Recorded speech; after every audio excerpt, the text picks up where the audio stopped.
Hello, fellow YouTubers, and welcome back to Power Up Gamers. I'm Jarin Dnd, the Disabled DM, and today is gonna be a live stream.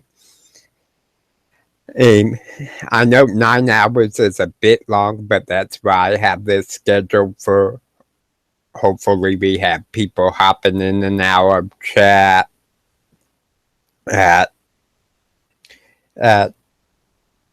I'm basically wanted to do this to give my viewers the opportunity to see what it's like in a typical day for me. So as you can see, I'm smoking and drinking my morning coffee. Trying to wake up after about 4 hours of sleep, which is pretty typical for me.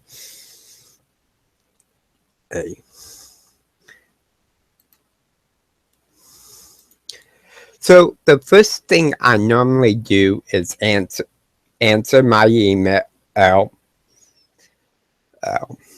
Normally, on a typical day, I have between 10 and 30 emails, various questions people ask relating to RPGs, and some other business emails.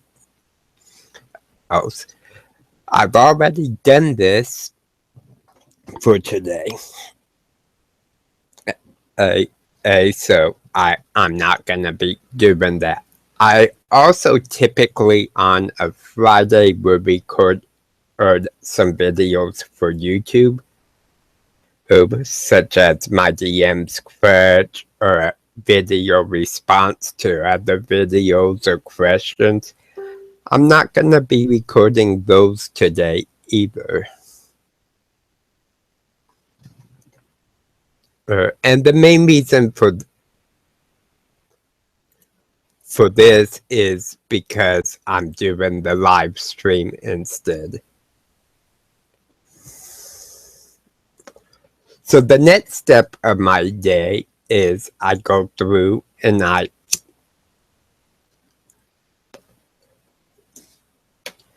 answer any PMs I have on Facebook, as well as catch up on my posts.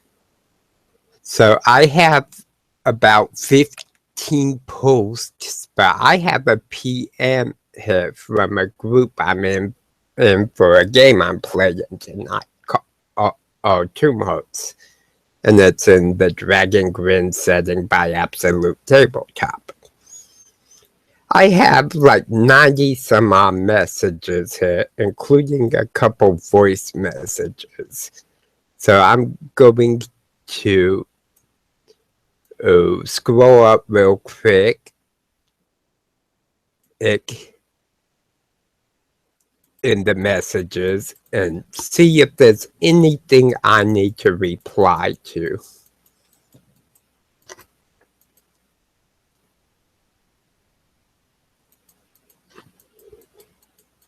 Good.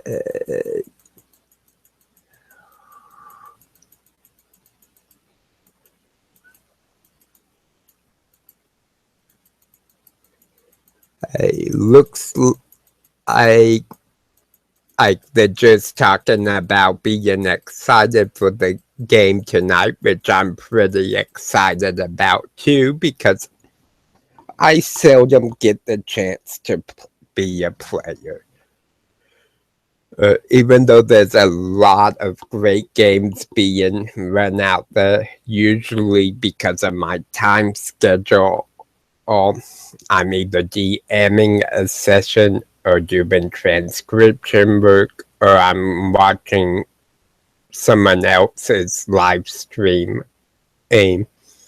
such as Absolute Top, WASD Trolley, and some of the other channels I enjoy.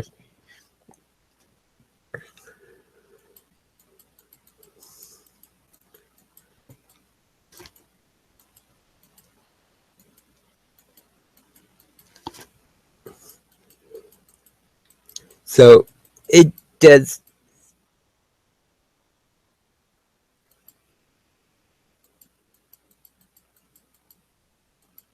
it doesn't look like there is really anything in the messages what that I would need to reply to. So I'm just gonna close that out. My next step is I have 17 new posts on Facebook.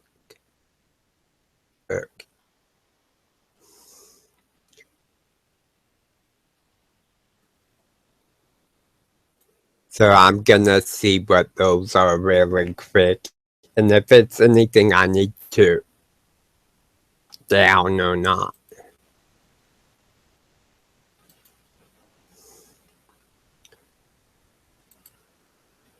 And sometimes it's a question, sometimes it's a video or someone posted that I want to make a note of to reply to at some point.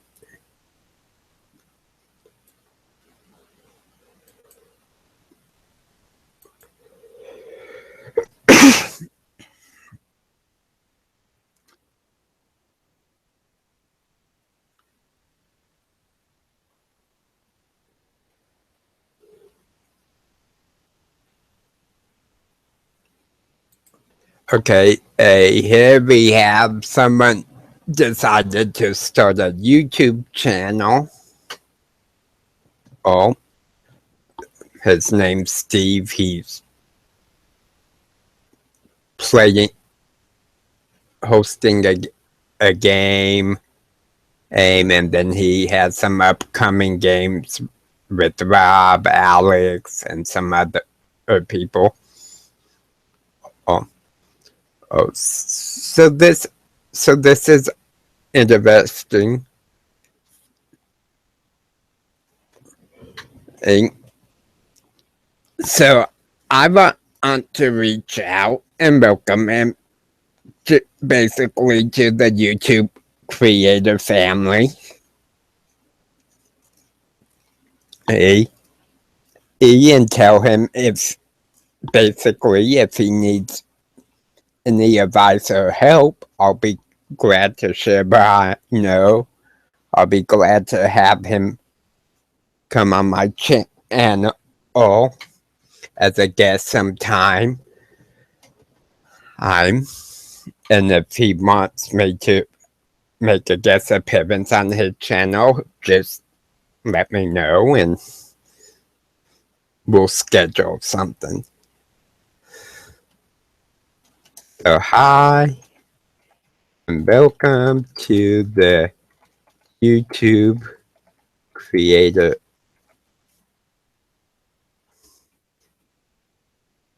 channel creator family. If you need advice,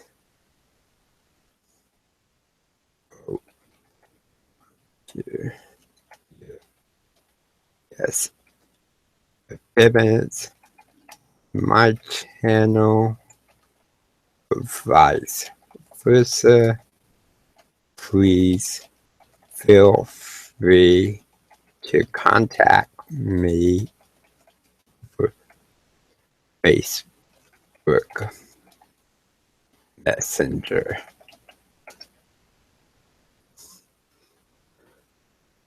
Okay, then that one's done.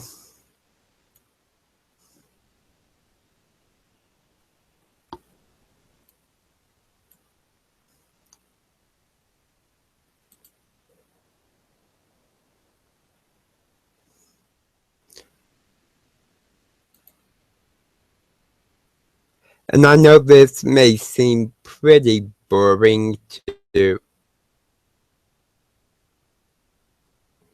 most people, but this is how my day usually starts.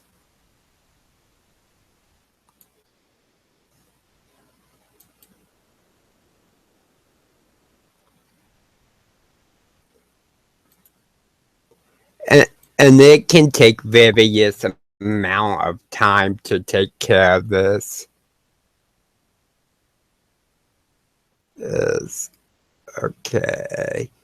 I have someone who wishes me to send an invite from the Hangout itself. Paint@gmail.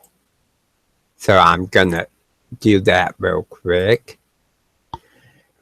Ernie Paints at gmail.com.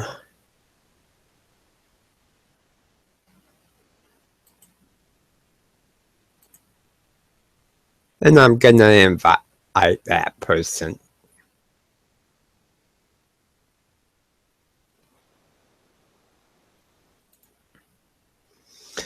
I would share my screen with you guys, but since it's just something I'm doing, and it's nothing that people really need to see, I decided not to, partially for privacy of those I'm in contact with.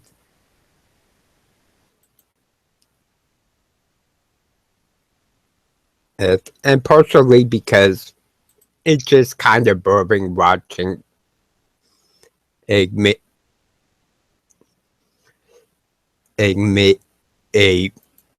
reply in scam messages, especially since I don't respond to messages. Is because a lot of them are stuff I'm either not interested in. I have nothing to say on it.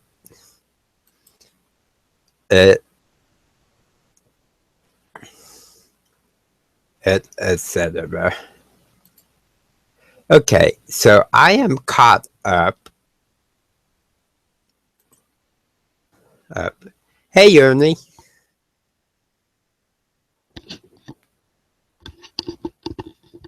Glad you could join us.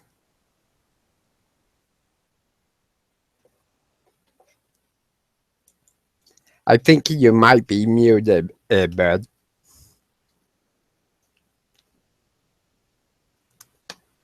Okay, looks like he's having some issues with the Hangout.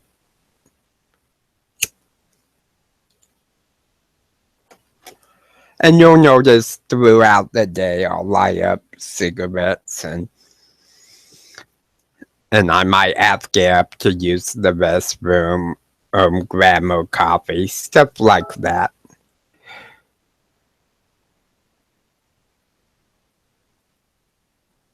Okay, I heard a beep here. So let me go to my inbox.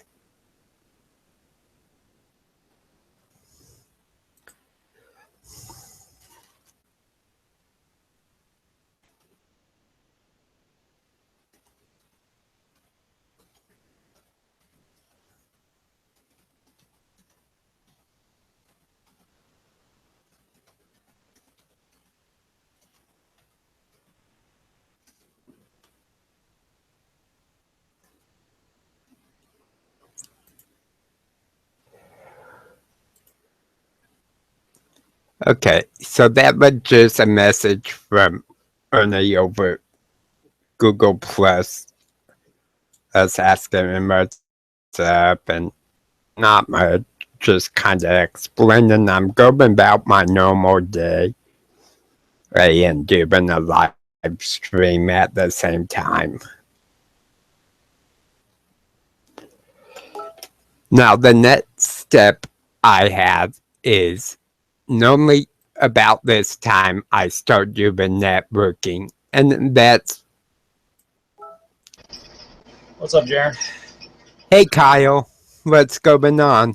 Not much, man. Just sitting here, relaxing for a couple minutes while I Cool. got an appointment with a friend at 1, so. Awesome. I'm just doing a live stream of my typical day, and figured I'd have people coming in and out. Sounds like fun. Should be. Hey, I had a question for you I've been meaning to ask. Shoot, sir. I've noticed you've been doing some articles on disability, Christian beliefs, Yep. etc. Yep. I personally am having a issue with accessing them. It's something with my computer. It doesn't like certain websites, Sure. right? And it pulls up extra tabs, Yeah. stuff like that. Hmm. But one of the things I was thinking about, because from what I have managed to see, is there's some pretty good content there. Thank you. And was wondering if you had some plans on doing some YouTube videos on it. I will eventually. I've been doing the post because I haven't had time to record the videos. Yeah. Okay. Yeah. Unfortunately, I stay pretty busy, so. Yeah, I know how that goes. My typical days is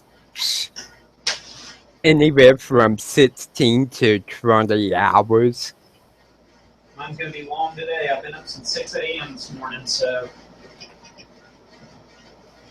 Cool. Then I got a friend I'm supposed to meet at 1 so we can play some Armada. Cool. So yeah. I'm looking pretty forward to tonight. Sweet. I'm getting to play in a game that Drake Warren's running. Cool.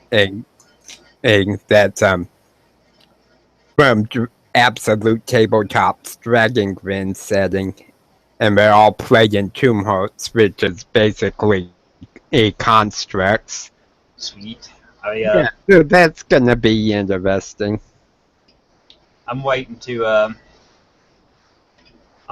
for next week to come around because Sunday I'm supposed to run a face-to-face game. So. Cool. Pretty nice. I haven't done a face-to-face game in forever. Yeah, I do one about once a month. I do a live Star Wars Edge of the Empire game. Hey Matt, hey Thomas, how are you guys? Got a couple people viewing. And we just had somebody new come in and just left. I didn't know who Ernie was. Yeah, Ernie's someone who's been on who asked me the invite so he could pop in, but I think he's having some trouble with his audio or something because he's been coming in and out.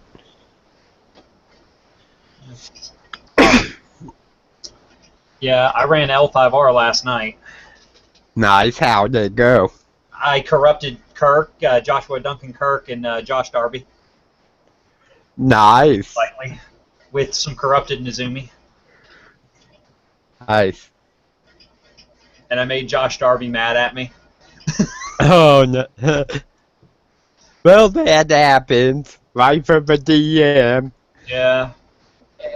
If he'll slow his roll a little bit, he'll realize it's actually a good thing that we now have an entire adventure seed hook ready to go with them trying to figure a way to stop being corrupted out. Awesome. So, I'm pretty much just typical day. This for about the next hour and a half is basically when I do my networking, so chatting with different people and stuff like that. About whatever we want to. So I'm actually gonna be changing up my schedule again. And I've been kind of watching in how the health of my YouTube channel. Oh, and like which videos get the most views Yeah. and watching people's comments. And one of the comments that has came up was that I posted a lot of longer videos. Almost 90% of my videos are well over an hour. Yeah, I'm actually fighting with that. I'm still fighting with trying to get my videos under about 30 to 25 to 30 minutes at a maximum, because I'm tired of having really long videos.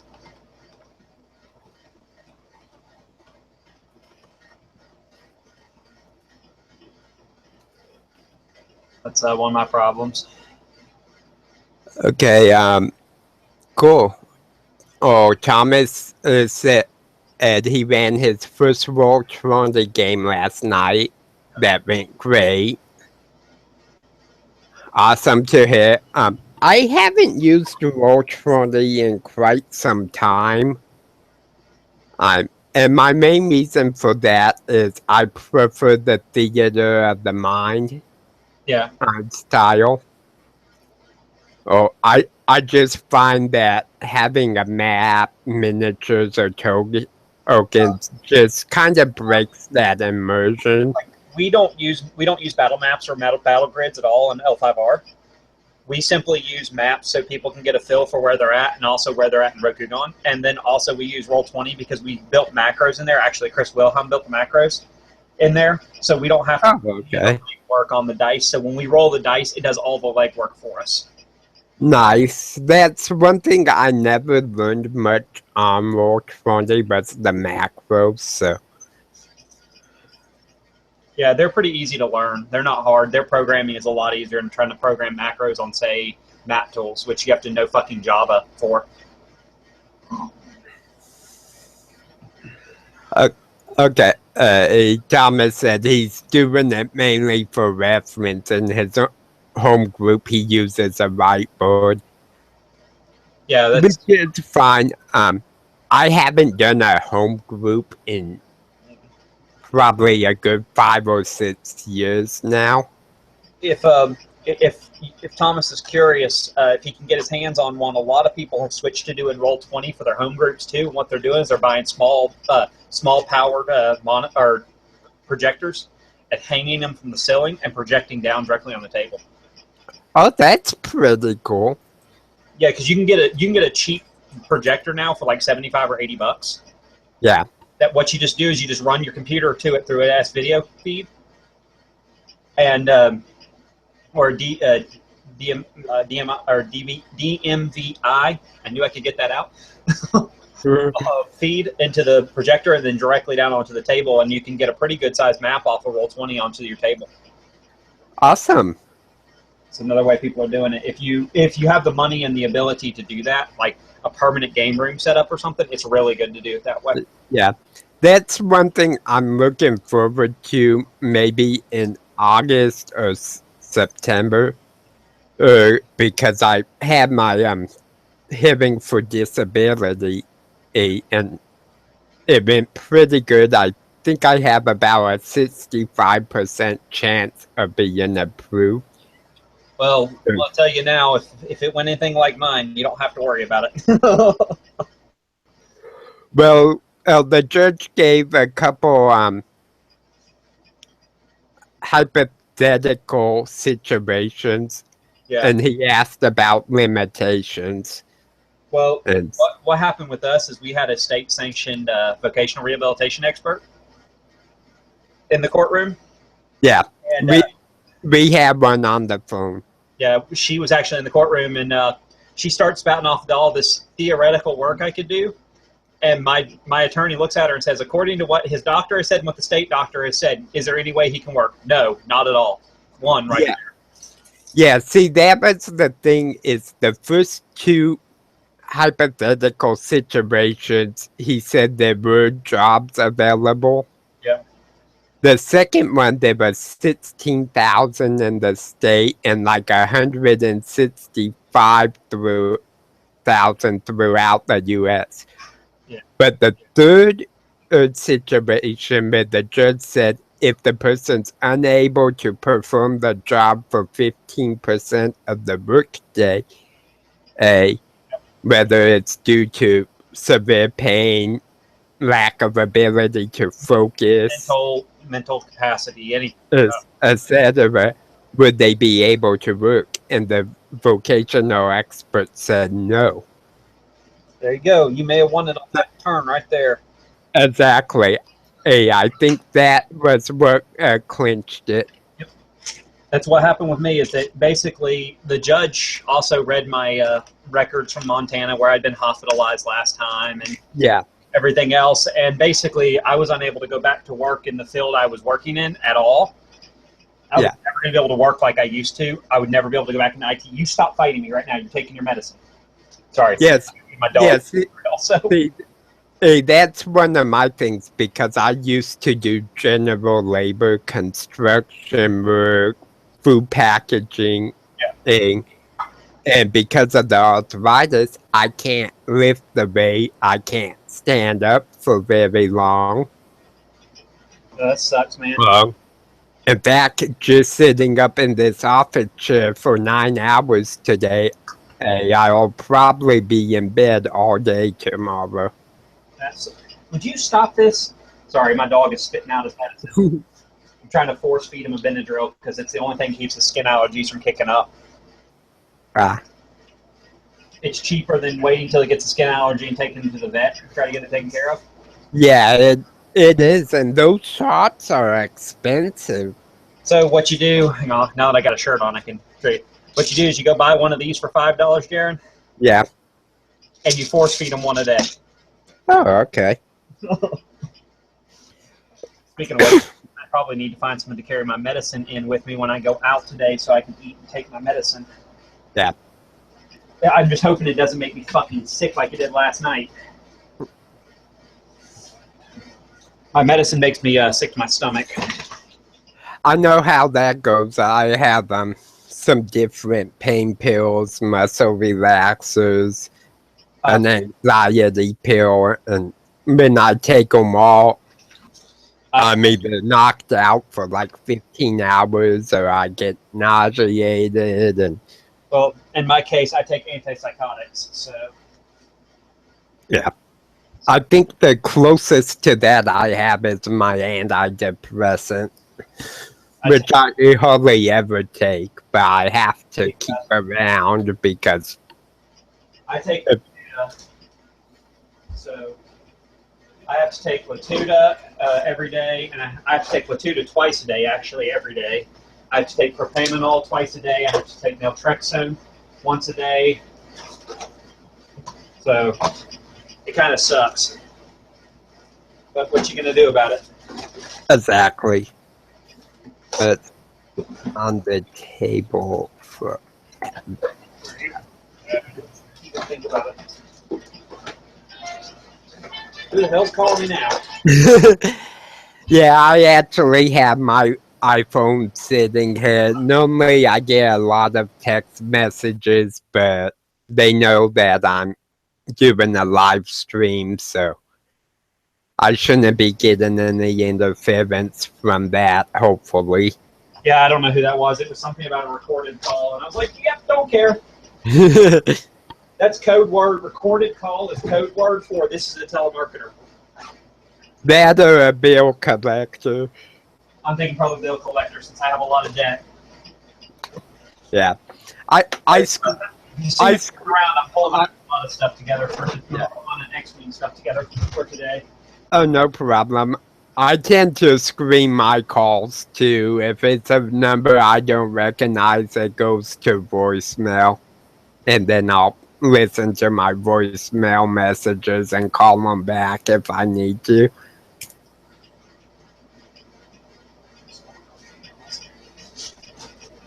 Yeah. I gotta find my book bag now because that has all my X-Men cards in it. Yeah. Where did I put my book bag at last time I had it? So been some interesting questions pop up in the different groups lately. We really have had some good questions pop up. We've also had some stupid ass comments post up, but Yeah. my specialty D6 I picked up from being a GM at Free RPG Day. Oh, cool. Last night I was watching the Absolute Tabletops Roll Up and Die podcast live stream, Yeah. and they were giving me free PDF copies of the Microscope RPG.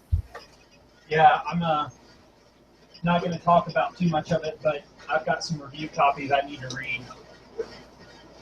Cool. But By the way, I'm going to take a second. I'm going to plug something on your live feed here because I know you probably have people that like Conan, and this guy's a good friend of mine. Guys, check this game out here. I promise you, you won't be disappointed. Simple system.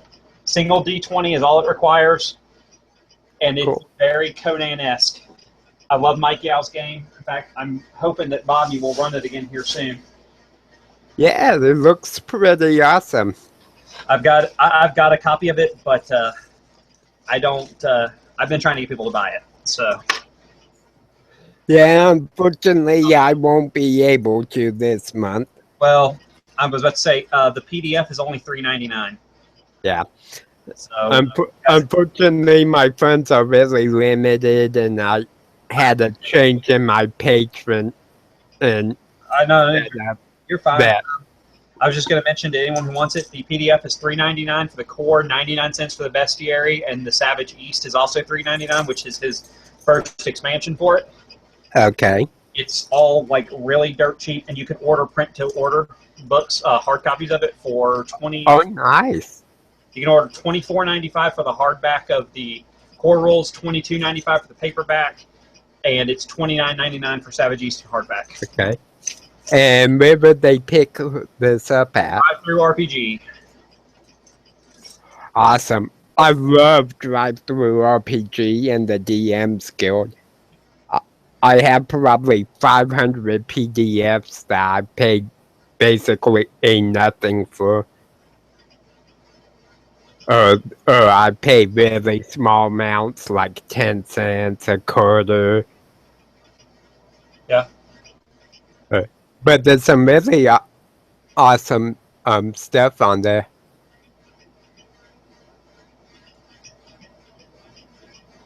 Yeah, there's some really good stuff on there, and then I know quite a few different game designers. So, in fact, we've done some interviews with a couple different game designers, which is pretty cool. Like I've had a chance to do an interview with Bully Pulpit Games. Oh, nice. I've done an interview with Henry Lopez from Paradigm Concepts, and then I did an interview with Chris Whedon from oh, really? Yeah, from Crucifixion Games up in Washington. They're all up on our channel, up on the YouTube channel. If anyone wants to Nice. that. So if you're curious about checking them out, it's going to be under Legacy Game Mastering under YouTube. Okay. Hey, I'll definitely have to check them out. That's one thing I want to expand more into is collaborating with people, having them come in to do like interviews and guest appearances is on various videos. You'd be very surprised at how open-ended a lot of companies are, especially smaller companies, about coming in and doing interviews or doing stuff like that. Because a lot of those companies, they rely on free press. Yeah. To get their name out there. Yeah, and that's something I definitely could offer. I am gonna be cutting way back on making videos. Just because my time is so packed right now that I have projects that are on the back burners, including a fantasy novel that I'm writing that I already have a publishing company interested in. It's pretty neat. I've never gone into that. I'm a big fan of publishing. I know that I found out that some big names have actually stumbled across our blog. So I'm not going to mention names because I don't name drop. Yeah, exactly. I don't like to name drop, but I've had some big names actually read our blog, which Nice. is sweet. All that being kind of said, that it's really neat to know that your blog is being read in general. We actually are on pace to match, if not beat, last year out for our blogosphere numbers crunching. Yeah. We're actually on pace to beat it from last year, I think. Awesome. Which is awesome. I mean, the goal for every blogger is every year to grow just a little bit. Between the first year and our second year, we grew our viewership by like 64%. Awesome. I haven't gotten much into the blogging. I do have my Facebook profile. I have a note section where I post links of different videos and articles. You've actually put my videos on there a couple of times. Yes, I have some of your videos and blogs about our disabilities. I appreciate any as another blogger, I appreciate anything you send our way. I promise. Oh, no problem. What I mainly use that for is it's kind of a place to keep track of what's posted in the Power Up Gamer group. Yeah. Because we want the focus on accessibility. Yeah. And we don't want these articles just getting lost in all the posts. So. Yeah. So it's real easy to go to my profile, click under my notes section, and most of what's been posted as far as articles and good videos.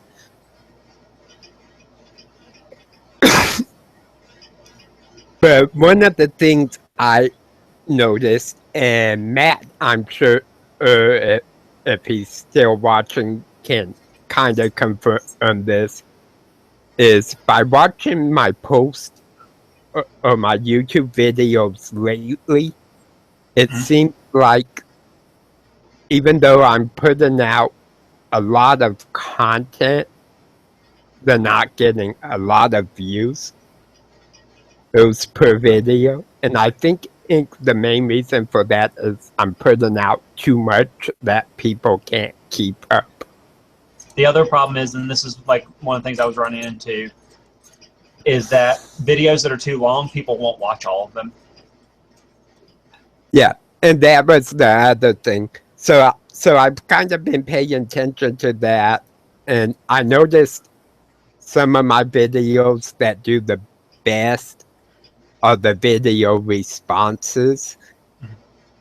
So I'm gonna be shifting into a majority of my videos will be video responses.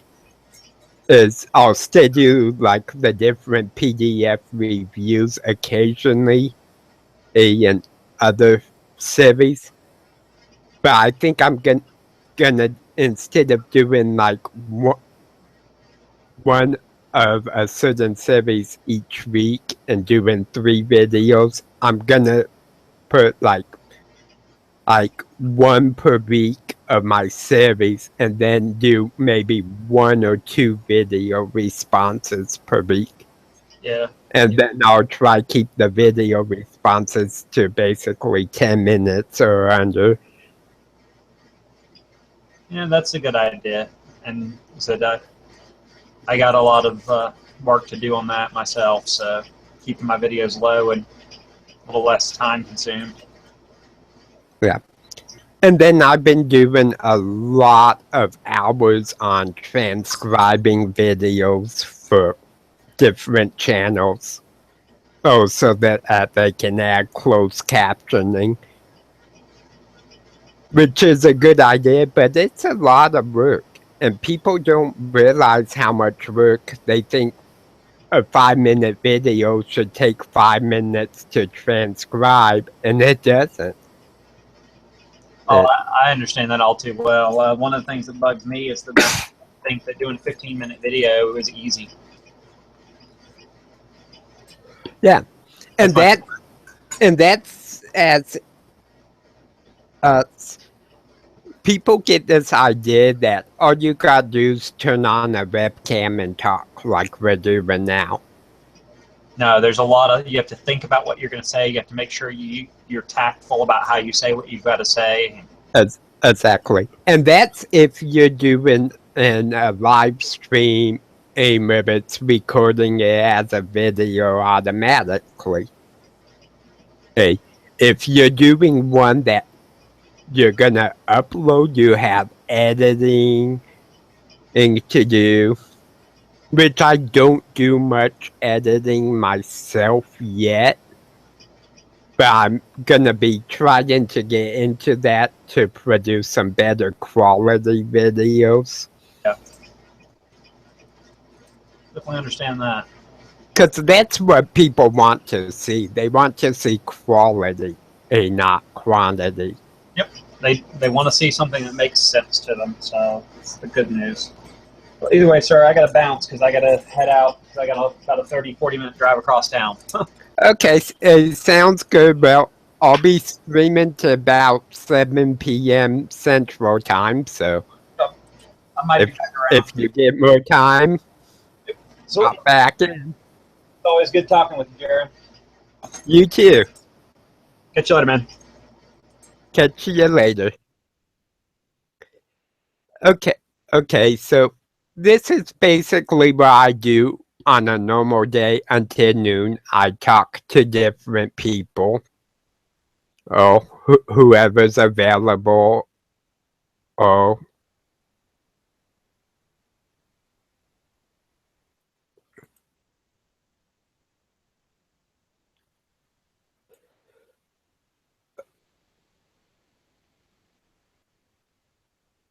Okay. Check. Blizzard. And occasionally in the mornings, I have some various games I play. On Facebook, I play Hearthstone, stuff like that. Normally, I do that about this time as well. But since I'm live streaming, I probably won't be doing that this morning.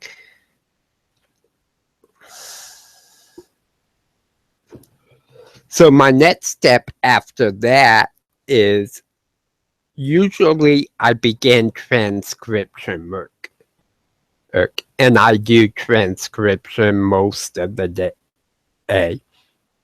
Because I do transcription for my own channel, which has upwards of 70 videos. I do transcription and for all of Absolute Tabletop's channels, and Nate from WASD20. Awesome guys, love working with them and hanging out. We have more time that we could just talk face to face and then chat. Doesn't happen too often, but when it does, it's always fun. And normally I'm doing transcription most of the day. I do plan on doing some of that today, at some point. But I want to do some other stuff also. And one of the things I have to do on my list today is I have a game tonight set in Dragon Grim where we play term hearts, which are constructs. I already have the character sheet and the overlay made. I'm gonna be playing an Earth Ranger, I believe. And I'll be able to find that out real quick.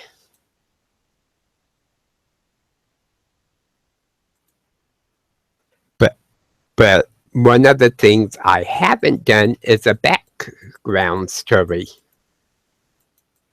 I kind of know his background because I kind of based it off of some of my other characters.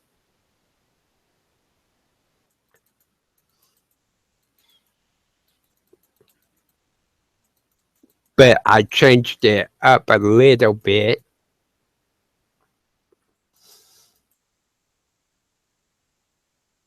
Okay.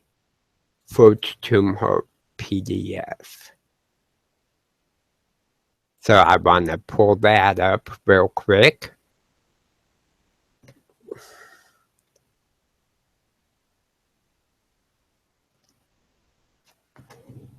And I'm going to double check his class and things of that nature.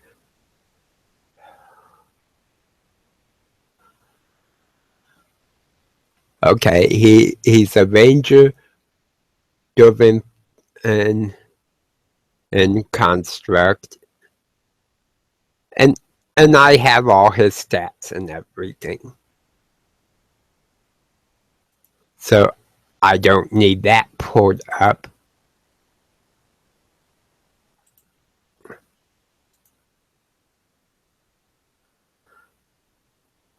However, I do need to pull up my conversation for the game tonight because the DM asked us to think about some questions. And I'm gonna scroll back and see if I still have those questions. Now, this may take me a couple minutes because there's been a lot of talk in this group chat. Last night alone, there was 80 some odd messages.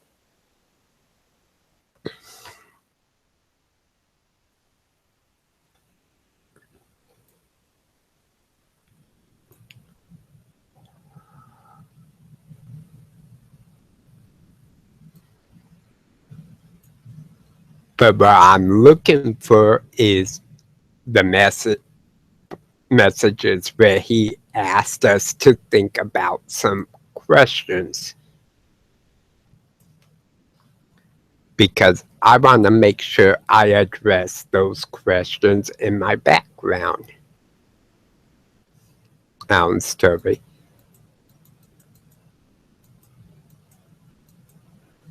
Okay, here it is.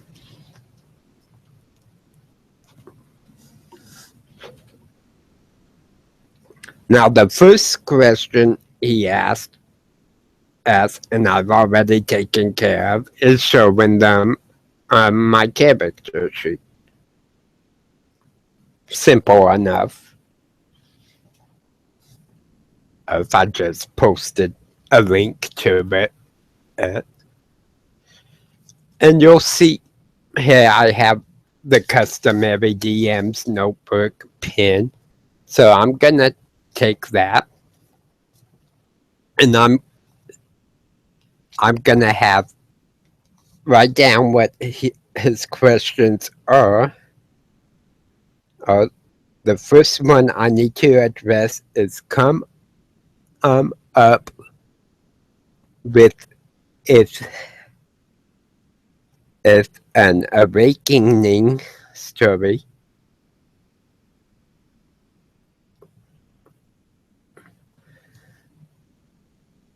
and name of creator.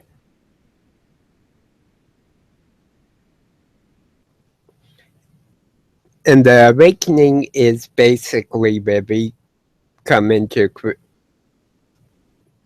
consciousness as constructs. Excuse me. A, a, the third question he asks, but the second one is Tumhart's personality.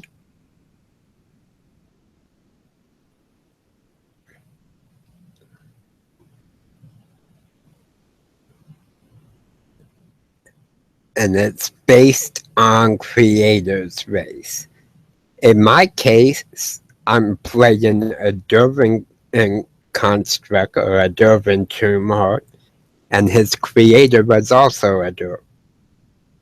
So that will be pretty easy. Creator race.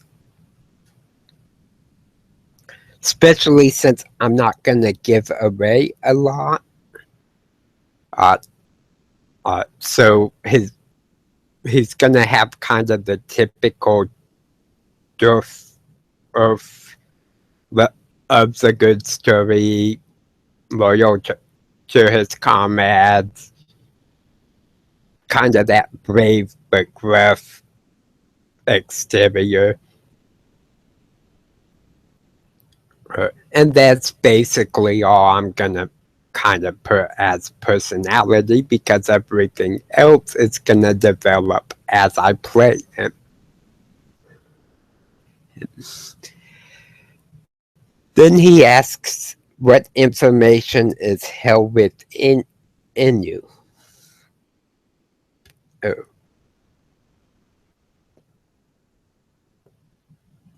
Now this is interesting because each Tumhart has different information available to them. Now I like the idea of my Durf creator at one time was an explorer looking for the dismembered lord or something or someone else. So he's been to a lot of places. He's traveled all throughout Dragonland.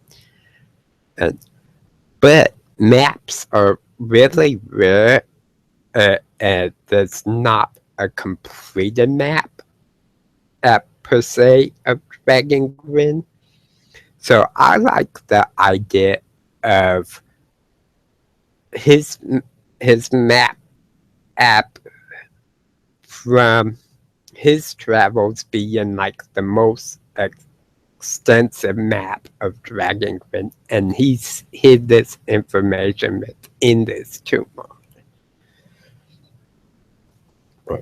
So on my notepad, I'm just gonna write down map of Dragonland. And we'll see what that comes out like. As one of the things with this particular setting is there's no official map yet. Then he asks us why am I fleeing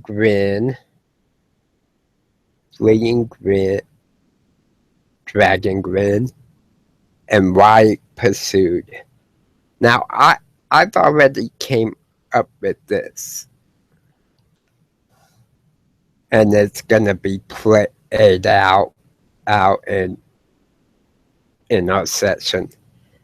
And the basic idea is, as he was traveling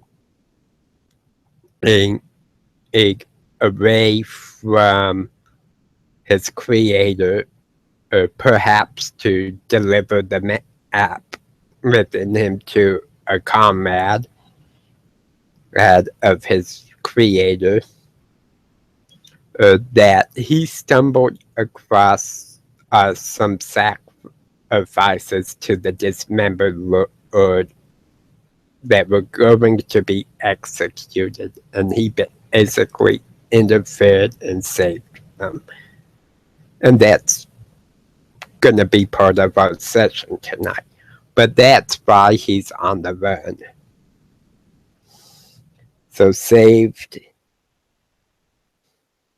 sacrifices. And that's all I'm going to put down because that gives me the basic idea. His next question is, where in Dragon Grin are you trying to get it to? And he says basically character development question. So kind of what's your goal? So I'm going to write down what's your goal and where. And I'm going to figure something out for that.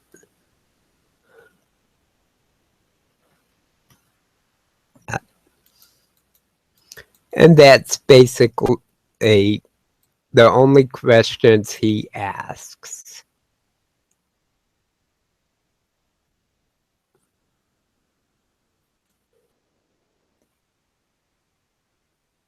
Okay, Thomas is asking who's DMing. It's Drake Warren, I believe is his name. No, he goes by Drake.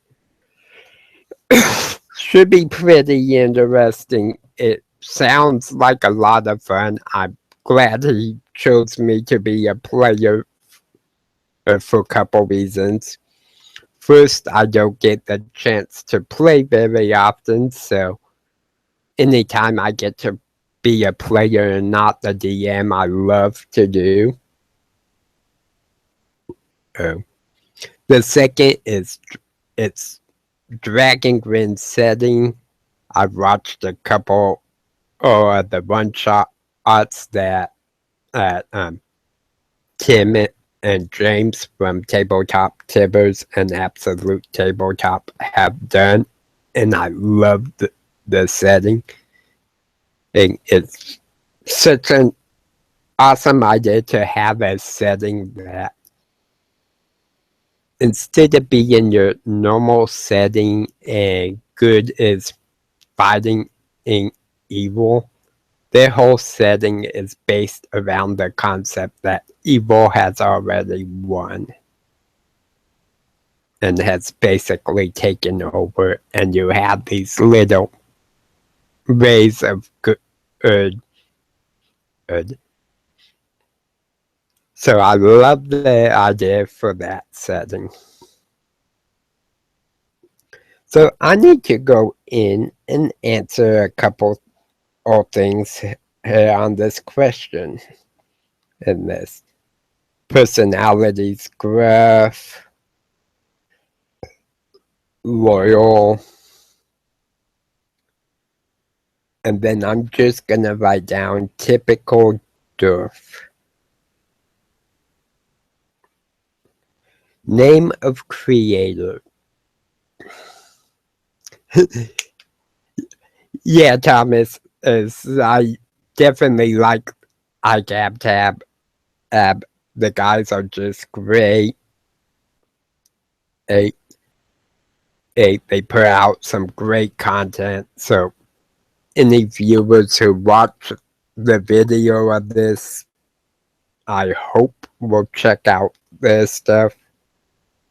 Because I get a lot of use from the different things. So I need a different name for the guy who created Forge, which is my tomb heart. And it's interesting how tomb hearts are named. They're usually a combination of letters and numbers. So Forge for me is actually F0 or G. But they pronounce it Forge. So a German name I'm gonna go with Corbin Thunderfist. And, he just a dwarf that I had as a PC at one point. But for all intents and purposes, he'll work because he was an adventurer, so he was an explorer.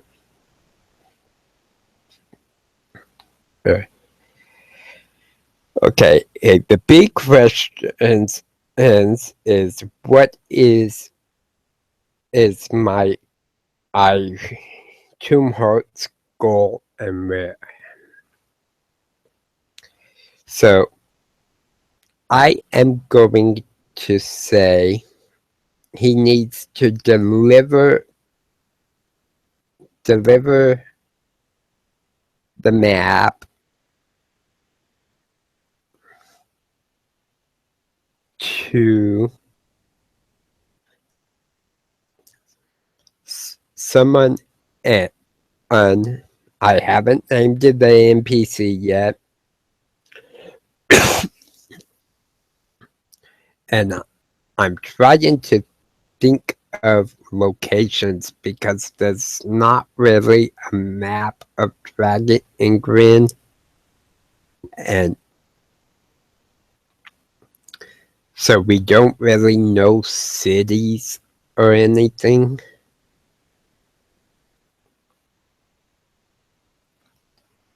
So I am gonna say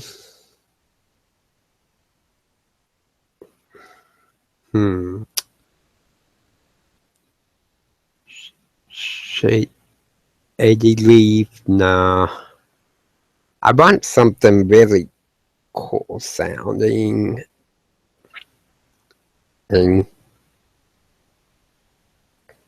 it's harder to do it using a pre-made system that doesn't have a map for us to look at.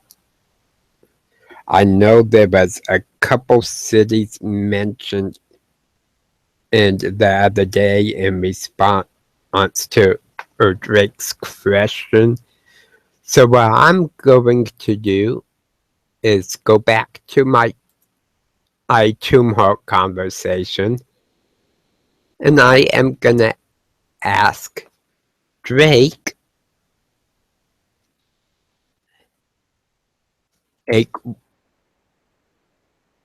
what was the two cities Tim had mentioned in response to your question the other night?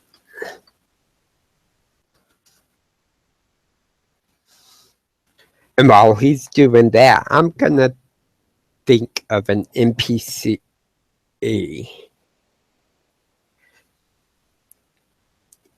I like the idea of this. He's to deliver it to an elven lady.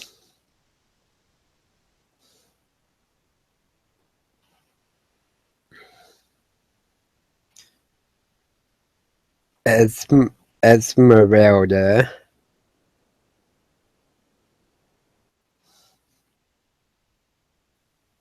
Leaf Stepper.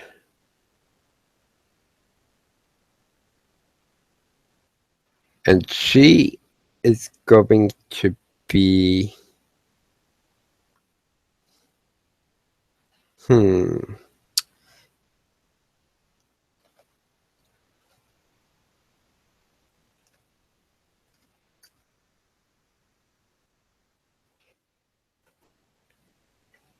I want her to be a real good person,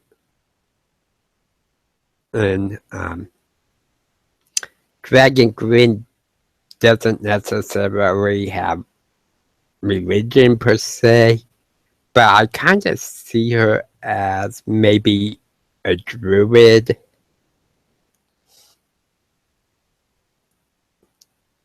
So I'm gonna write down Druid Elder, and kind of what I'm thinking for her is she's kind of sees what Dragon Grin should have been if good had one, and is kind of trying to spearhead at, at a resistance against all the evil.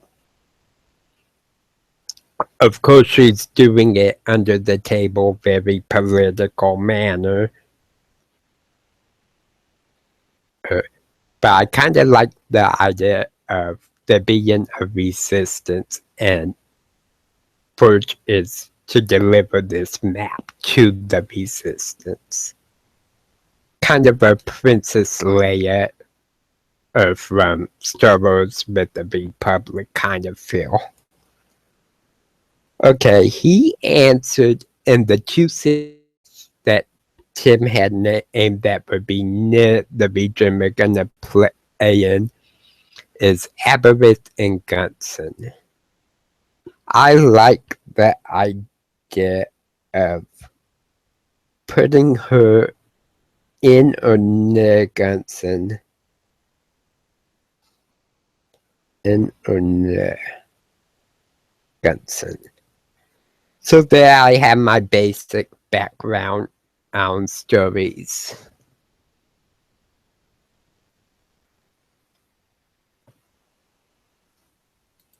Eight.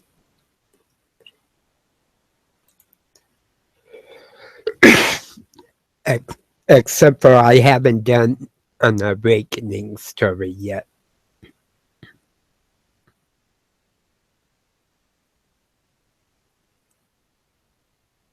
So let me minimize the Facebook.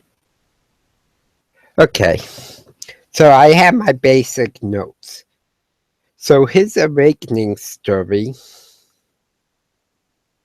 is he was created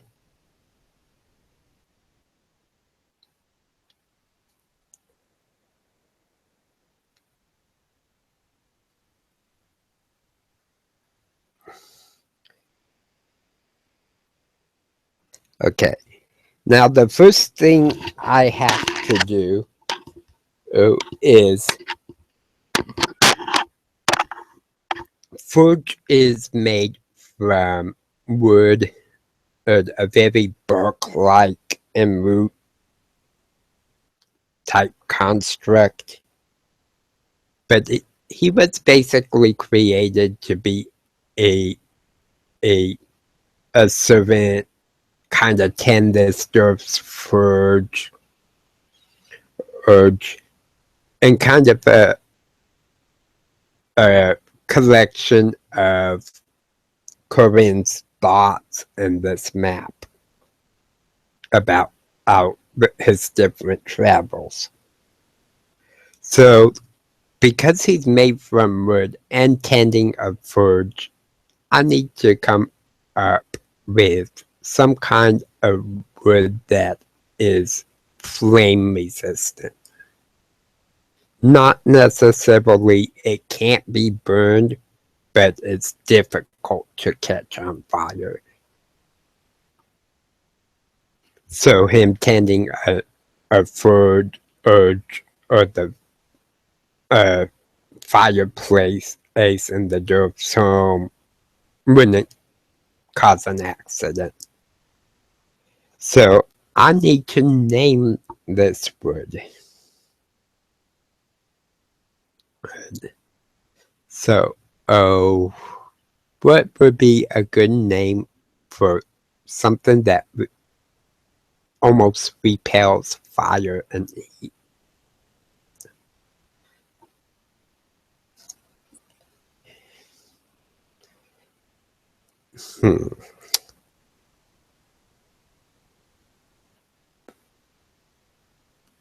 Flame resistant,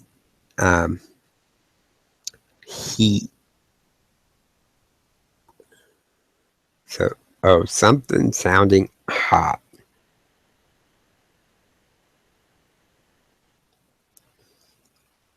Le Lavonic.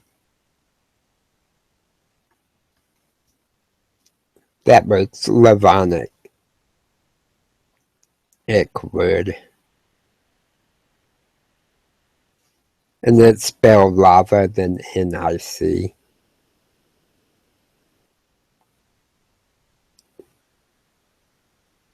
And this is just flame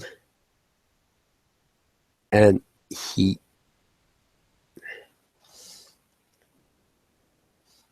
Resistant.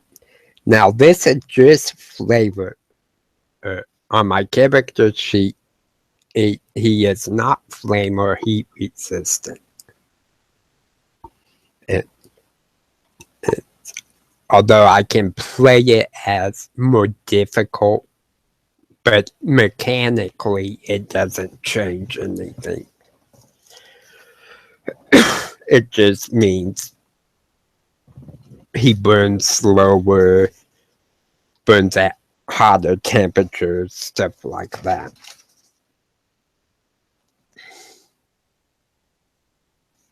To tend the forge of Corin Thunderfist.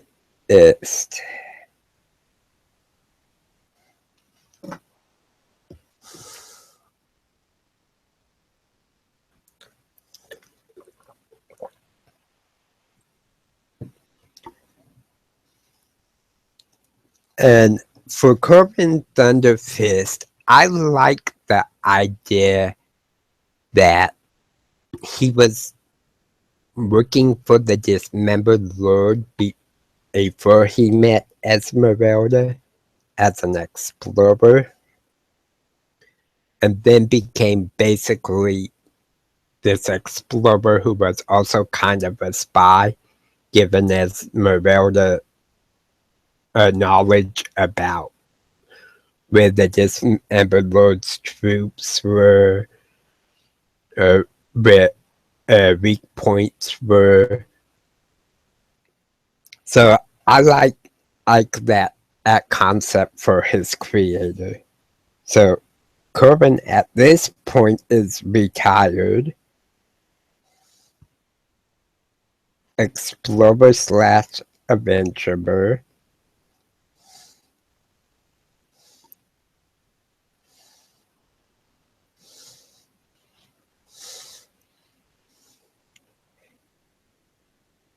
Who was hired by the dismembered lord. By dismembered lord.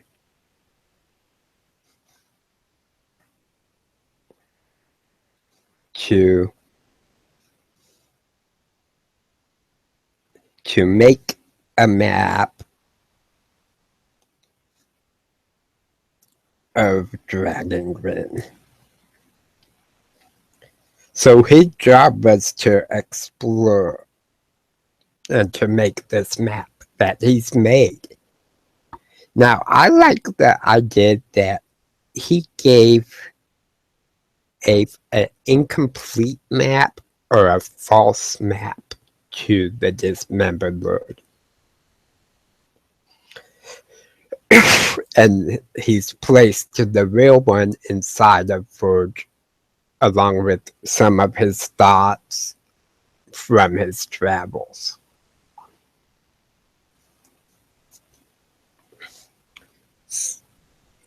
So my awakening's pretty simple. I was created.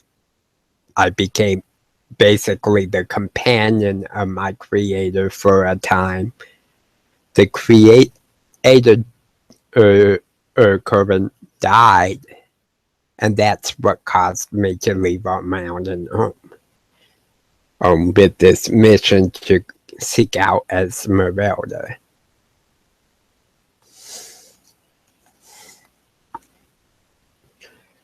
So upon Corin's death,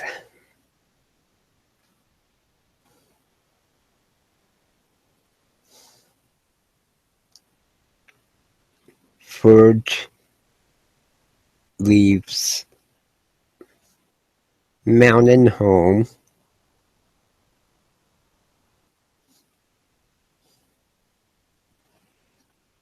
to find Lady Esmeralda.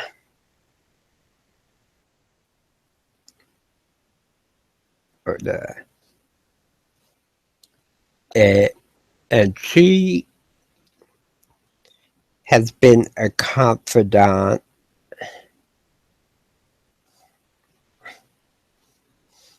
of his master.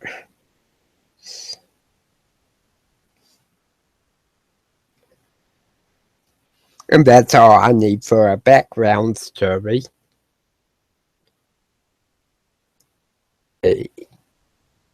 To deliver the information stored within him.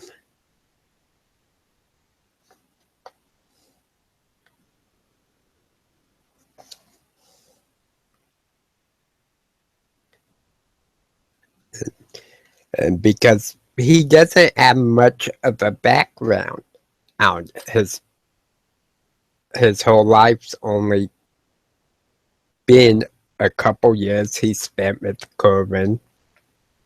His master died and told him to seek out Lady Esmeralda, and he's on his way to do that when our game begins. So that's all I need for a background story. And it leaves a lot of room that the DM can work with. It gives just enough information about his past as to give kind of a feel to the DM. So that task is done until tonight when we play.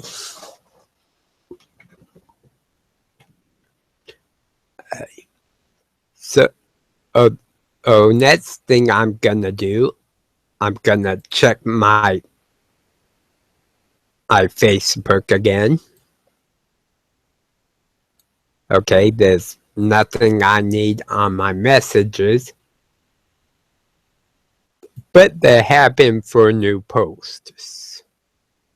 So we will check what those are. Okay. Out of the bit is D&D notes. Okay, it's a live gameplay, so I don't need to mark anything down on that.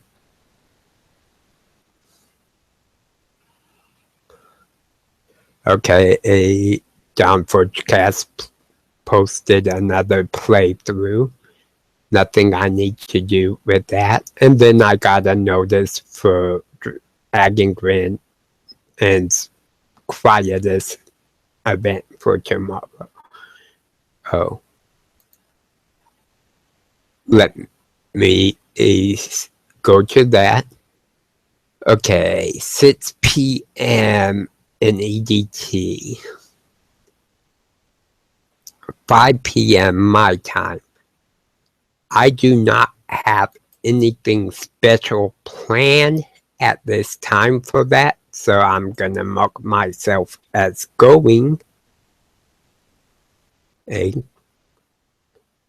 Because I love watching and AbTab and different people play.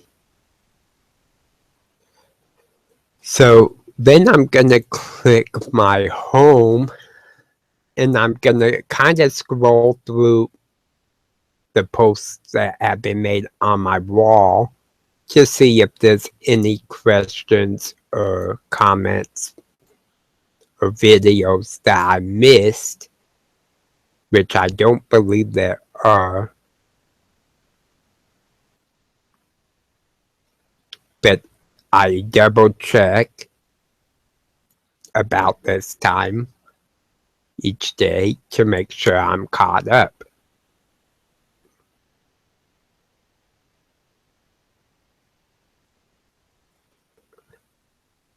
Okay, so I've scrolled through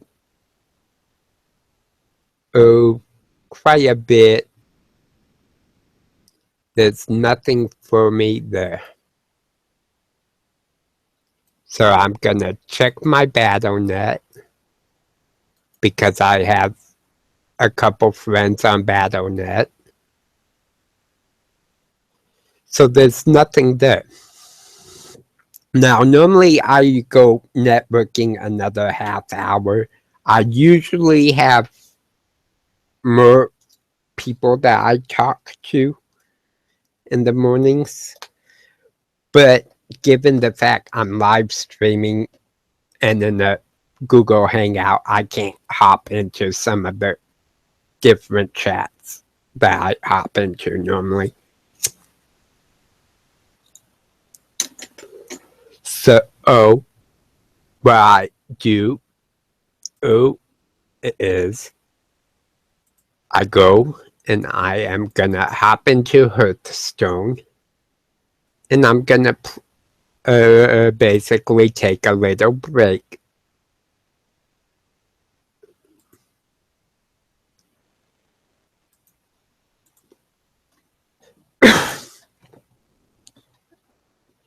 And usually I do maybe 15 minutes. It's when I take a break. And then when I come back, from my break, I start my next task. Whether it's transcription, worldbuilding, what have you. In this case, I will probably go ahead and do a little bit of transcription. Okay, I need to go to my options and I need to turn down the volume on Hearthstone. The reason I'm turning it down is I want to be able to hear myself talk.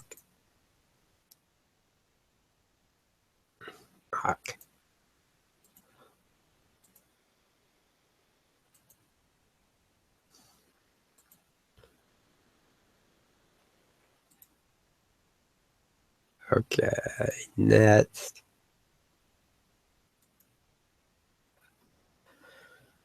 Okay, win 2 games with Shaman or Warlock is today's daily for Hearthstone. Not my favorite 2 classes. I prefer my Druid Cthulhu deck or my Hunter. But I do have Shaman and Warlock classes. So I'm gonna pick Shaman. And I already have decks made.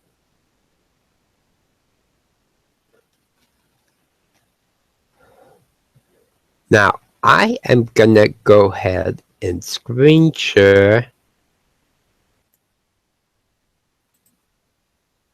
Hearthstone with you guys.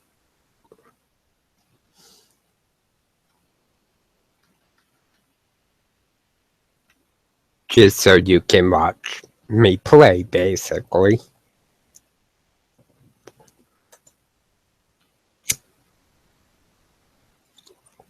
And you'll notice I'm taking a smoke break while I play. Okay, so looks like I have a pretty decent setup here. 2/3 cost, a 2 cost. 6, I am gonna trade in the 6 cost.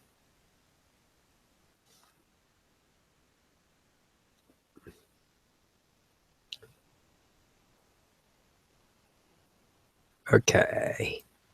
I'm gonna use my magic crystal to give me 2 mana basically instead of 1. And then I'm gonna drop up this guy, which gives my Cthulhu a 2/2. All my decks except for Paladin are Cthulhu based, and my Paladin deck is a Murloc based deck, just because I love the Murloc. Okay. I'm gonna drop this totem because it boosts my guy's attack, and I'm gonna take out his taunt.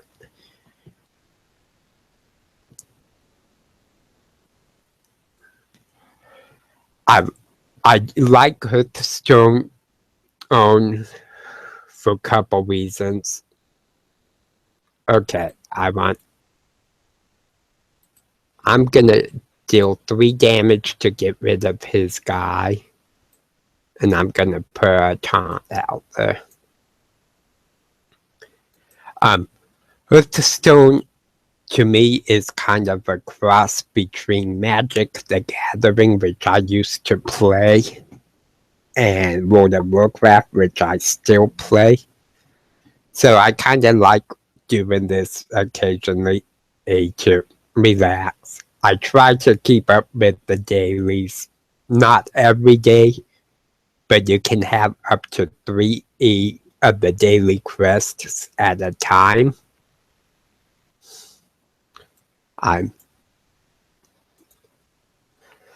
What I do every day or every other day, I tend to come in and play and get caught up on my daily quests.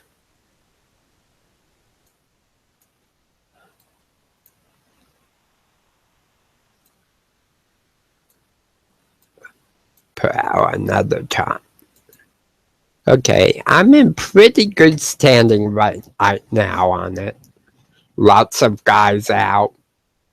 I got 3 taunts, so my guy's pretty safe at the moment.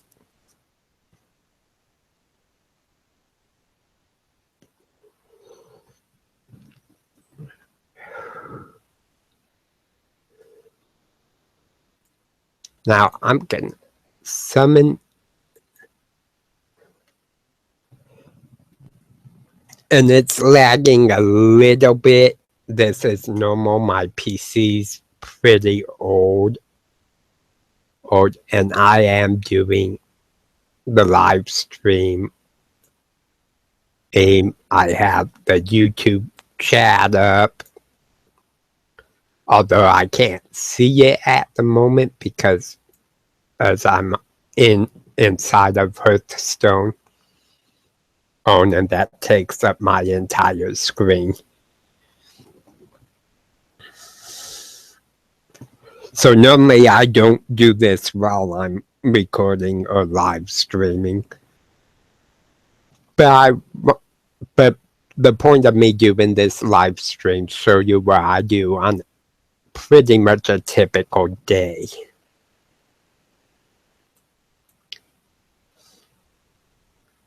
So this is basically what I do if I'm taking a short break.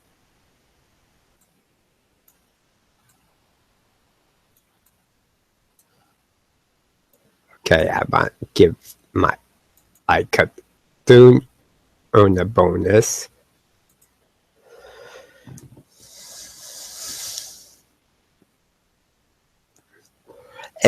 And I play this for fun. I don't worry about having the best cards or the best belt deck.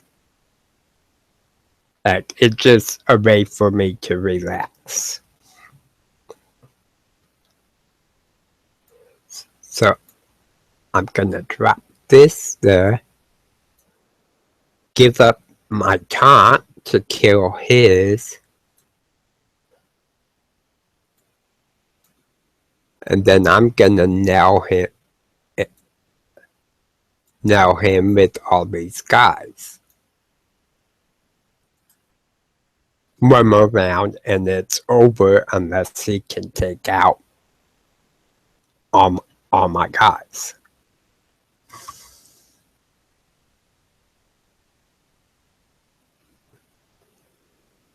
which chances are he won't be able to.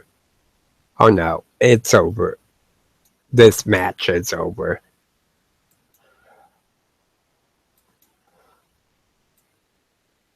And I had other cards I could play, including one that would have gave me 2 taunts because my Cthulhu was above 10 attack. So there's my first win.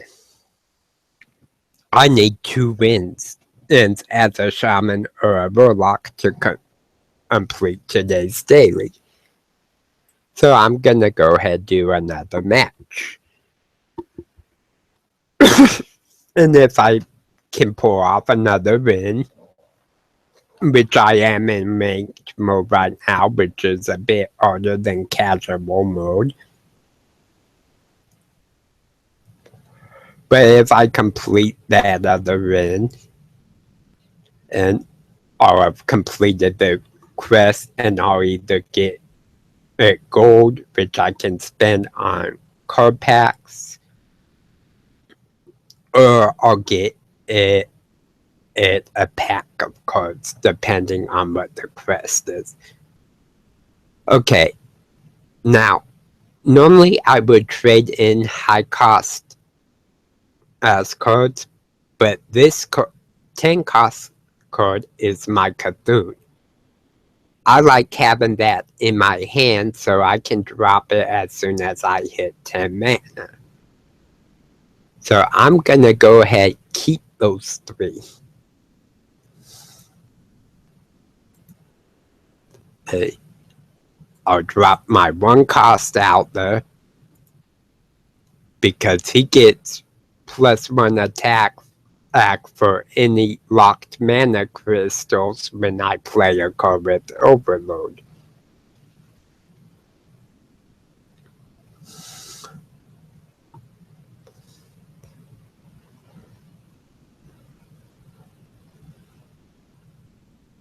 Okay, I'm gonna play this Overload card, which gives him a 3/3, and I'm gonna attack his main guy instead of his minion.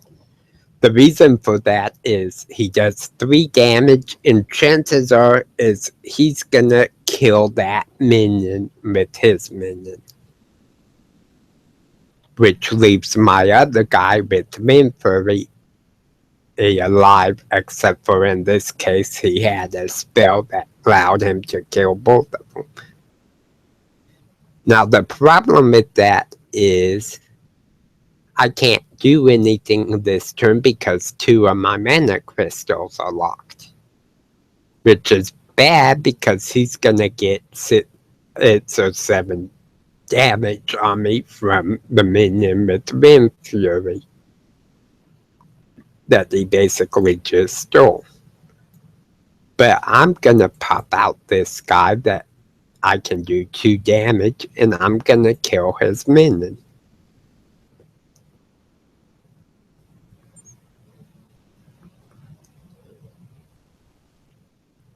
And of course he'll kill mine, but he put out another minion. So I am going to drop this taunt out, and then I'm gonna drop this totem that increases my attack. So now he's in order to get to my main guy, he's gotta kill my taunt, which is now a 4/8. That's gonna kill his minion and keep mine alive unless he has a spell or something like that. Which he did, but it's 4 damage and 1 to every other minion and my main guy. So he's managed to kill my taunt.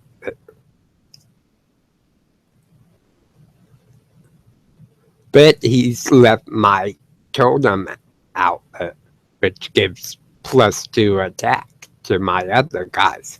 So I'm gonna use all 6 mana and drop out this big guy, who now becomes a 9/6.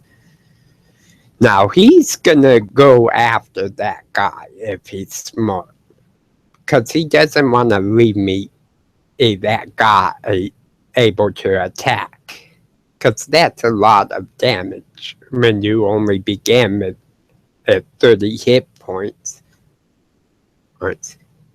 But he actually was kind of stupid. He left it alive to take me down to 3 hit points. But I'm gonna drop the 7 out. Bethune at 10 attack. It's gonna give me 2 taunt. And then I'm gonna straight up attack at him with my 9/6.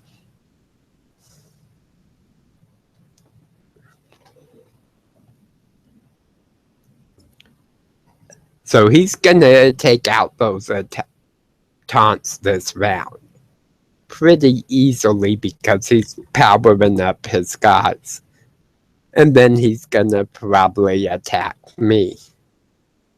And then this match. Can't win them all.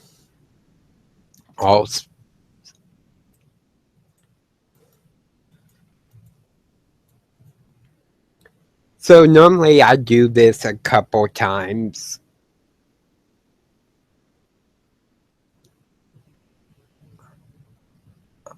I'm gonna go ahead and play one more because I'm still pretty good on my break time. My next work segment's supposed to start in 16 minutes.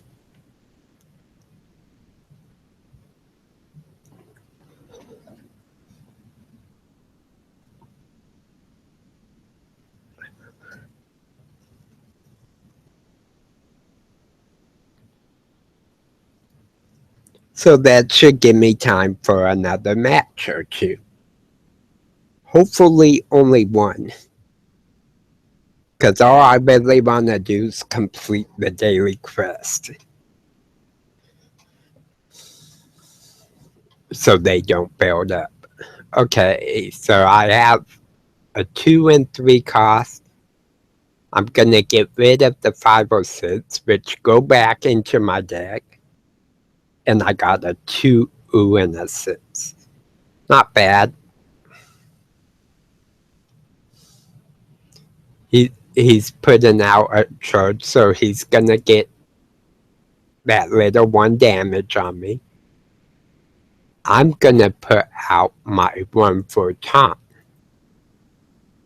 Because he now has to give up his minion to try to break through my taunt. And he won't be able to yet.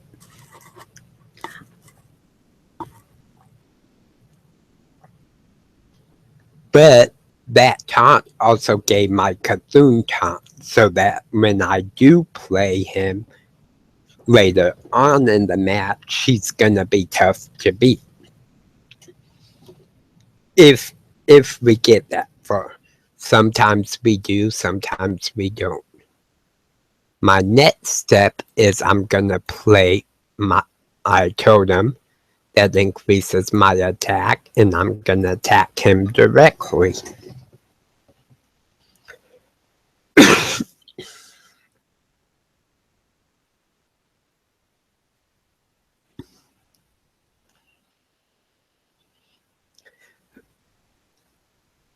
And for me, the hard part of this game seems to be that your opponents always take longer than you do. Okay, now he's got a taunt out there. I want to get rid of that taunt pretty quick, so I'm going to drop this guy that increases my Cthulhu by 2/2, but he also, when he's played, deals 2 damage to any target I reach. So I'm going to target his taunt, and then I'm going to use my taunt to attack his taunt. And that clears his field, so this next turn I can attack him. him directly. And I still have a taunt out. I'm gonna put another taunt out because he's gonna take out my first taunt if he's smart. If not, he'll go after the second taunt. Oh, he had a spell to change its health to 1. So in this case, he was smart. He changed the health for my second taunt. But what he doesn't realize is I have another one of those. So I'm going to put that out in something else that boosters is my Cthulhu, and then attack him with my minions. Now, I've already gotten him down to 13, so I'm doing pretty good against him.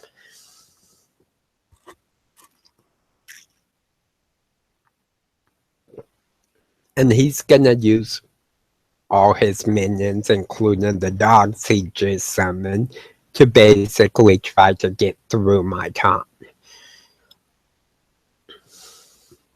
and kill off what he can of my big minions. Which is fine because I'm gonna drop another big minion out there.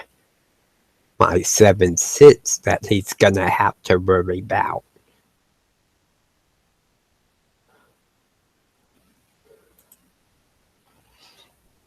And now it becomes a 9/6 because he returned one of my cards to my hand. But he killed my totem, so it dropped down to a 7/6. Now he made a pretty good play there by giving a beast +2/+2 and taunt. So I'm gonna go ahead drop stuff out that will boost my Cthulhu. Because Cthulhu in the Cthulhu deck is basically your game winner. It's gonna clear the field, and I have it in my hand. I only need 3 more mana to play it. So in the meantime, I want it boosted up as much as possible. Because I wanted to clear his field and hopefully do some damage to his main enemy. Or his main character.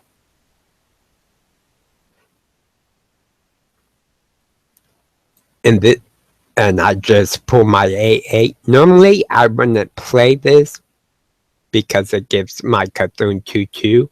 And if my Cthulhu's dead, it shuffles it back into my deck. I'm gonna go ahead and play it because I want him to focus more on my minions than me at this point. Because I'm running low on life, I'm half dead, and he has quite a few minions out. If he's smart, he'll attack me directly, which he didn't, which is what I was hoping he would do. He could have just ended the game. He had enough minions out to deal 15 damage to me. But he chose not to. I'm gonna hit my minion, or my totem button, because I was hoping to get a taunt there, which I did not. I'm gonna go ahead and put out all my low minions, even though it locks full crystals. Because I basically already lost at this point. All I can do is hope that he keeps attacking my minions, Unfortunately, he had a spell that allowed him to kill them all. So that's basically what I do during my quick break. I'm gonna stop screen sharing. I'll tab back to desktop, and then I'm gonna pull up the Hangout. Oh, forgot to quit it at the tombstone. Oh, at the stone.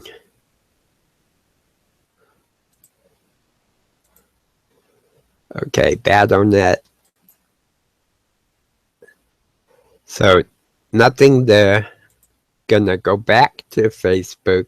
There's a couple new messages. Nothing I need to be concerned about out there.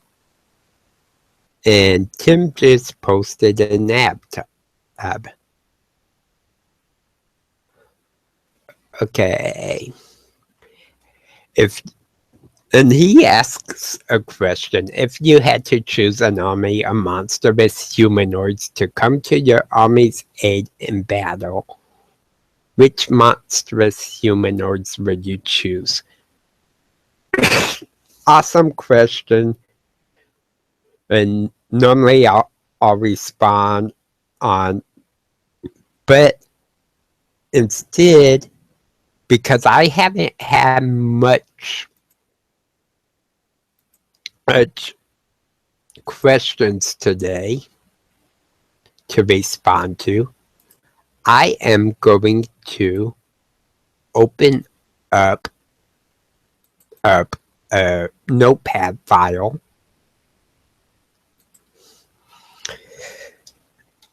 Tim from and this notepad file is my video response list, which I'll share the questions with my viewers. Add tab and table terrors asks, and then I want to pull back up, and I'm just gonna, okay, if you had to choose an army of monstrous, choose monstrous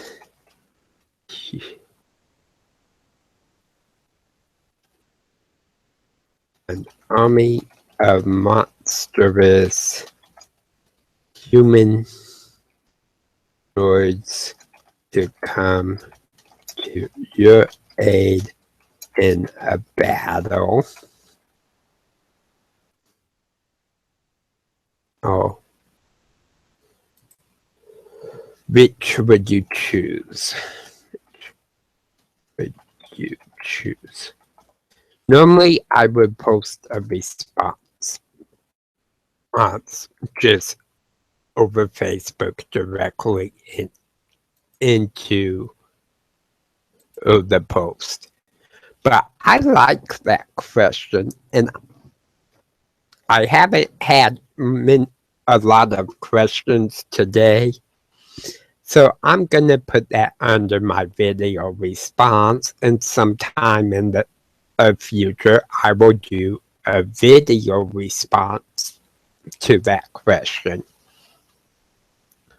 Now, my list is of video response questions. At the moment, it's only 9 questions. And different people ask these throughout the week. So I take what I like, or if I see a video that's really inspiring me to do a video response to that video, I'll add it to the list.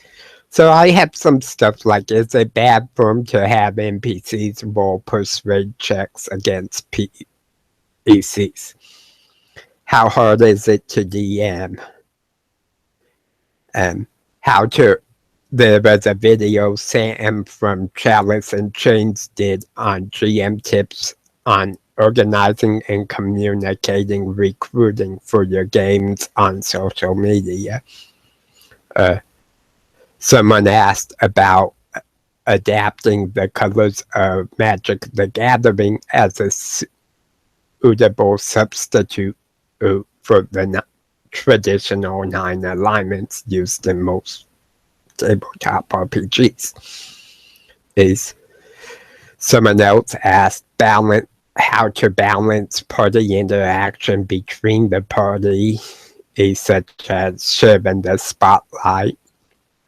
Someone asked how you would make a character that could answer prayers, so like making a deity, a Rob from the Swamper YouTube channel did a video on dice fudging that I want to do a response to. And then I got Tim's question he just asked. So I have these on my list of video responses to do. And I plan on doing like 2 a week or something and like that. So this list will probably never be totally complete. I'll probably always have an ongoing list. And I'll just pick whichever 2 questions or topics I want to talk about when I do the video responses for a week.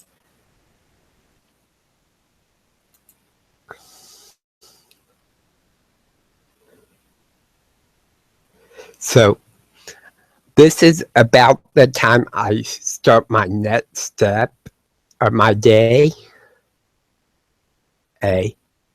But I am going to step away from the keyboard for maybe 4 or 5 minutes to refill my coffee, use the restroom, and then I'll be back and we'll continue from there.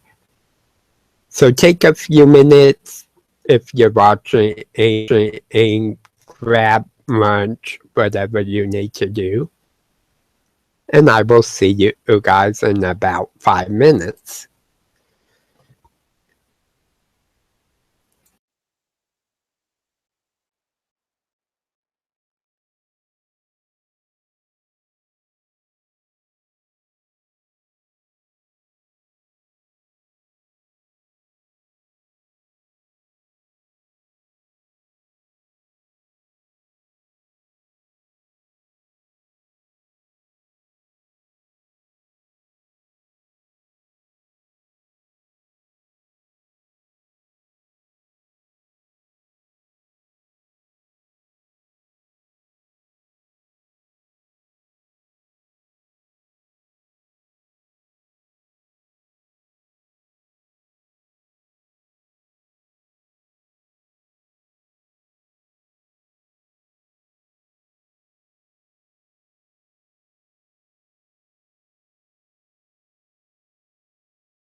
Okay, I'm back. So welcome back to Power Up Gamers. And I think Thomas is who's watching this live and hanging out. We have Marco with us. What's up, Marco?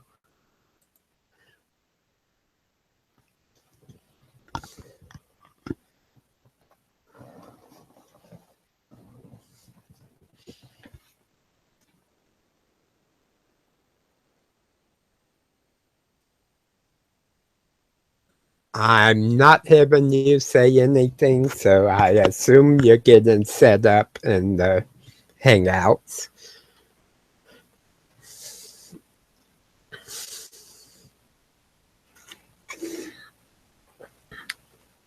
But you picked a good time to join us since I just got back from a restroom break.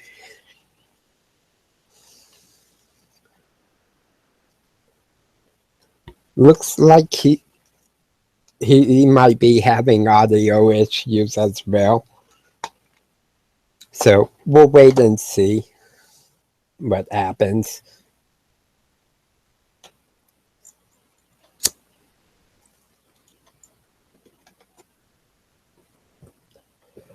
But in the meantime, I'm gonna check my BattleNet again because I'm waiting for a friend of mine to come on.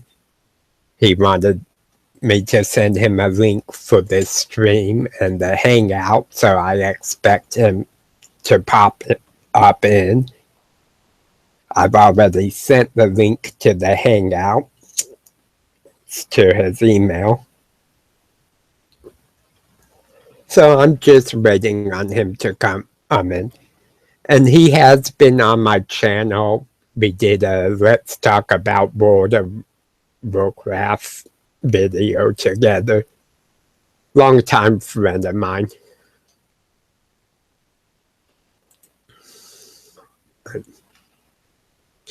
So in the meantime, the next part of my day, this is normally where I would begin transcription work because normally I don't have a whole lot of projects going on. But instead, I want to do a bit of brainstorming here after I finish my smoke. And I want to come up with some ideas for some different videos, etc. Okay, now I just heard a ping, so that could be one of two things.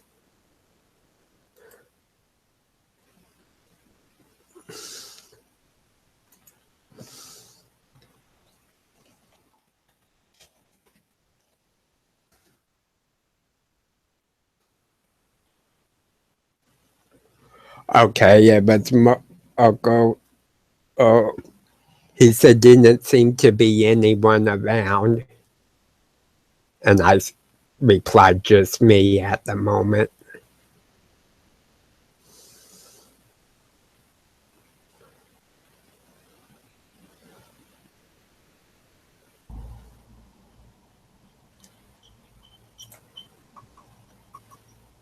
Hey, Marco. Hi. Okay, there we got volume for you. Is it too loud or too quiet? It's a little bit loud, but I can fix that. Actually, I think it is just YouTube. Let me see. Did this put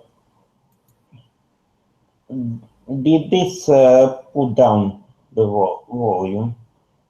A little bit. Okay. Yeah.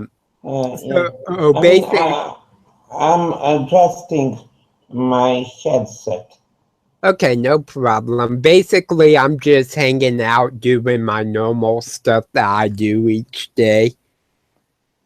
Yeah. And chatting with people. Thomas is who's watching us ask, what is our opinion on giving players the right to describe things in your world, such as Boca does in the Winds of Ursuline.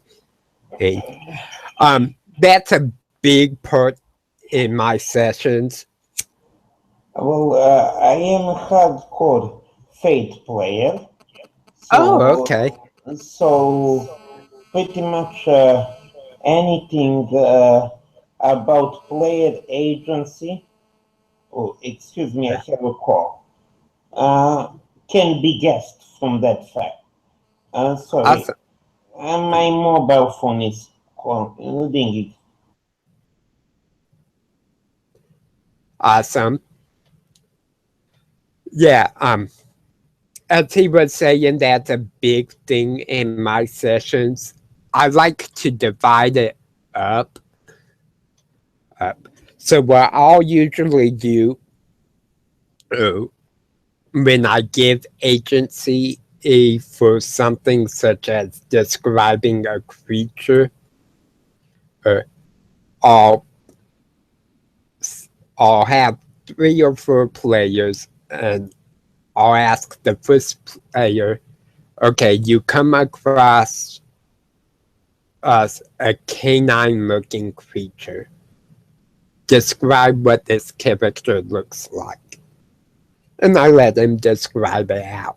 Now, I'll already know, oh, statistically, it's going to look like a dire wolf.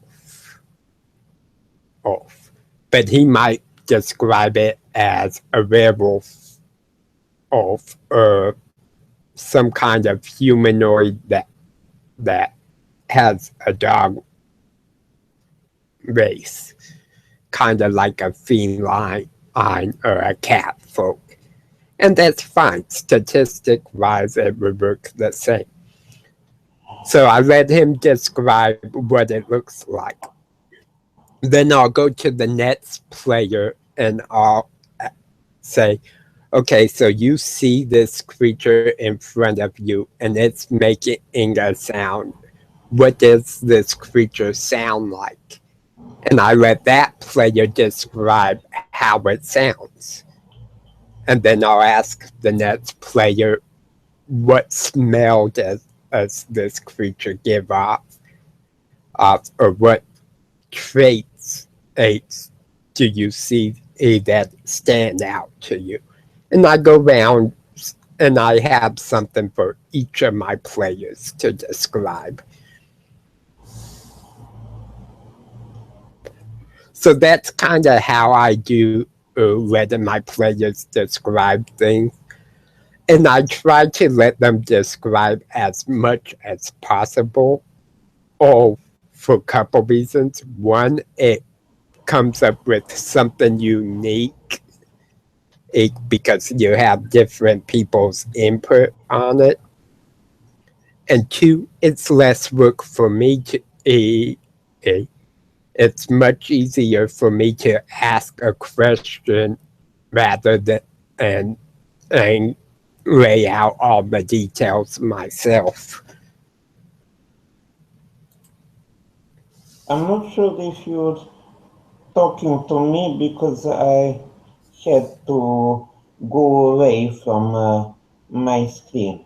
Yeah, no, actually, I was basically responding to Thomas's question. Oh, So, okay. so how are you doing today, Marco? Well, I'm slightly overworked. I had been till 5 o'clock Oh, on the job, yeah. and then I came home around 6. Then, how do you call it in English? Not the best man, but the guy who I was best man to. He Oh, okay. he called me and he took his what is month-year-old daughter for a walk. So I dropped by to see him and to see her and stuff like that, and this was kind of refreshing. And then I dropped by to see you. Okay, cool. Oh, well, we appreciate you dropping in. It's always fun to talk with people. Anyway, I needed to explain a bit because I asked the question and volunteered to run a game at this particular time slot, but I didn't put enough effort in organizing it, so Okay. I just wanted to, well, explain myself in person and, well, to see how you're doing. Anyway, when I saw this uh, role playing for accessibility, or however, Yes. role players for accessibility, I naturally felt I needed to do something, and obviously I have a disability, although that does not get mentioned Yeah. uh, as much as you do. Uh, Yeah. but I was like, okay, that was like uh, easiest and oh, most direct way for me to contribute, and I'm not sure if you had that idea. Whatever the thing is, I have a disability and I like running faith, and that was about what I could come up from just saying role plays for accessibility. And you know, discussing disability is not really my favorite topic. I do it occasionally when I Yeah. need to, but that is kind of reserved for people I know better.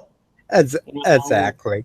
And and mm, that and that's understandable. A lot of people are are really guarded with discussing their disabilities, and part of that is we've we've grown up being made fun of, being picked on because we were different. So we kind of keep ourselves guarded to people we can trust. well, I learned to actually drop that guard a lot Yeah, recently, in the last, what is, 6 years since I've been full-time employed, and bit earlier during my active days. Uh, but, still, I learned one thing that people without disabilities kind of don't like to talk that much on the issue, and that's mostly driven by guilt. So I limit that on particular event which can get hate or love or whatever it is on the Facebook, and I keep going. yeah, Uh, in Serbia, there's a lot of sad people with disabilities, and that's the last thing people without disabilities want to see. So I have a kind of mantra that, in order to do something for people with disabilities, one must say first and foremost, keep a positive attitude, and if you can't keep Exactly. a positive attitude, then take a break and, wait for the occasion when you can have one, and that's the only thing, the only way anything can get done. Exactly. And a real focus I had and this kind of ties into the getting over the being guarded. Because when I And guilt, and guilt. first, first started the group, I was pretty guarded. I had my regular players who knew I was disabled. They understood how to work with me because we were good friends. And but I've expanded out. I started this YouTube channel because my thing was I had noticed a lot of issues come up with accessibility. Like I would go to my local game store, I would see people in wheelchairs trying to navigate this tiny game store or try to get back to the back rooms where they host live games. And then they wouldn't have spots for wheelchairs to be pulled up. I knew deaf people who don't watch YouTube because they can't hear it.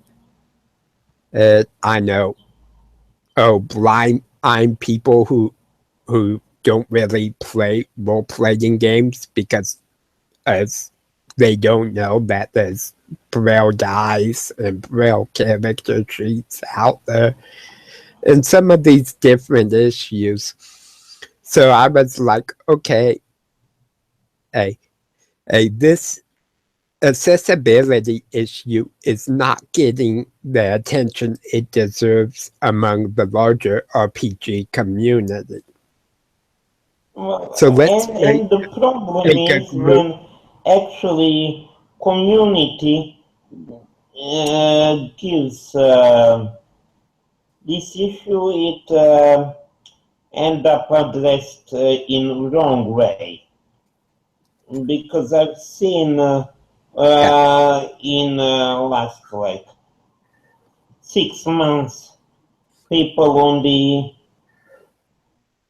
internet campaigning for quote unquote role playing clubs for the disabled, and I'm like, what's wrong with you?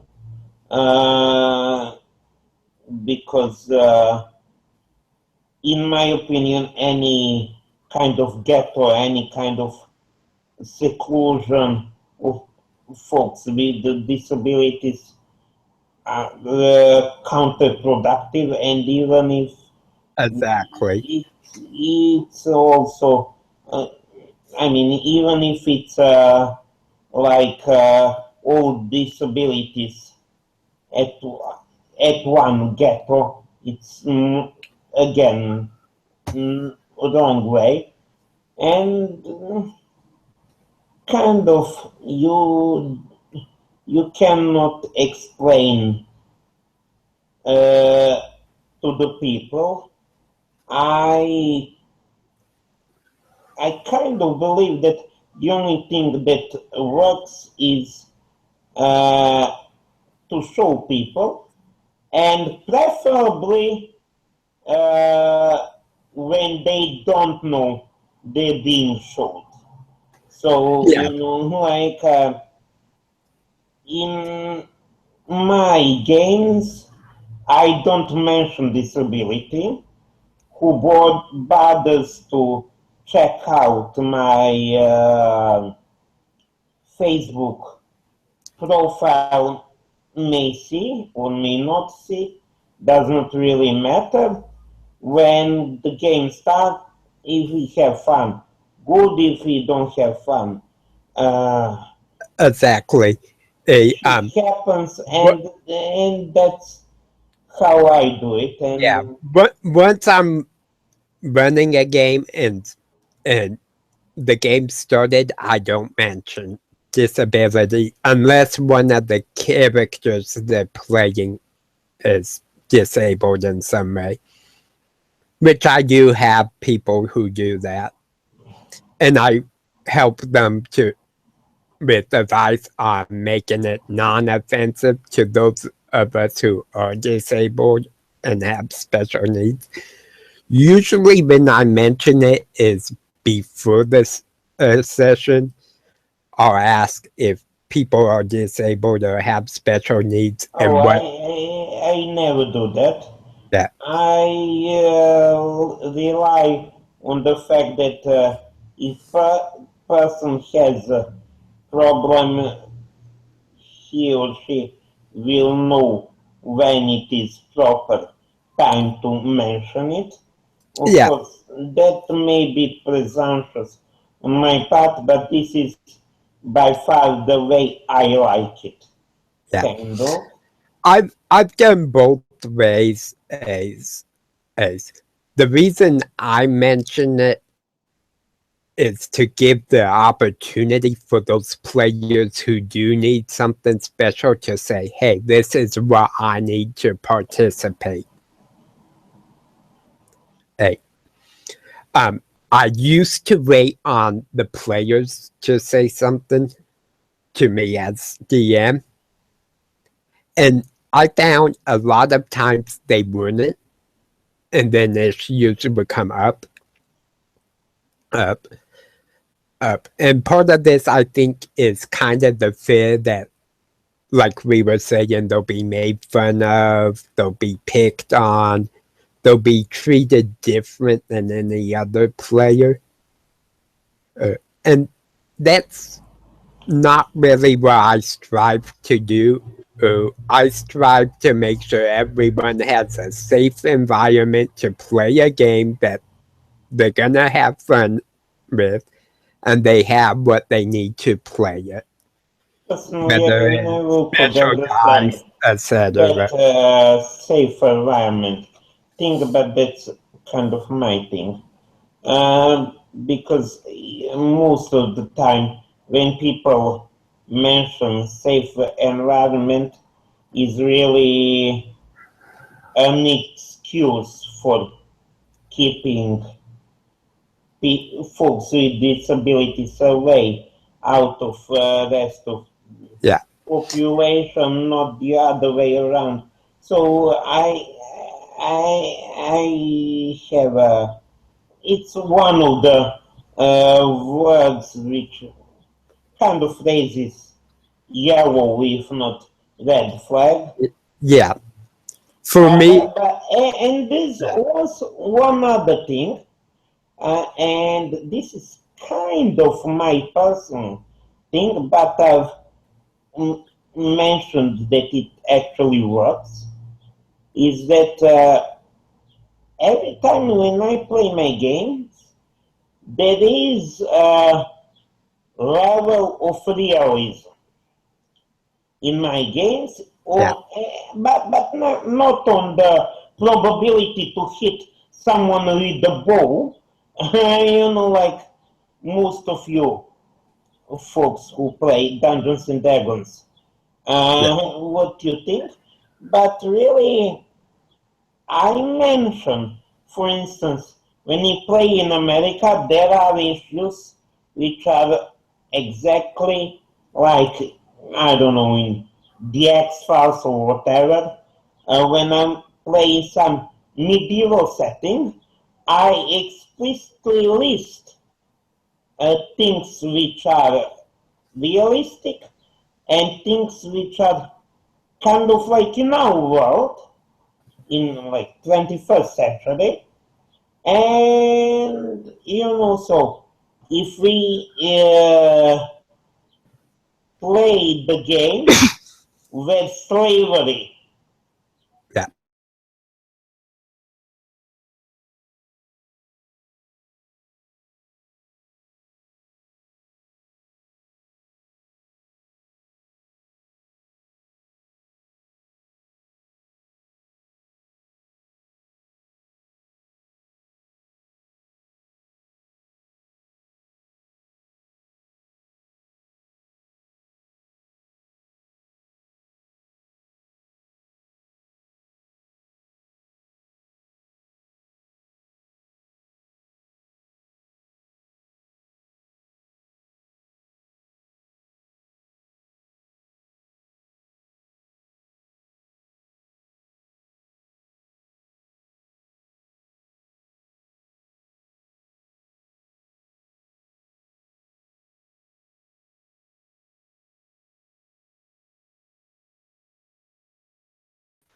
things And, like that. and I say it beforehand. I mean, if we're gonna have polygamy or slavery or whatever, I find this that may be an issue. I say, okay, these are in the setting, these are views, and they will be held by majority of the NPCs Yeah. and presumably PCs. And if you can't or don't like it, also religious violence, uh, ethnic violence from Serbia. So we had that in my lifetime also. And if it's not a game for you, sorry. But when I need to address something like slavery, inequality of genders, or something like that, you're gonna either play compelling character in such a setting, or Yeah. find some other game. Sorry, this is how it works. Exactly. That's something I do too, is I get to know my players, and this is good for any DM.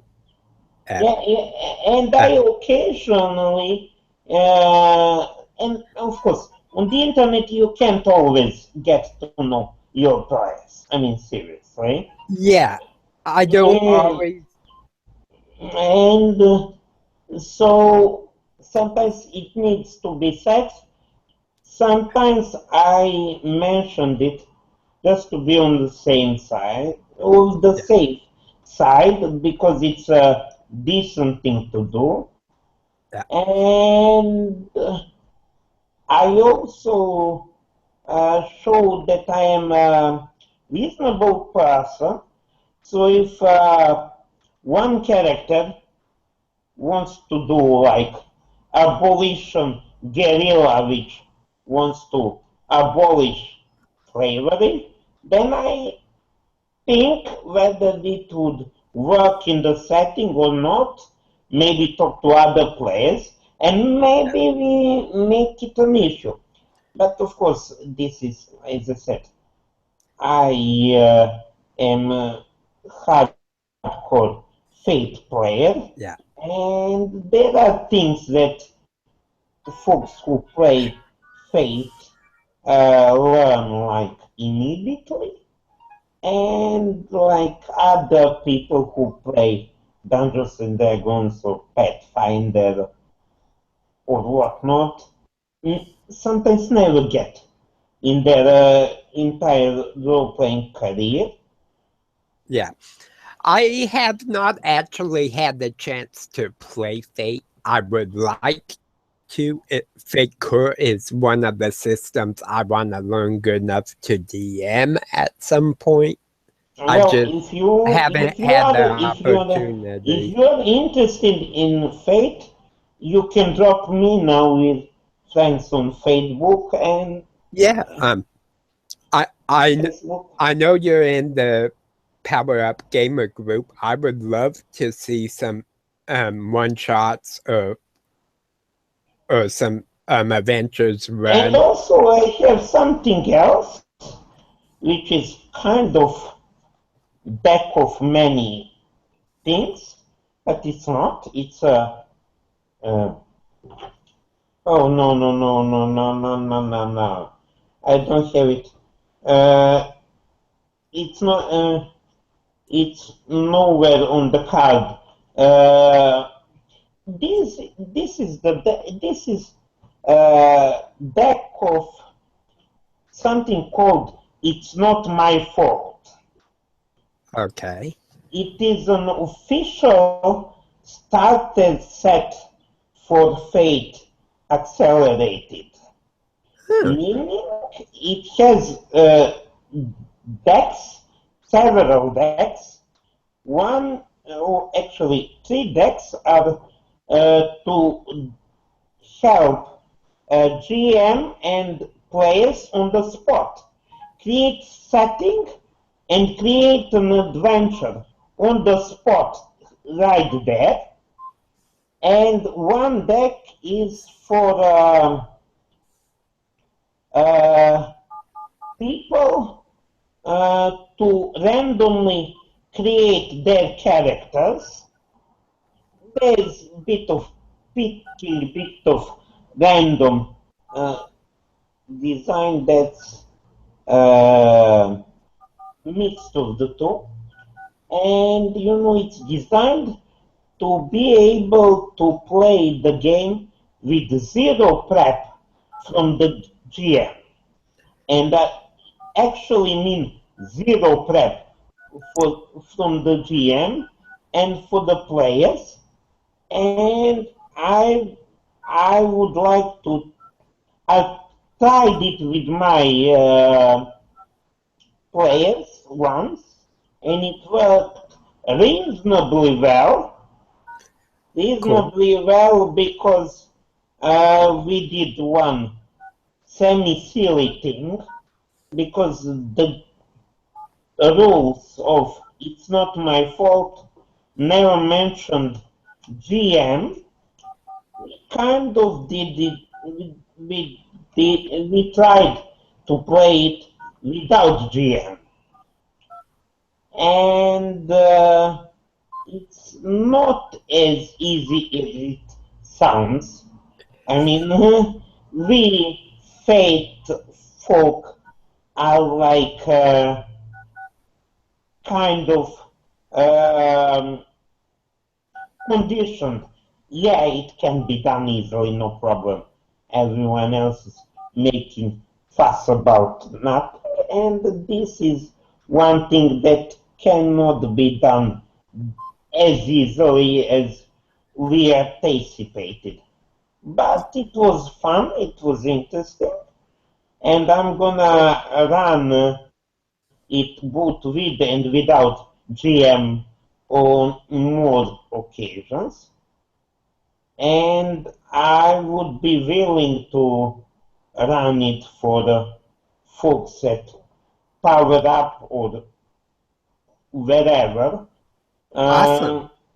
Yeah, it's make events whenever you want to run something, and if we can fit them into our schedules, we'll sign up. I'd love to. I'd love to, of course.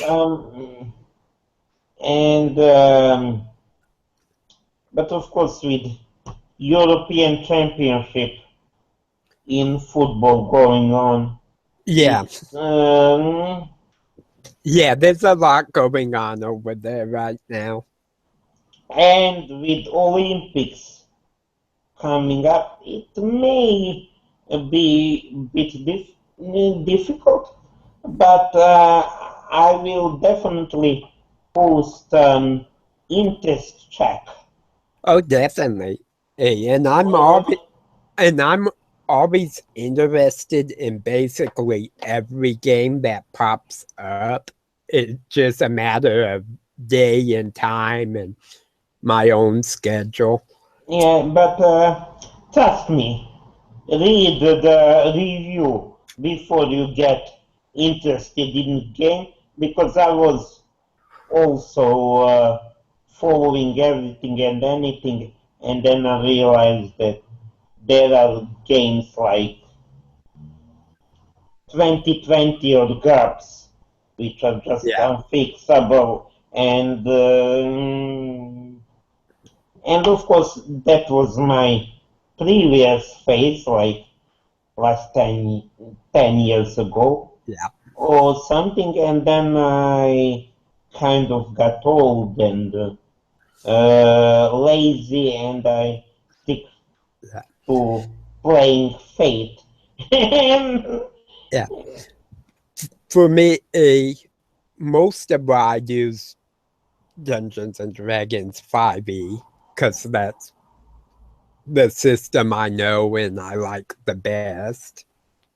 But And I it's want, easiest one to to. get Faker. I want to know that good enough to DM. I'd like to do a Star Wars based Edge RPG. of the Empire, the new one is Yeah, interesting. yeah. I I have play. the book. I didn't have time to read it. Yeah, I played in one shot of Edge of Empire. I have a character made for it. I had a total blast playing it and play some more and kind of get to know the system better. And then maybe something like Pathfinder, Numa, Numenera, Numenera. maybe Savage Worlds, Yeah. something else for a foot system. And I want to learn those four systems good enough that I can DM a game in any of them. Yeah, they're also on my list, but I kind of don't have time. Yeah, Eh, that's And I'm somewhat less keen to experiment. And yeah, that's my big problem is time because I run the Power Up Gamer Facebook group, even though I have some um, a, administration staff for that. I run the YouTube channel. I'm doing transcription for like 5 channels right now so that they can put closed captions onto their videos as an accessibility project. We're working on a logo that can be commonly put on RPG products so when that they're accessible to people with special needs. So we have a lot of things going on. I'm also going to be participating in Brigade Con on upcoming. So yeah, a I heard lot of different things. about the brigade come.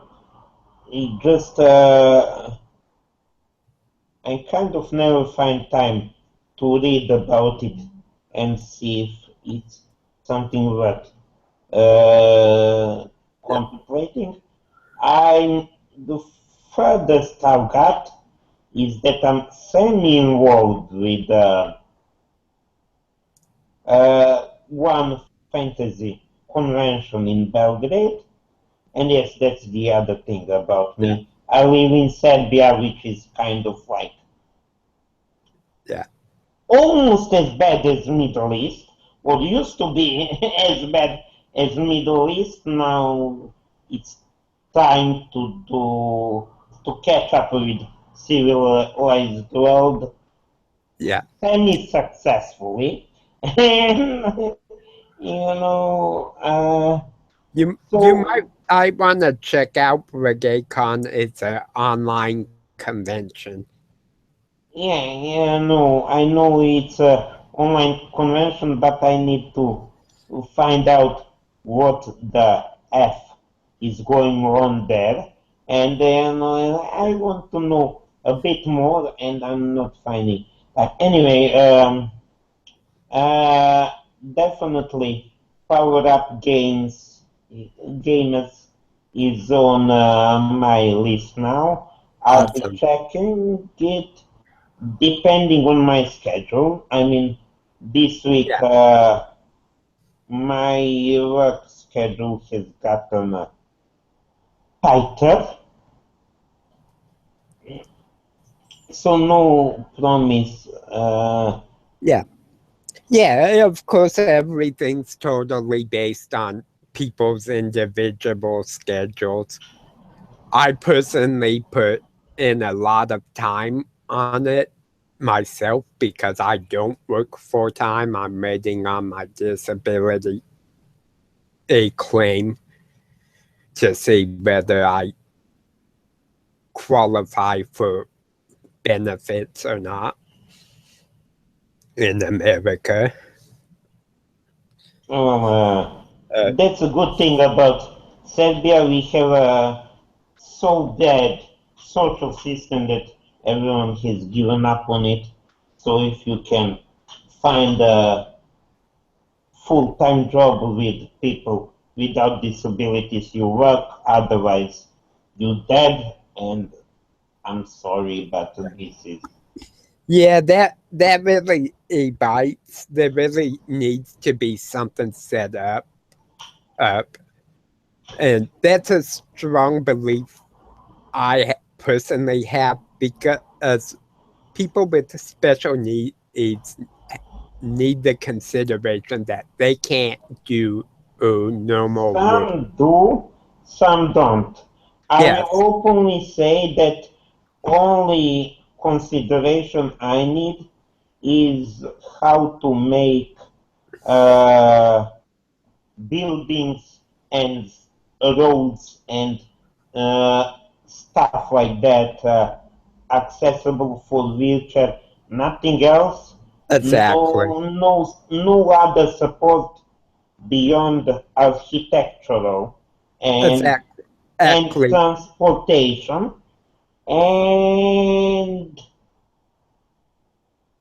kind of I'm getting is everything except that, because I was born with a disability, yeah, so in as was order I. for me to get to the school and then college and get a job, my father ended up working much harder than me, and by working I mean actually carrying me up and down Yeah, stairs every fucking day in the middle of the time when he should be at his work.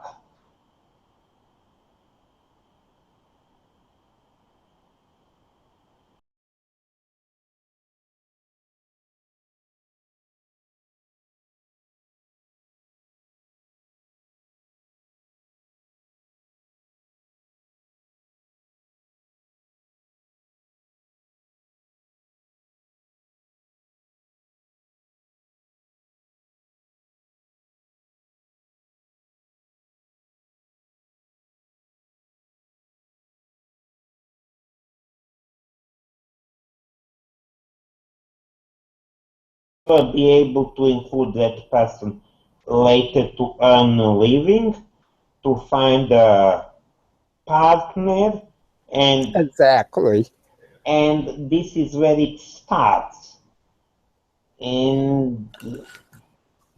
And also the other problem is also at college and around college, I had people around me flocking, all the experts or whatever, uh, those who, how do you call it in English, pedagogues and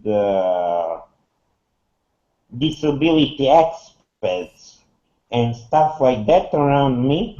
And I'm like, okay, people, I don't need you.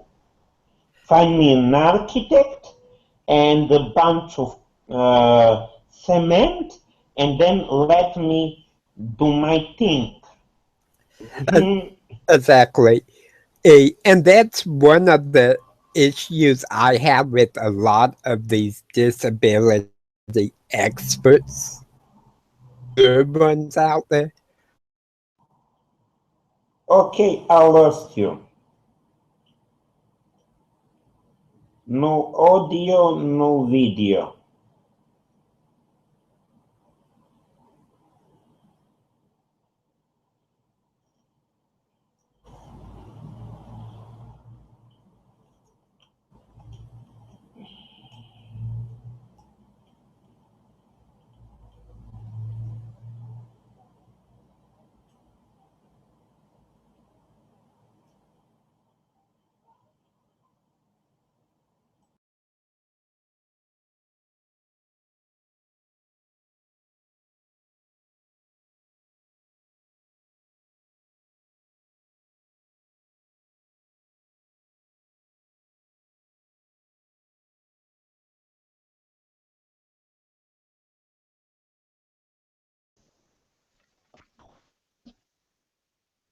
Uh, Hello, Jared.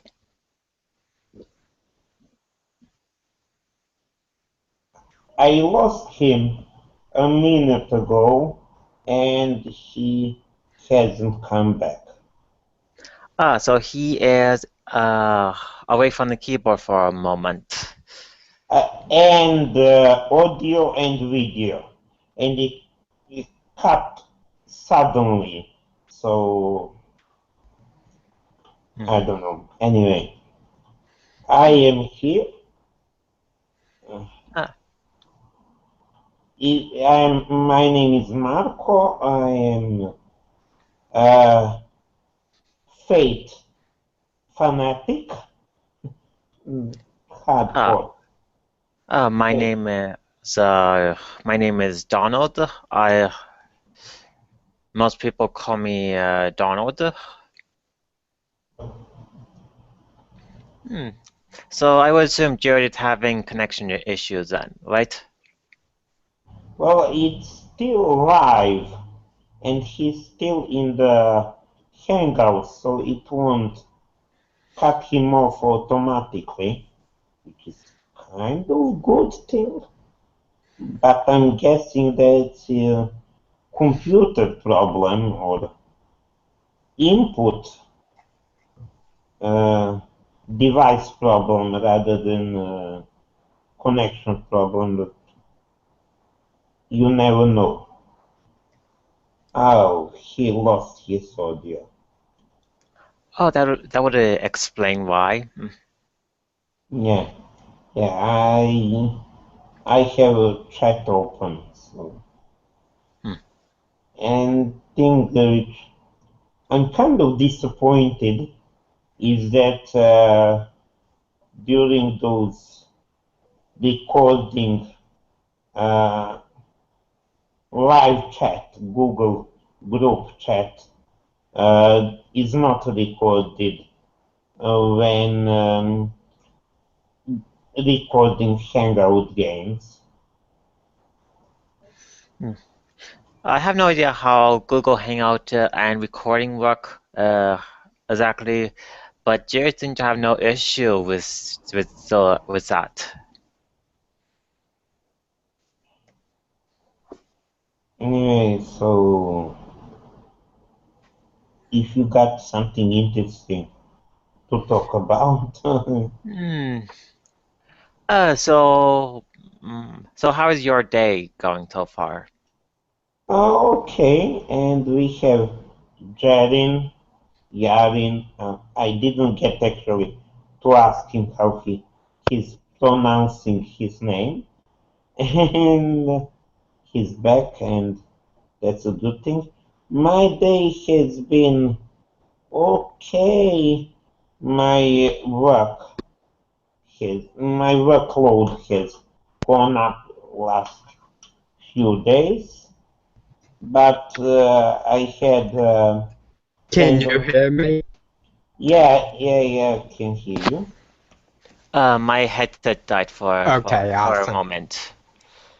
Uh, For some reason, I lost audio for a moment. uh, Anyway, so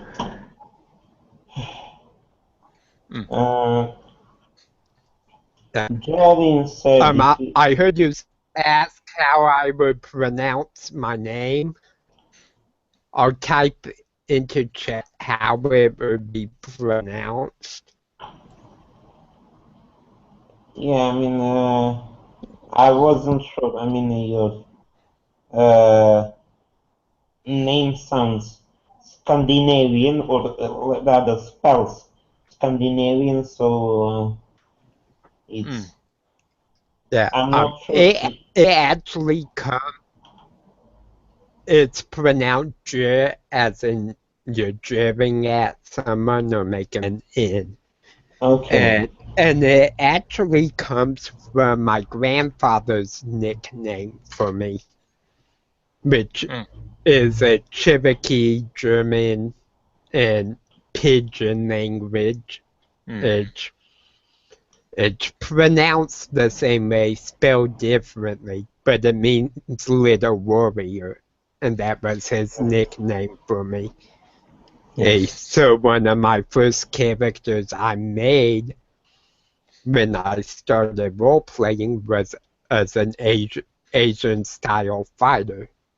So I needed a Chinese-type name, so I spelled it JA''RIN.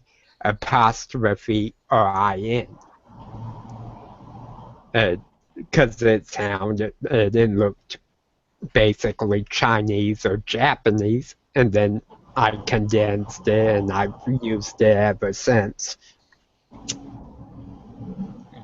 Yeah. Anyway, I guess I should have asked you right away, but I kind of it was two of us. It didn't occur to me. Yeah. Oh, no problem. Most people are able to pronounce it pretty good because it's pronounced pretty much like it looks, except for J or a J. So it's actually Jiren.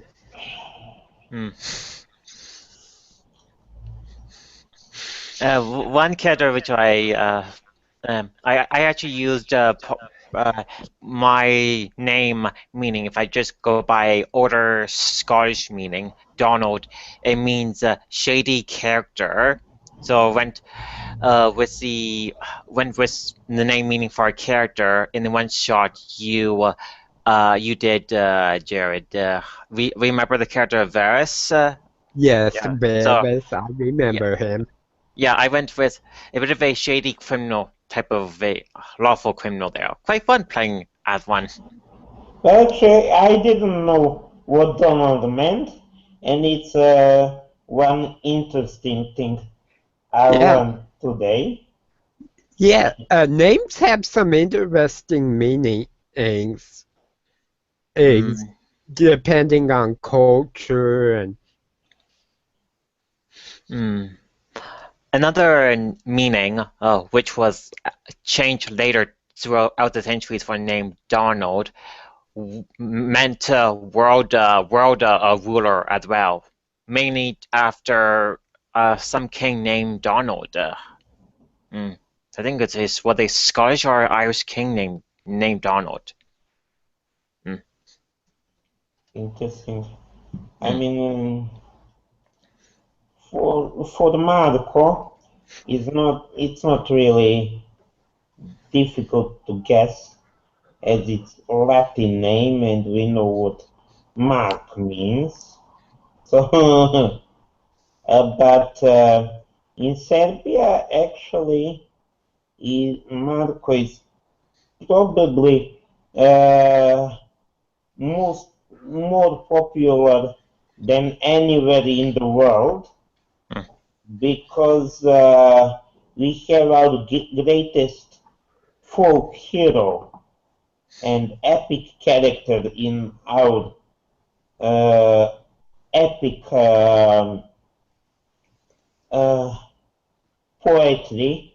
His name was Marko Kraljevic, or Prince Marko, or Marko the Prince. And he was a fantastic character, and he is really, I mean, we were like playing Dungeons and Dragons before there were Dungeons and Dragons, because there's no way anyone could do what he did unless it was in Dungeons and Dragons. Yeah. And of course, a lot of exaggeration is in his epic poetry, but there are also really beautiful poetry and drama and whatnot. And I kind of joke that you can look at epic poetry about him and have exactly American TV series how it follows exactly every cliche American TV series does, and eventually I realized that's because it was necessary. I mean, at the time when these poems came to be, there was no really other entertainment because Turks have conquered Serbia and they banned every song, dance, well, not song and dance strictly, but they impose stricter rules. They banned literacy and stuff like that. And so people couldn't print books, couldn't make movies. They were not allowed to stage plays and stuff like that. So everything they could do is sit around fire and tell tales. And these were, of course, in poetic form, which is kind of difficult for me to emulate, but really, really, really sounds like Dungeons and Dragons. Yeah. You know, Okay, so if you cut out all the roles and just retold the story. here's a question because I love a lot of the epic tales of like the Iliad from Homer and others. Is, is how would you use something like that in one of your games? Mm. One Is epic. this question for me or Yeah, general topic okay? everyone can answer. Marco was speaking first, so I let him finish. Oh, no, no, no, no, no. There is a problem with established stories like Star Wars, and especially Star Wars, but it can be applied also to Marko Kraljevic because it's difficult to mimic what protagonist did. I Yeah, mean, you will never do anything as cool as blow up exactly. Death Star. So you can play Star Wars, but it's kind of underwhelming for me. And same thing goes for Dune. And this is, but I did use my own hobby, historical hobby, to create a fantasy setting, which I kind of hoping or semi hoping to one day publish. And it was like based on later days of Byzantium and Okay. Hmm. that area, and it draws really inspiration from this epic poetry, and also I kind of managed to write in like half of his story into that game, and it's interesting. And unfortunately, I don't have time to publish, and that's the first thing. And the second thing, I kind of given up publishing settings, because as fate Yeah, go, it's there's best a lot of work that designed goes. it's best to design with players on the spot rather than waste your time as GM. Yeah, there's a lot of work that goes into publishing in PDFs and stuff of. So I can understand kind of that giving up on it. And I have a long list of stuff I would like to publish, but it's kind of on the back burner at the moment because I have other things I'm doing. But Donald, how about you? How do you use like cultural influences such as Bardic tales, stuff like that in Well, your this game? is well one character which I used. What if you could consider to be a real religion, in one campaign that I currently playing, which will end soon on Dawn Forecast. One of my first characters that I played would have been a diabolist, which in real terms would be a Satanist or a devil worshipper. So I went with a party-focused cleric of one for the setting. And quite fun playing as a evil Tengu cleric of that faith. Just picture the deity that she worshipped what would have been a very authoritarian dictator god that Okay. want to control magic and people. Okay. So it was entertaining. That's pretty interesting. I use a lot of culture type things in some of my one shots. I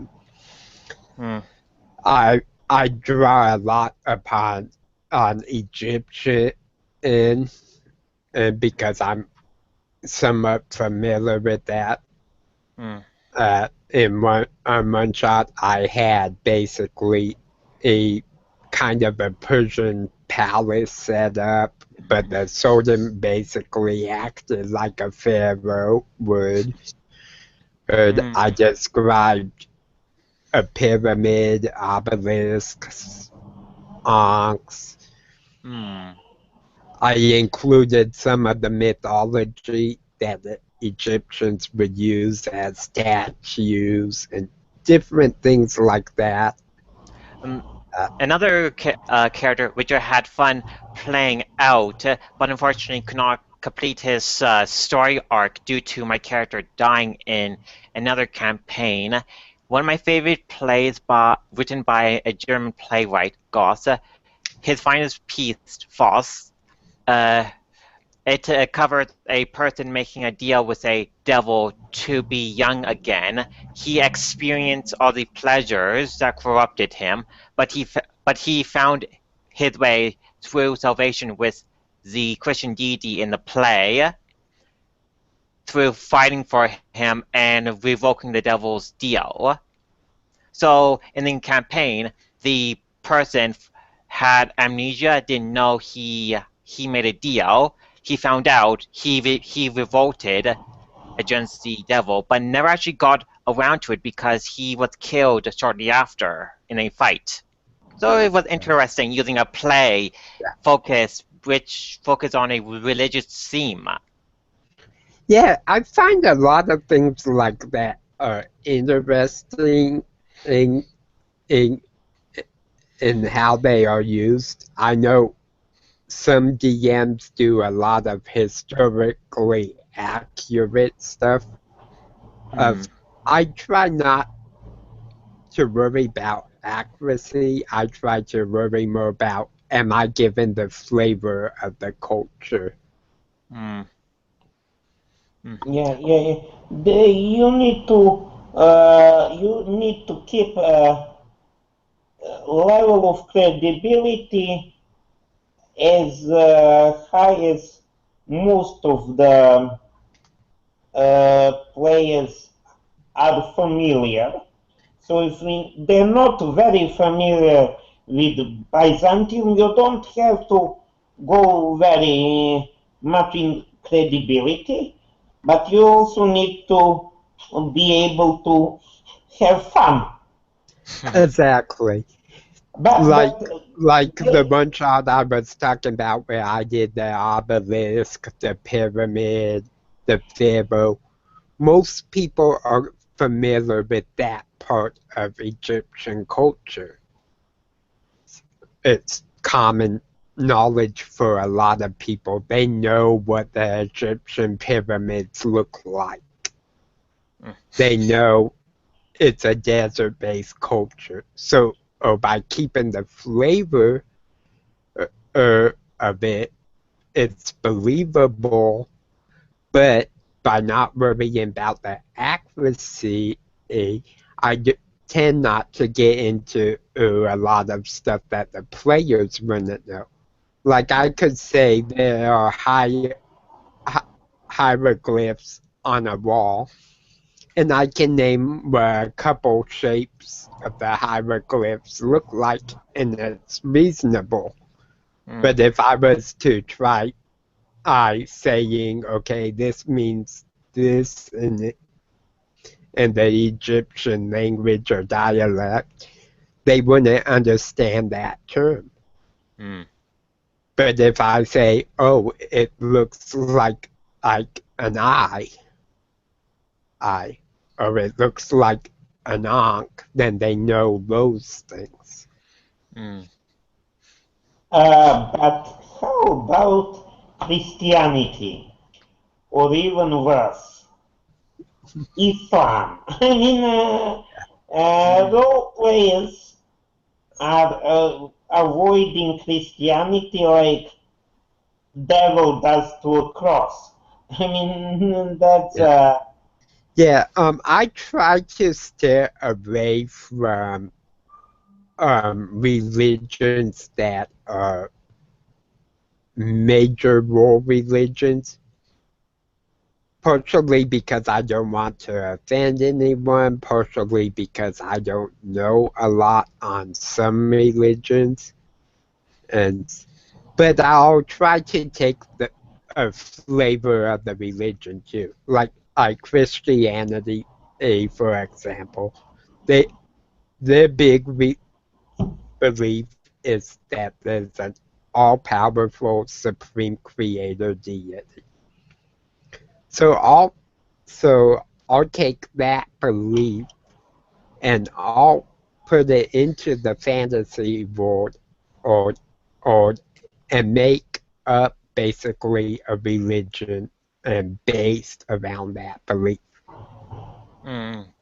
When it comes to real world religion and role playing certain ones out in game, I don't like using real world major faiths. I would go Right. with certain ideas from a faith. The one I mentioned, being a diabolist, I played as a servant to a evil dictator type of a god, which, well, there are dictators which are gods in a world in the current world that we know in the past and in the present in some minor countries. Yeah. but have you played Warcraft 3? Warcraft Mm. 3 and World of Warcraft.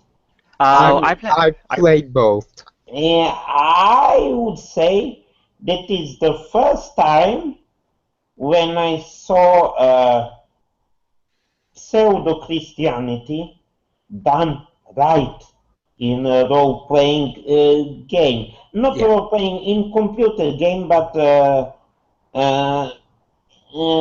In the video game. equally almost as rare.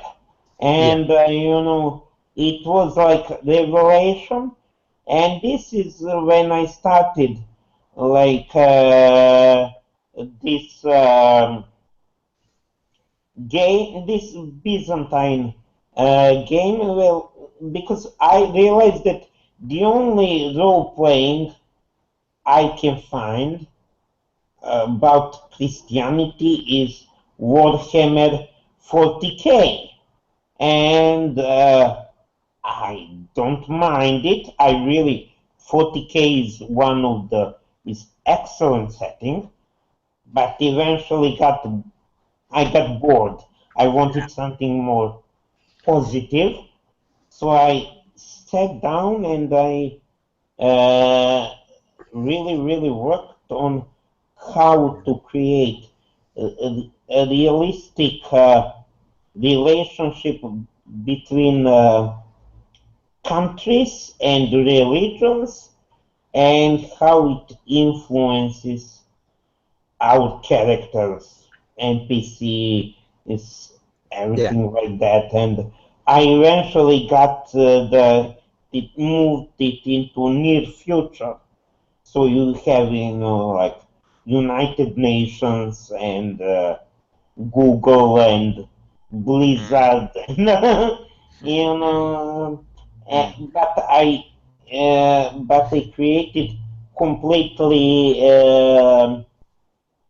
completely fictional geography, so there's no Serbia or America or Israel, but I do borrow it here and there, and mm, it's kind of very interesting because I don't see too often that player characters are assumed to be like members of one nation, and you then follow what happens to that nation as opposed to other nations. Yeah. Or, for instance, that they are all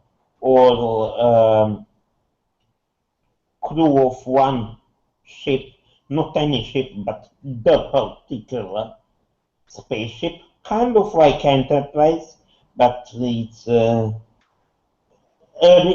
a relative rarity. Like it's not any spaceship; it's the only. Y- It's the first spaceship that actually establishes contact with alien entities and y- stuff like that. And then we follow those characters who made that first contact, Yeah. how it It is affects them. it's pretty rare in RPGs to have people all from different nations, different cultures. Not so much race-wise, but usually they when the DM decides to run a setting, they like the players starting on the same continent. They all grew up on the same continent in the same nation, and one because it's Except less. one is elf, one is dwarf, and Yeah, one is hobbit. yeah, exactly. They have different races, but cultures and the overall setting is pretty much the same. A big reason for this is it's less work for the DM. They don't have to come up with multiple nations or different continents. They just have to worry about out the continent that the players are going to be on. But it was a challenge for me, and I felt it more rewarding when I could establish realistic relationship between, well,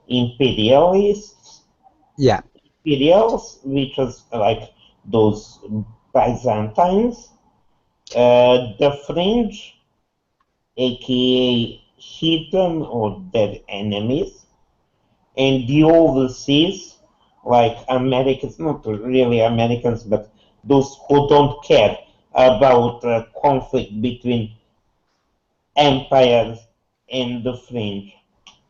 yeah. And It's definitely an interesting concept and something that should be addressed more in typical RPGs than it is.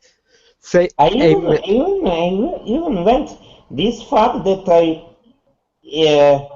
invented jargon because, and this is interesting, bit of culture in that fictional setting. Imperials, they used to be an empire, but have become a democracy, but not by some revolution or something like that. but the reigning then king, later emperor, he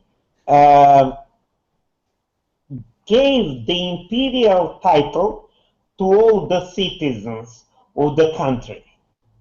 So they still call themselves an empire, but they are democracy, and actually everyone is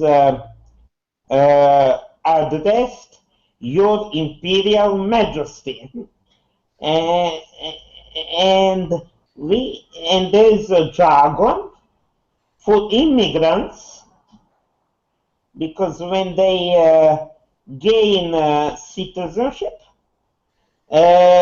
they also gain the right to use the title and to be addressed as Your Imperial Majesty. But most of the imperials are calling them princes. Why princes? Because it takes one generation to become prince, next generation to become a king, and only then you are integrated into the empire. And it's so subtle, but it's actually an insult to call them prince,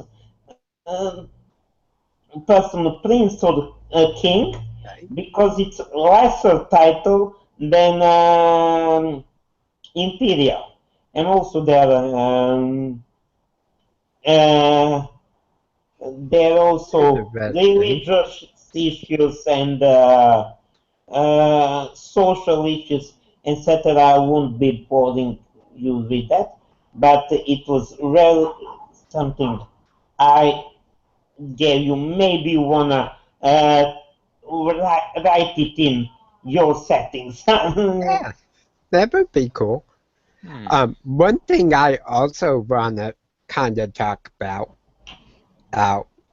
and I've thought about this a lot throughout my life because I live in a predominantly Christian neighborhood. The whole town is basically Christian, and role playing isn't really accepted here because of a lot of outcry in the past, as with Dungeons and Dragons being satanic or leading to devil worship, stuff that's being debunked throughout the years. But one of the things is you have these hardcore people or almost fanatics of different faiths. And one thing I thought would always be interesting was to develop an RPG a, for those religions, such as Christian religion, and you could do basically a Dungeons and Dragons type of setup where you have a more historical feel. Your world setting is monotheistic, so one god or one creator deity. A You could have a single unified church, such as in medieval times it was primarily the Catholic Church. But you could do things with like the character sheets as well, like in the Bible, or it lists fruits of the Spirit in the New Testament. And you could have those replacing the normal RPG stats of strength, charisma, etc. And by doing this and making it in such a way that it is suitable, it's teaching the morals and ethics of that belief, that opens up the concept of role playing to an entirely new group of people that may never sit down at a typical RPG. Hmm. So this was one big motivation for me, because I am a Christian person, and of course I wasn't exactly born into Christianity. Yeah. As I was in Serbia, I was born kind of in 80s, and I didn't learn till later in my life that my parents actually ha- had some religious beliefs, and I was convinced that they were like good communist uh, atheists as they were supposed to be. Now I know it's not true for my mother. I didn't know them. So, but for me, it's kind of different because I come from a country which kind of re-christened itself relatively recently, actually during my lifetime, and also like I mean, and also kind of like everything wrong that can happen in the world and everything right that can happen in the world will probably happen somewhere else before. Well, actually, Yeah, definitely. actually, Yugoslav was kind of proved the opposite, but never mind that. Anyway, so here in Serbia, kind of people are more easygoing about that because Yeah. they, I mean, those who know Dungeons and Dragons knows it's not their worshipping, and those who are afraid that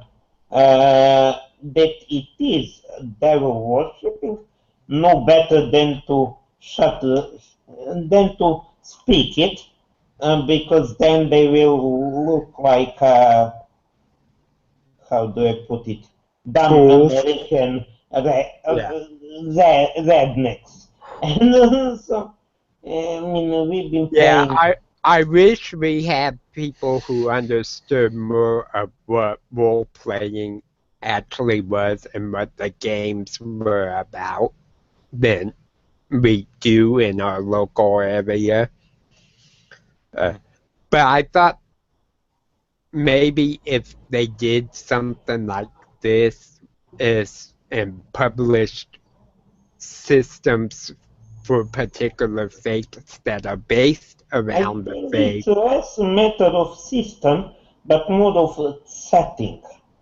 And not only Yeah, just setting, but also aesthetics, as in physical book that yeah, you. This is a idea. Mm, I, Jared, you know Andrew on the podcast. He's religious. Anyway, he made a video about in a group that he was playing in.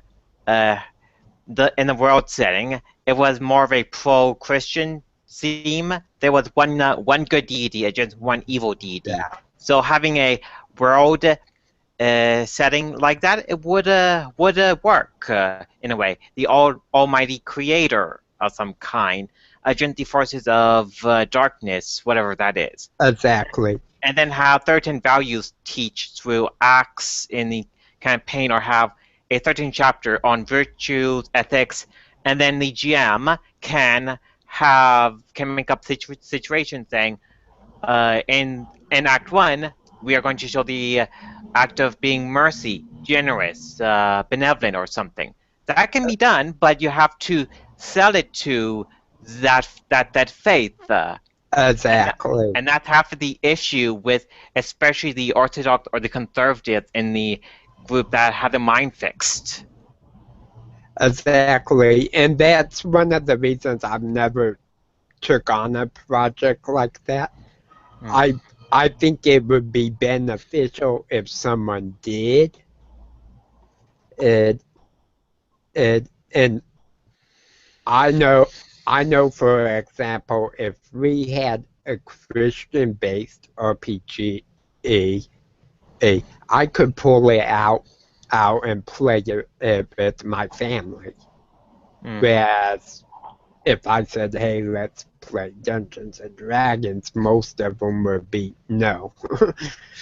Don't even bring that stuff in my house. I have one issue with this, because if you create one good deity and one bad deity, then it may be mistaken for the religious propaganda, and then you will have a lot of bad mud from the other side. Yeah. This is why in this imperial setting, or as they call it, world of Peeling or Byzantine setting, you have actually one religion, which is our religion, and all through the narrative, there is very clearly question marks. Who is actually right? Imperials or the fringe? And actually, Imperials are the winning, and that is clearly case. And French have done some bad things, but, and then there are really lot of question marks, and like, how would you treat if the opposite was true? What if you fall in love with a princess, like an immigrant or something like that, and stuff like that? And so you need to walk really thin line, because good guys need to be good, no question about it. But bad guys must not be bad, must not be evil, must always be portrayed as us versus them, never good versus evil. And this is why it is so difficult to do it, and to do it right. And again, look at Warcraft 3, and look at Arthas, Jaina, and look at Thrall. And that is my advice. Start with Warcraft 3, or if you really enjoy 40k, read 40k and try imagining that demons don't exist, and how wrong their religion would be, and try to rewrite it, because these were two things I was relying in that game. And of course, news reports from Middle East, for instance, watching Al Jazeera and CNN simultaneously, trying it's interest, and of course Fox, if you can stomach them. But I don't want to get too far into religion itself, but I think it would be interesting and beneficial for the role-playing community to be able to offer stuff like a Christian-based RPG to those who are Christian, and perhaps an Islamic-based one, such such as Dune. Dune has a lot of Islamic and Yeah, Buddhist influence, I love and Dune, to, but I wouldn't call it Islamic. no, Uh, there's it a culture. yeah, There's Islamic, there's a culture that it's but not almost a religion. mix of Islamic and Buddhist beliefs, which I find fascinating how they intermingle them.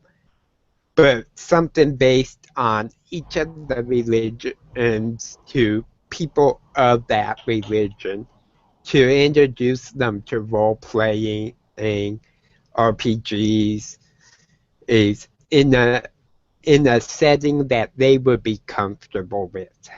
Well, Jarin, I have like at least two settings, Yeah, possibly more, that could be Christian friendly, and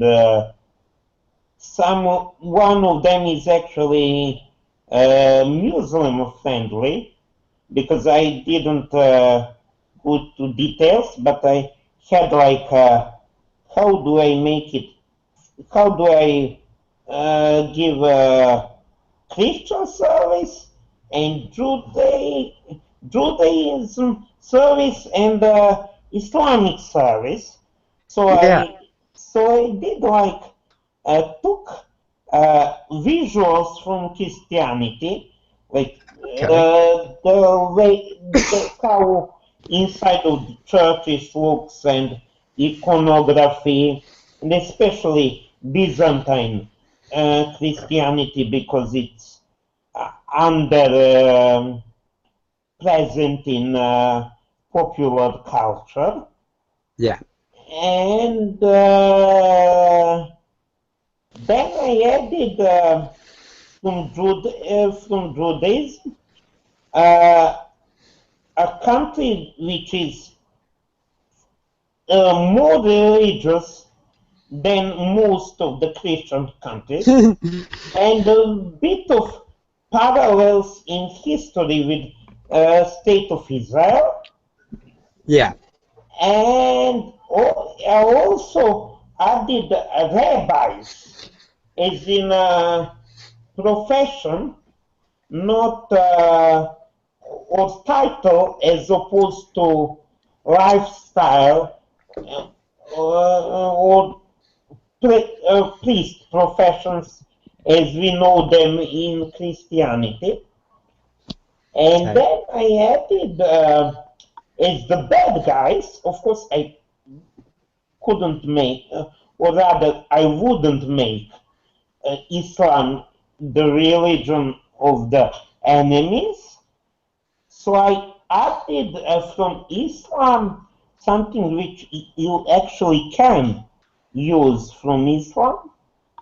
That is jinn and shaitans. Yeah, Instead of spirits and angels and stuff like that. yeah, June. I And love June. so instead of in that game, I mentioned there's Blizzard in that setting, and there's like their game called Shaitan 6. Shaitan 6 or Shaitan 7 instead of Yeah, Diablo 6 or Diablo 7. And there's a passing reference that they're playing Shaitan yeah, 6 or 7. and it's definitely something that is brought up in a lot of RPGs as for the feel, but having dedicated systems and settings to that, I think would be beneficial. But and it takes someone better with better knowledge than I have on the various religions to undertake such a project. But I think it would be beneficial for the role-playing community as a whole. Same with making systems that are specifically built around things like accessibility issues or what it's like to be a handicapped, disabled, have special needs.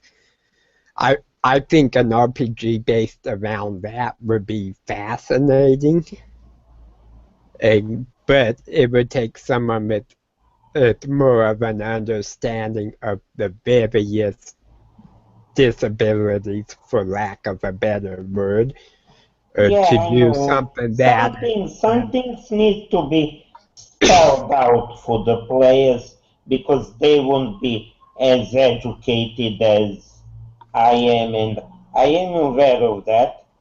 Unfortunately, exactly like in my case, I'm autistic, so I could do a pretty good uh, base on what it's like to be autistic and live with that.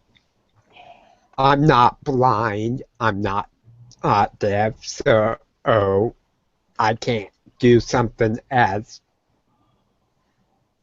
with as much detail or knowledge in those areas. But I think it would be fascinating to and I do it with some of my characters. Like I played mutes, I played people who were blind, I played people who were autistic. I played women. Yeah, I played women too. But that's a wrong type of joke. But this is But subs. yeah, They but always I would think it would be fascinating to see a system built for that. well.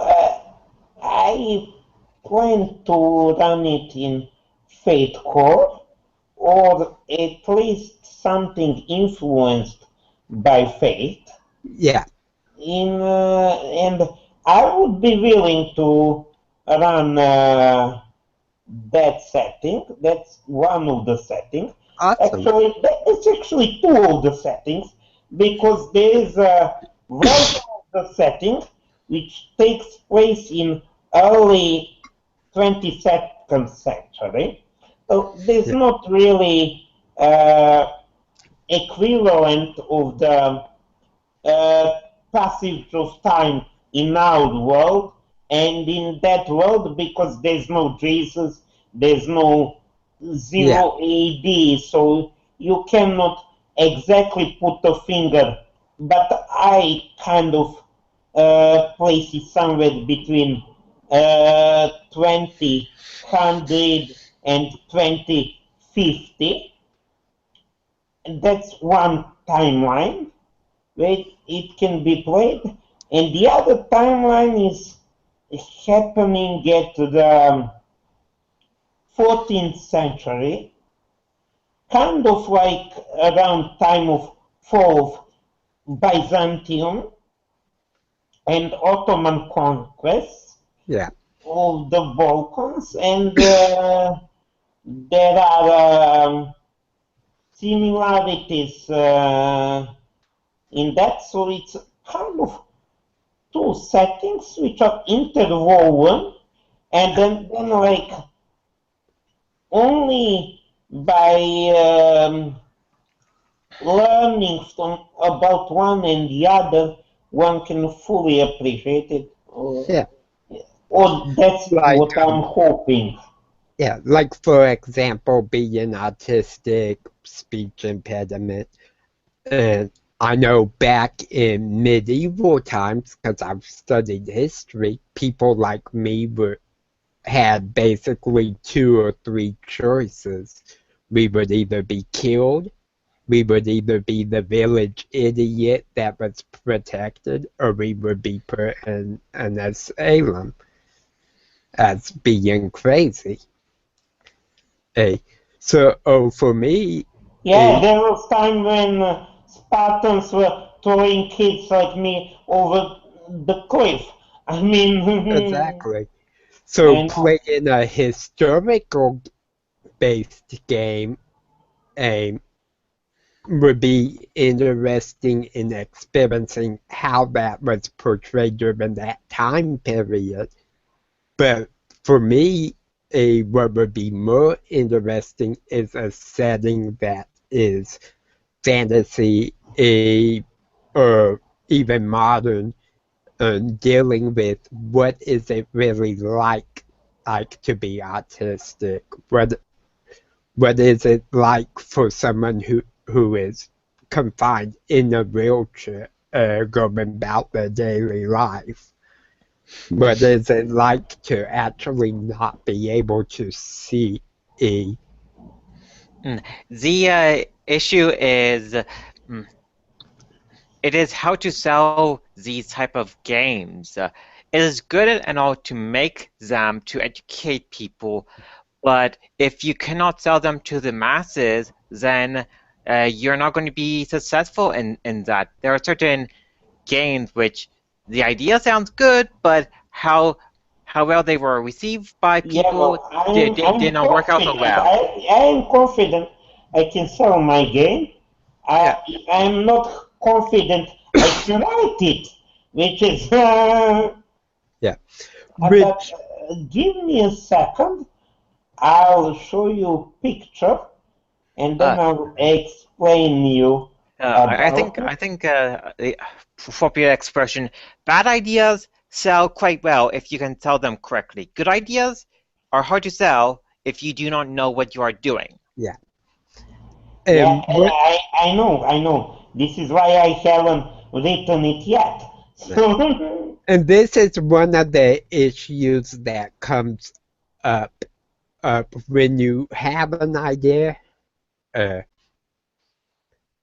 with such things as a game that is written, and or a system that's written for the blind, for example. Oh, how many people are going to actually use it? Mm. Pretty much only those who are blind or know someone who are blind and want to play with them. Um, so when you get into what they call a niche like that, uh, it basically limits your profits. And that's why big companies like Wizards of the Coast, or Paizo, probably doesn't pick up these ideas, not because they aren't good ideas, but because it limits the customer base. Mm. And companies don't want stuff that limits the customer base. They want stuff that anyone can pick up, that anyone I share the can screen. buy. Excuse me. I forgot how do I share the screen. There's a button on the left side called Screen Share. It's underneath the chat box. Underneath? Yes. Yeah, it's the green icon with the arrow. One say, Jared, one thing that sold quite well that Python made, it was the occult adventure. A lot of people that was into anime, especially the last Airbender, Yeah, the occult had a class which was like an Airbender in a way, but different elements. So Paizo sold that idea to people who liked that type of stuff and put it into a system that they can pick up and play. exactly. They pick up on things that are popular, that have big followings, Mhm. and that's the stuff they're interested in publishing. Mm. And if you were to suggest an idea, Excuse me. I still haven't found share screen, and this is probably because I didn't hear what corner to play to look for. It's the green icon with the arrow on the left. Oh, yeah. Mm. Okay. Jared, what I remember from one of my business funds, in the past, it was easier to make something and sell it to people who actually would be using it. But now, well, one of the business ideas how people sell something is they find the crowd that they like and make something for them so they can sell it. Exactly. It's like a lot of people are right-handed, so right-handed items they make for them, but there are not as many left-handed people, so you don't see as many left-handed items. So Exactly. left-handed people have to use right-handed items. So that's if that makes sense when it comes to Yeah. a business Yes, model. it does. And that's exactly how companies work. Hmm. Like like for example, let's take video games. Aims. Aims. They kind of not educate, but they kind of steer the video games nowadays towards more of the younger crowd Mm. out because those are the ones who are buying them, who are playing them. Even though there's a very strong base of older gamers such as myself, Mm. who don't like some of the features that newer gamers are growing up with, such as a lot of video games, it's fast-paced leveling, it's combat's really easy because that's what the customers want. It is more of a generation expectation, easy to pick up and play. Me, Exactly. me, some of the newer games that are coming out, I do enjoy them, but not as much. I don't enjoy a lot of new games that are coming out. Me being raised in a more of a literature house, I enjoy storytelling and the art of telling it. One game which does it quite well, which you probably heard of, would be Baldur's Gate. Yeah, That that Baldur's Gate was awesome. that series or any game like that can tell a very entertaining story while having good combat and mechanic system like Neverwinter Nights. That's something I like. Yeah, yeah, and Neverwinter's Night, I does a feature that I find is pretty awesome and not done in several MMOs, and that's the Foundry, where you can actually make your own adventures, your own quest lines. Yeah. I would love to see that added to something like World of Warcraft, Mm, or maybe Star Wars: The Old Republic, some of mm. these other games. Yeah.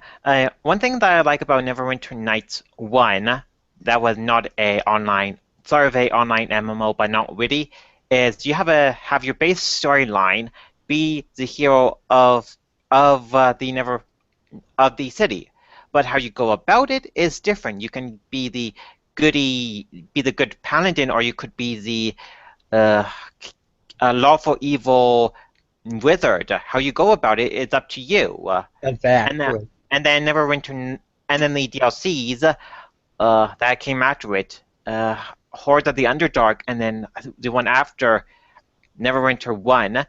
You can go about it different ways, but the ending is different. I remember going through Neverwinter 1, Horde of the Underdark, and I got what would be the evil ending, being a evil tyrant. Yeah. But quite fun. Those games totally story quite Anyway, well. take a look at this picture. Mm. This is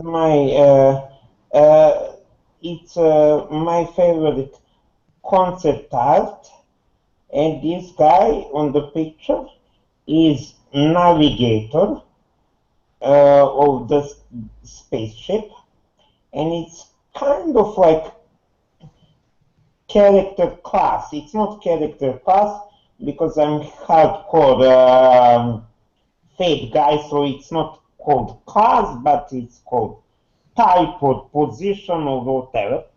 Yeah. And the story in this particular case is that those navigators spend time hooked up into supercomputers in order to make the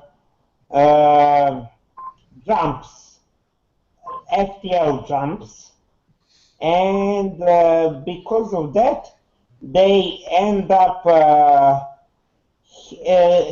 earning disabilities through time and through exposure. And there's no real way around it. And so I kind of did them for like folks with disabilities if they really want to portray it. And actually, I may discuss with Jarin at some later time how to make experience when they're jacked into supercomputers somewhat more similar to how I had people with autism experience the world. I mean, I would never presume to do that on my own, but you know. Yeah. And I have done stuff like that with disabilities is that I'm not that I can't speak from personal experience, but I leave it pretty general to what I do know. But if I want to really do a good job of portraying what it's like, I ask someone who, just like you mentioned, talking with me about how someone with autism would see the world and how to portray that. That's exactly what I do. If I want to really portray what it's like to be blind, I'm gonna go talk to a blind guy and ask him, "Hey, what is it like?" Well, I have friends or had, unfortunately he died, who is blind, so I talked about that. I have friends who are deaf, but I haven't really met anyone who openly admits to being autistic and also is capable of speaking in a manner I can understand because for the autism, no one's really sure who's right. Are we just too dumb or are people with autism, too brilliant for us? But Yeah, anyway, it's pretty hard because autism itself covers such a wide range. It goes all the way from those who are highly functional or almost normal, such as myself, of all the way down to people with really I low know that. I know IQs. that. I know that. Unfortunately, um, in my family or close to my family, but folks who live with who lived with my grandparents before my grandparents passed away have an autistic children and I have been following. Unfortunately, in Serbia, it didn't uh, have an opportunity to talk to an autistic person who can't comprehend me well enough. Exactly. Like there's some general tips I can give which I've done videos on being autistic, but my personal experience is autistic people are often more intelligent and creative than they're given credit for. Or I know that. our brains tend to work faster than normal people, so we have to slow down our speaking. We have to really focus on something. Otherwise, for example, I'm talking with you guys right now. My mind's not only keeping up with the conversation, but I'm also thinking about my game tonight. I'm thinking about our I'm world doing building some of these concept. things myself. Yeah, Um, and it's stuff all people kind of do, but with autistic people, it's boom, boom, boom. Our brains work so fast. It's like it would be like having a fiber internet at trying to talk to someone who's on dial-up. Hmm. yeah, Dial-up. It is. I grew up having dial-up, and it was a pain, Yeah, especially. oh, mind you, I grew up before there was a dial-up. yeah, So, Yeah, I am not saying it. yeah. So Dial-up you, was terrible. It was just a pain when someone had to make a phone call when you were using a dial-up yeah. internet. So you but guys can kind, what's worse, these early dial-ups, when someone picked the phone, it immediately killed your connection. You yes, know, because it was salvation like a few years later when actually my mother could hear modem and put down the phone and my line would survive that. So, yeah. So you guys can kind of understand off of that metaphor what it's like for someone who's autistic and brain works fast to talk to a normal person. yeah, well, that happens when I talk to normal person as well. But uh, no one dared to call me autistic, but I kind of guessing that I was very near at one point in my Yeah. time to Asperger's syndrome or Yeah, Asperger's falls under autism now. And what's interesting about Asperger's is growing up, it wasn't a thing. The closest I had back in my day to Asperger's was mild cerebral palsy. yeah. Uh, then in 95, they discovered Asperger's, did articles on it, and my family saw some of the articles, and it's like, oh, so that's what uh, it is.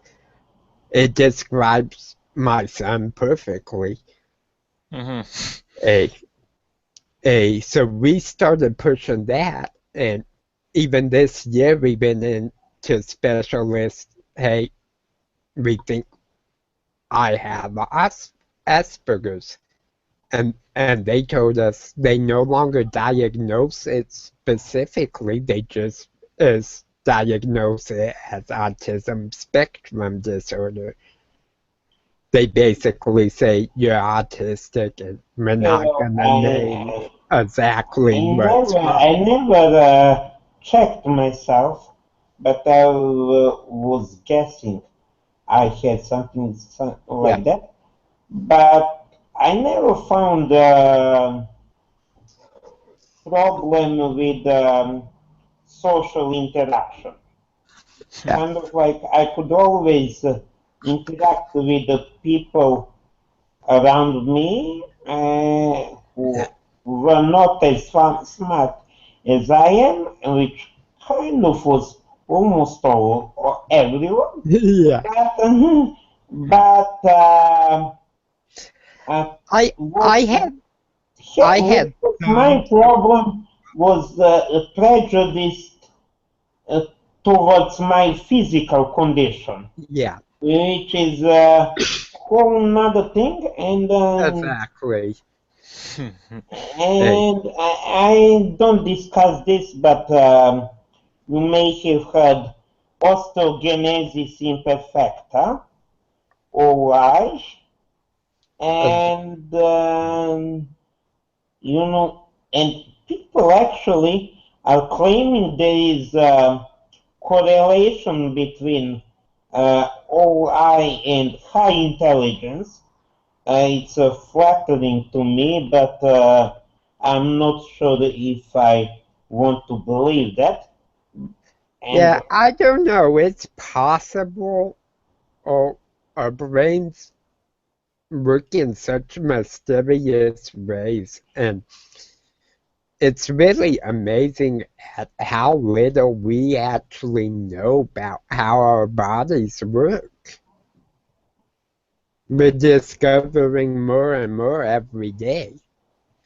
anyway, I'm glad to have met you, folks. But It's a pleasure to meet you as well, but Marco. game is about to start, and I I won't come back Yeah, tonight. uh, uh, It's it is. Okay, killing my schedule. Uh, So have fun, and we'll talk about fate, and I will run fate. and awesome. a nice, And nice talking to you, Michael. uh, Yes, it was a pleasure. and Mm. I also apologize for interrupting people because I know I do that a lot. Mm. Oh, This is something you should know about me, Marco. It takes a lot for a person to actually offend me, so I have a high tolerance point. Well, yeah, I work. you're Scottish. You are accustomed to all sorts of things. exactly. I grew up with a disability, and then I work in a profession that I have to tolerate a lot of people bullshit, so I have a high tolerance point. Oh, well, you'll Yeah. never find such amount of bullshit in someone like Sabs. So,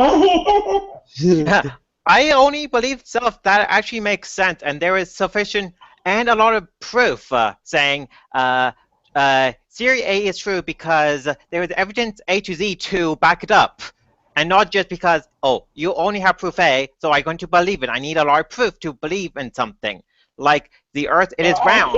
People have proven the Earth trust is me, round, I not flat. have a pool of subs around me, full of shit. If Okay. only English knew that.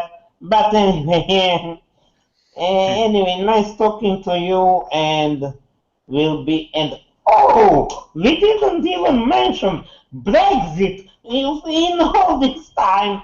So, Yes, well, it was a pleasure talking with you as well, Marco. Mhm. anyway, bye bye, and we'll see you. We'll see you later. Thanks for dropping in. Mm.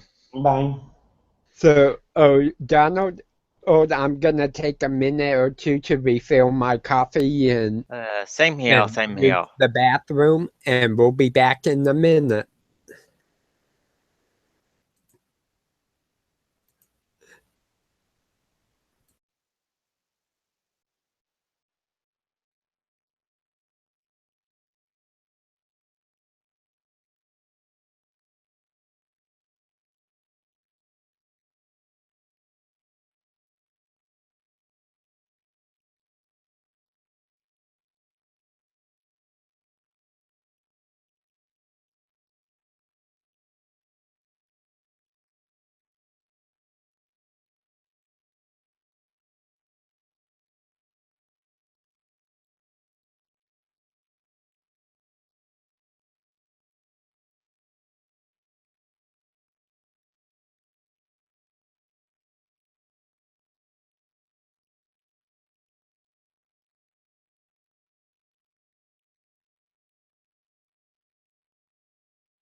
Okay, I'm back.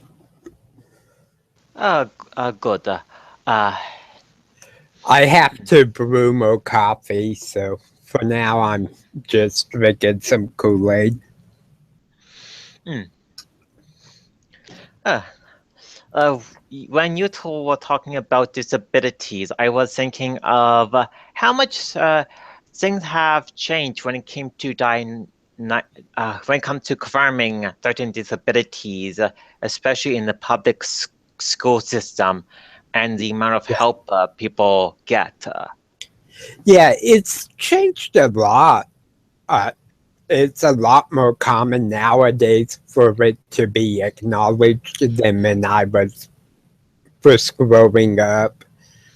It's Mm, a lot easier for people to get help. mm, Help, mm, but there's also, and part of that education has really had some focus on that. But there's areas that don't get focus on mm, such as our big things promoting accessibility within the gaming community. And it's only over the last couple years I've seen this issue pop up. mm, Before before growing up my entire life, there wasn't consideration for anyone who was disabled and playing a video game, tabletop RPGs, etc. It's only been the last couple years that it's really started becoming an issue. mm. One thing I noticed a lot, at least changes wise, when I was a kid, mm, my disability I have, it is a stutter. When I was Yeah. a kid, it used to be very worse. There was not a lot of research done on it, so you can just picture me being bullied in public school for Oh yeah. having a stutter. I'm so glad I went through that experience because it actually made me Yeah. a better person and have a thicker skin. Yes, But it, and that's one of the things I wouldn't change what I went through now because it lets me empathize a lot more with people who do have special needs. mm, Whereas growing up, if I had been a normal quote unquote kid without a disability, I probably would be a jerk. mm. Uh, yeah, so most people that I grew up with were jerks that made fun of me, and other people who had disabilities. Now, most of them are no longer jerks and found the error of their way. One good thing I actually enjoyed growing up, my mother. Okay, Uh, I anyway, I need the I kid. have I have to interrupt you for a second. Okay. A viewer, Richard Thomas, he's been hanging out with us most of the stream. He made two comments that you should know. First is Donald is great, LOL. Then the second one was the bullying allowed Donald to cast Buckskin. Interesting. And that just cracked me up, and I'm like, hey, Donald needs to hear these comments. Wunderbar. One thing I don't like about having the name Donald is sometimes I get I guess a cruel comment about me being a Trump fan, which is hilarious. Just making but just understanding the person coming from their point of view, thinking I'm a Trump fan, which is hilarious from a humor Yeah. point of view. Uh, So, this definitely is some things with accessibility that we are striving to address and mm, bring more into awareness, which is a good thing. It it's kind of a hard area to work in, Mm, because you have to be really careful on not offending people, mm, or because a lot of disabled people or those who have special needs are extremely sensitive. mm. It is easy to offend people. Uh, The best advice someone told me is if you want to achieve something in life, set m- mile marks to achieve it, even if it's just uh, one YouTuber that I like to watch. She had a problem uh, speaking as a child, so her father told her, uh, "You are going to learn 10 words per day, practice them, learn 5 more each week, and gradually over her lifetime until she got into high school, she speak as if she was a normal person." So I guess setting little mile marks like that helps. yeah, I could see where it would help. Yeah, you can So, apply the same logic to get a certain goal passed or make a certain topic more aware to the masses by setting as little mile marks. exactly, like one of my mile marks that I'm doing is participating in BrigadeCon, Mm, as a representative of Power Up Gamers and the disabled and special need community. mm, Eh, And by doing so, those who participate in games I run and those who watch streams I do, etc., will have some contact with someone who's autistic, someone who has a speech impediment.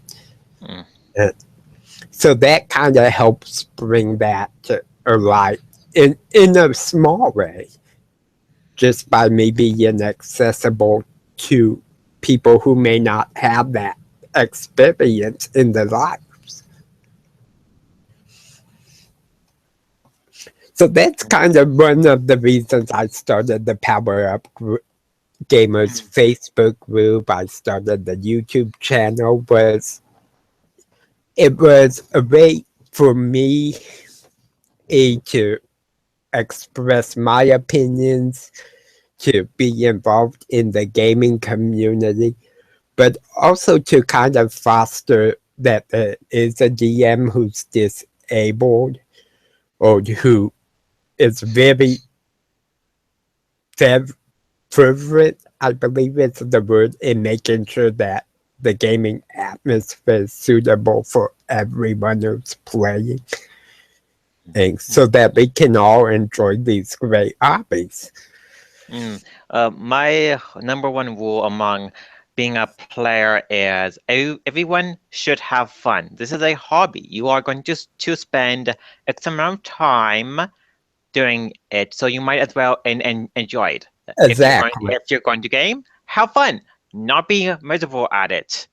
Exactly. And that's one of my concerns, because I have been in groups and man groups where I've had myself, Elf, and everyone would be fine with me. The environment would be comfortable for me. But I'd have someone else come in who was disabled, or such as my biological father, who has multiple sclerosis and is permanently in a wheelchair. He couldn't hardly get to the gaming table once he was at the gaming table because we played in a small apartment. He couldn't move around, couldn't get back and forth to the bathroom easily. So for him, it wasn't fun because his special needs kept him from enjoying that particular game, and because no account was given to what his special needs were. Hmm. Whereas we could have easily met uh, on like a college campus, in a library. We could have met in a big conference room that had ramps, plenty of space, things like that. And it would have been a much more enjoyable experience for him. Now, the one thing I will say is it becomes a thin line when you have different needs, such as someone who is blind, who has a seeing eye dog, and someone who is allergic to animals. First off, if you know these things, it's probably better to have them in separate groups. But in that particular case, the person who's allergic to animals, they have a remedy. They can take medicine to prevent the allergies from acting up. They cannot come real close to the animal. Whereas the person who is blind, who needs that animal to see for them, their only remedy is have someone with them to take the animal away from the table after they're settled in, and then bring it back whenever they need to get up.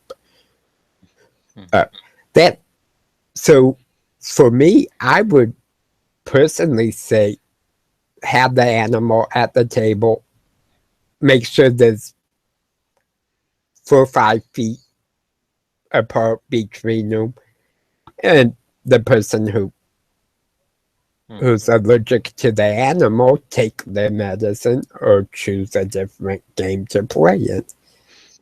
The one thing that people forget at times is it is important to accommodate people need at times.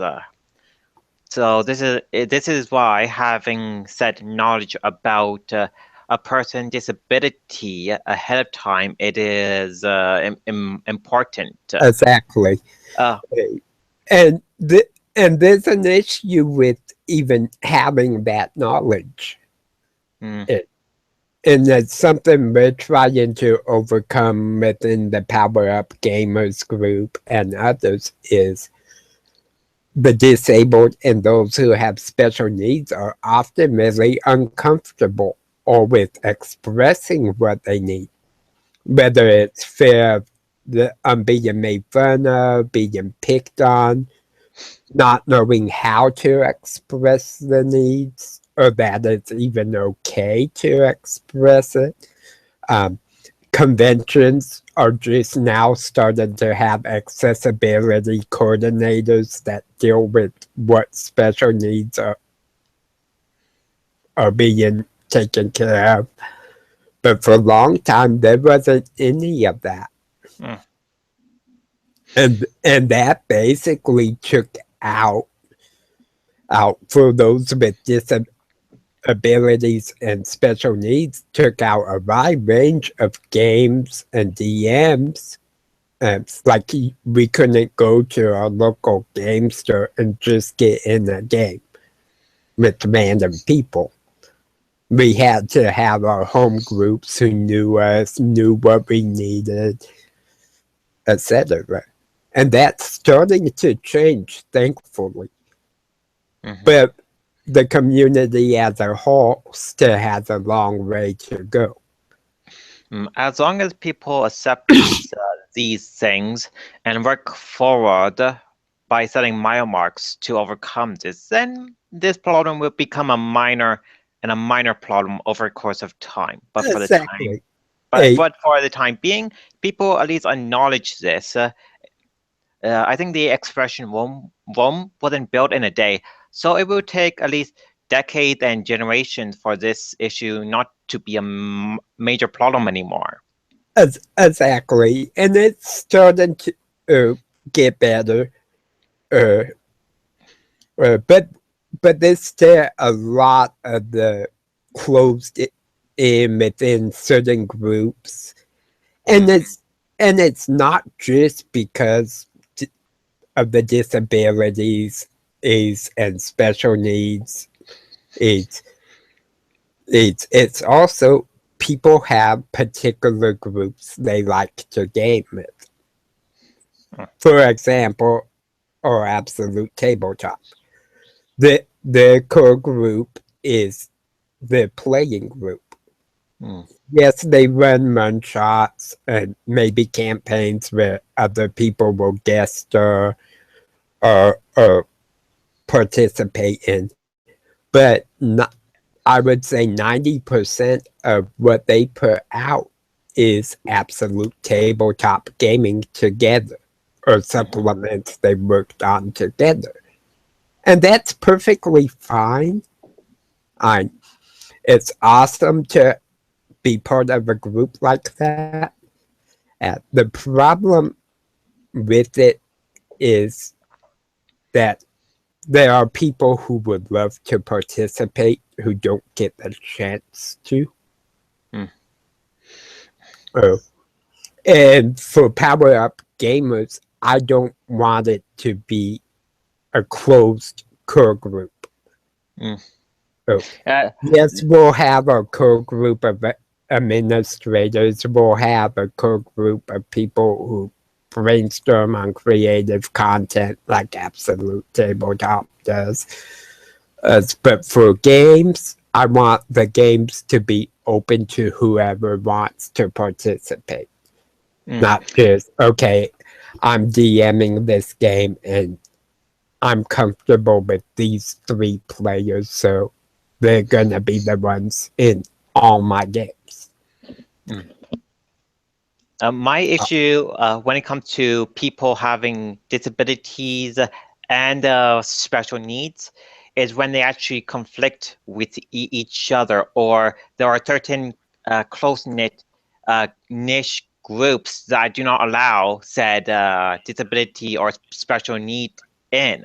This is where a problem can easily arise. Yeah. And I see this a lot in like gaming stores, and a lot of it is the people who are DMing don't know how to deal with these disabilities or special needs. They may have never associated with someone who was blind or deaf. It's not so much they wouldn't play with the person or they want to exclude them, it's they don't know how to do it. And that's kind of where I'm trying to focus. Okay, these are the things that you can do as a DM to accommodate these special needs.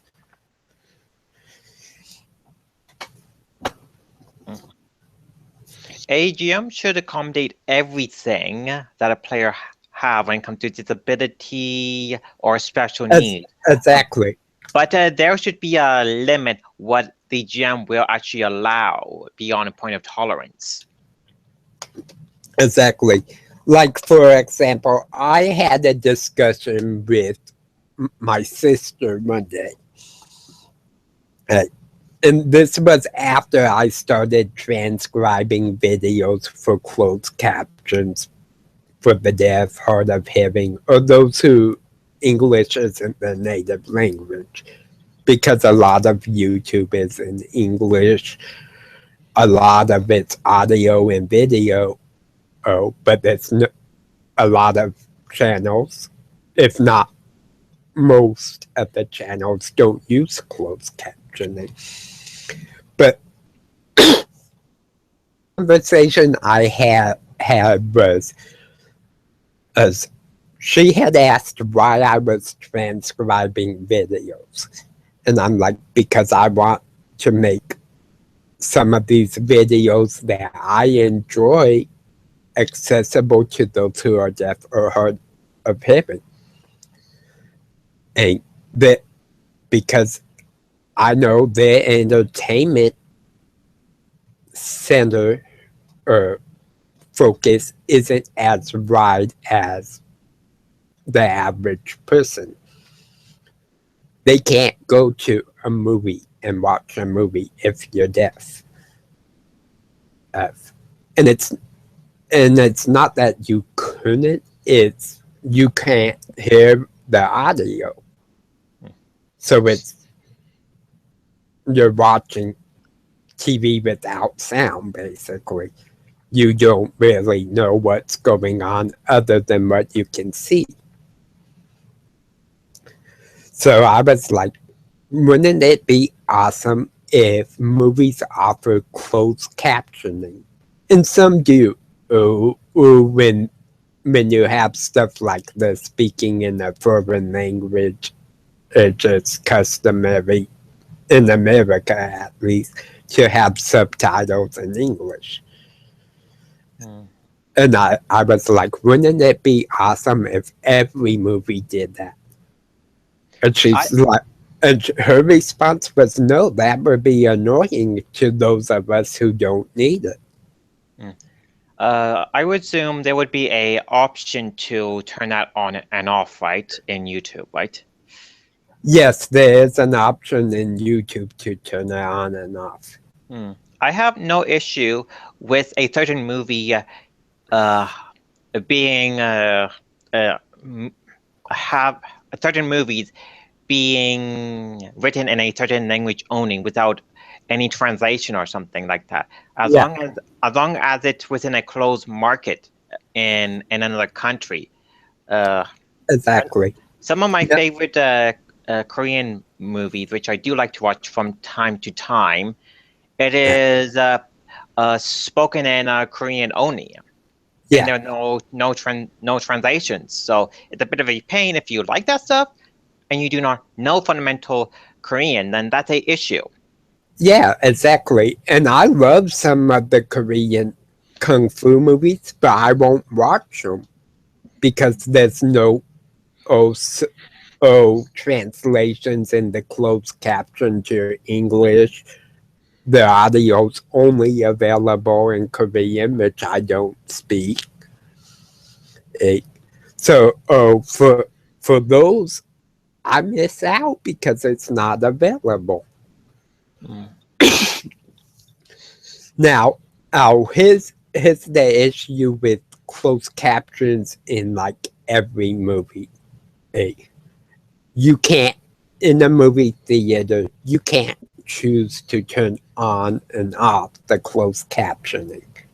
So I could see it would get annoying to those who don't need it.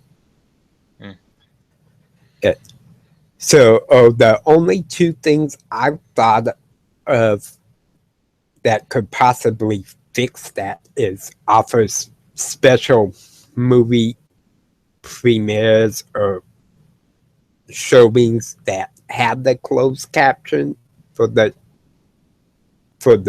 who need it, or figure out some a similar to YouTube that you have the option to turn it on and off, and make that a feature available in all movie theaters. One possible solution to accommodate most people needs in a movie theater is in a 3D movie, in the 3D theater movie theaters, you have 3D glasses that you wear. So if you have something like that and have multiple selections that you can choose from, that would accommodate most needs, as long as those glasses have what would be a listening device that you can listen to the movie still. Exactly. And that's where you get into stuff of like visual impairments could have different settings. Things, the audio or deaf and hard of hearing could have different settings. Like for example, take my stepfather. He's not deaf. He is hard of hearing. When we go to watch TV with him, in the evenings because we usually have a family time where we watch an hour-long show or perhaps a movie. He has to turn the TV way up. To the rest of us, that's extremely loud. Hmm. Out, out. But if we turn it down to the level we're comfortable with, he can't have it. Hmm. So, or having some kind of like headphones that pick up the signal that we can turn up and down the volume, and each of us having our own would be awesome, especially if it was like wireless headphones that at, were kind of like a Bluetooth in how they connect instead of like a plug-in headphone. But things like that would work pretty good. Uh, with the way how technology is going forward in the entertainment and the personal area, I can see that being a option, let's say within a century or two to the masses. But Yeah, but the issue is there have to be advocacy and advertising it as another way for people to experience it. yeah, and that's a that's something that we're just starting to come up with because it's just now being brought forward. So that's one of my main goals with Power Up Gamers is to bring awareness, suggest different things that people can apply immediately based on what technology we have and kind of culture standards. And no worries for those who are watching it, just tobacco. Well, as long as new technology comes out, the first adapters of anything will find a way to apply it to the masses. Exactly. And I think it's a good thing that these issues are coming out because it's opening up a whole new world to people who do have special needs. There's a lot more of us being involved in the gaming community now than there ever has been in the past. Historically, from what I understand, when it comes to the geek culture or nerd, whatever word you want to use, that group, it would at least in North America, when being a nerd or a geek was a bad thing, you would be a social outcast. Exactly. So the geek or the nerd culture is really more of a community of outcasts that Exactly. first began, and now And being a nerd or a geek would be considered cool, and people use it as a title. But my issue is that once it no longer becomes popular anymore, certain stuff loses their original meaning, which I don't like. exactly. The thing I like is because we derive as geeks and nerds, etc., from the perspective of that being a bad thing and us being outcasts. In general, we're more accepting of people.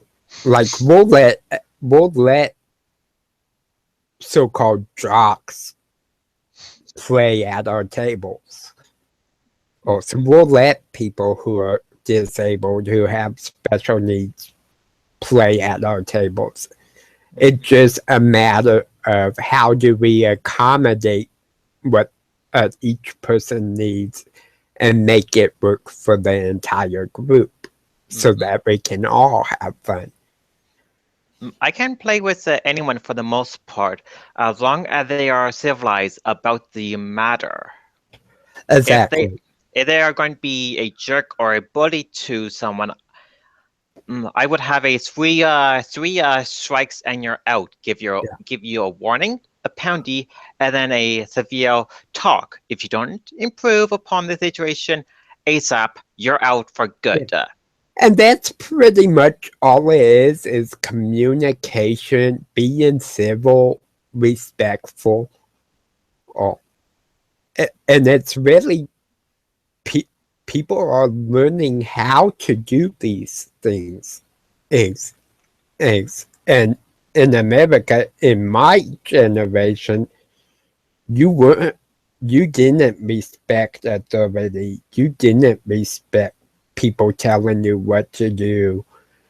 Or you didn't respect social cliques that weren't your clique. So that's something I had to learn is how do I respect like a jock, for example, because I was never a jock. I still am not very fond of sports. I know a little bit about them. But I learned it's not so much people's hobbies, it's respecting them as people, giving them the right to believe how they want, think how they want, speak how they want, as long as they're polite about it. If they have issues with certain topics, you don't talk about those topics.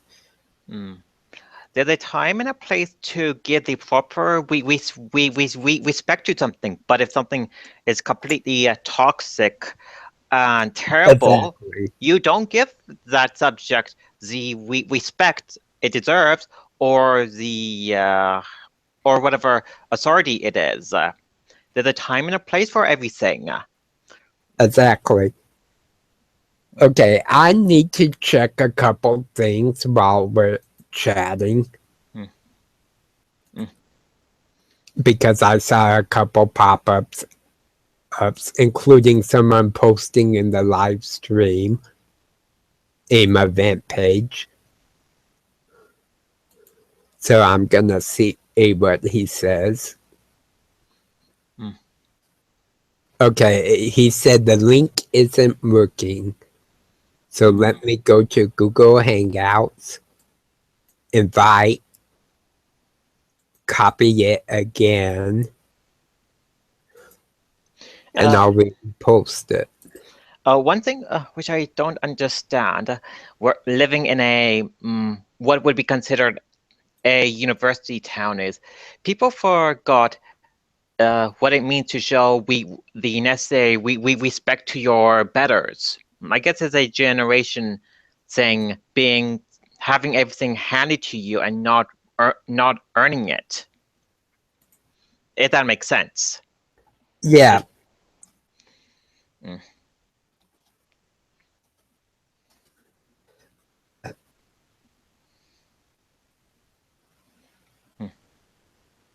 I will admit, I did had certain things handed to me, but I earned what I have for the most part. And then this is where a generation thing come into play. Having everything handed to you and actually earning it is two different things. Yes, it definitely is. For example, I believe we have certain rights just because we're born and a human. I believe we have the right to live, to exist. We have the right to our opinions. We do not have the right to force our opinions on others. We do have the right to share our opinions and to or allow them to be different. So that's kind of how I view things is we just have the right to live and let live and not force our way of living upon someone else. I find that if you have enough diversity or different opinion in a certain group, you have different opinions on something and not a narrow uh, chamber where you only hear one thing that everyone likes. At least in a diverse group of different opinions, you have, let's say, 3 or more opinions on something, so you can make a better choice in the long run than hearing just one thing over and over again. Exactly. And that's one thing I love. Even within the RPG community, a is having different opinions on how something works or how to uh, include something in your games. Because a lot of times I'll listen to 5 or 6 different viewpoints, and I've already came in with kind of my own preset ideas of how it works. But listening to these others, it opens my eyes to, oh, okay. So you could do it this way, and it would work this particular way. And that way may not be right or wrong. It may just be a homebrew thing. It could be a preference. But a lot of times it really opens up my own eyes to uh, the limits I put on myself. Mm, Of mm, as a person, I have limits, but I'm willing to change as long as the reason behind the change makes sense, it is rational, and there are not that many faults with it. So if it's something minor, let's say a ruling over something, it says in the rule how it works, clear and cut, I will listen to that as long as the person making their opinion made, saying if something is clear and cut and makes sense, follow it. exactly. Hmm. So, oh, we're we're a little bit behind in my normal day. I'm doing a lot more chatting because I have a hangout up and I have people coming in and out. Normally by this time I would be transcribing Hmm. and or doing world building. Hmm. But Uh, let's not do that. Let's just talk a little bit maybe the brainstorming process and how we go about brainstorming an idea. Brainstorming. You Or can go. brainstorming as Booker calls it. Hmm.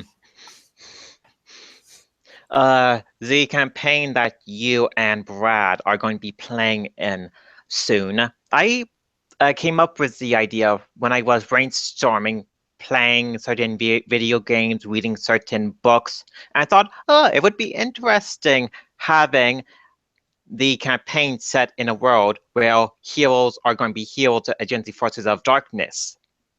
Yeah. And that have a mass appeal to people, being the hero or the hero in their Yeah. own world. Even villains can be a hero in their world. Yes, and that's actually one of my favorite twists is a villain who's doing these evil acts, but he's doing it for a good motive. Mm. Some of my favorite games is the hero. There's a twist that they are actually the villain. The villains are trying to preserve the world, but the heroes are trying to destroy, but they do not know they're doing it in the process.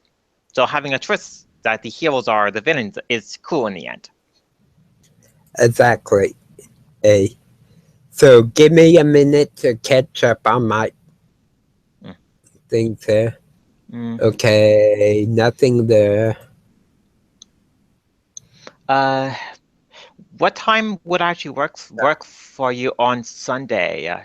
Because well, I'm talking. Uh, Brad, just want to know a time that works for you. Um, it really varies. is usually 9 p.m. Central is my better times. Mm. I'm for running stuff, but I'm pretty open on Sundays. Yeah, so I just tell him any time that works for him works for both of us for the most part. Yeah, have him say what time works for him, and then we'll go from there. Okay, well, that works with my schedule, or no, it doesn't, and we'll bounce back and forth. Okay, I will be back again in a minute. I'm gonna fill my coffee since it's Hey, done brewing. same here. I really should get myself another cup.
Until Jared get back, I can answer any question you have about me, or anything you want to talk about.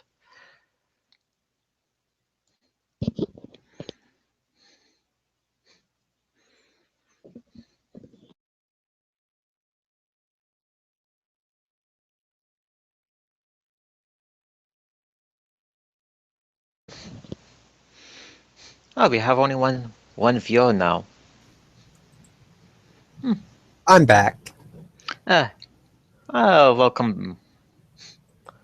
Yeah, we bounce between 1 and 2 viewers the whole stream. And which is awesome that people are just watching us hang out and chat. And so, okay, let's do an example of brainstorming or buckstorming, as Booker calls it. Uh, the way that I have some of my best ideas is just start from a central point and just expand from there. Exactly.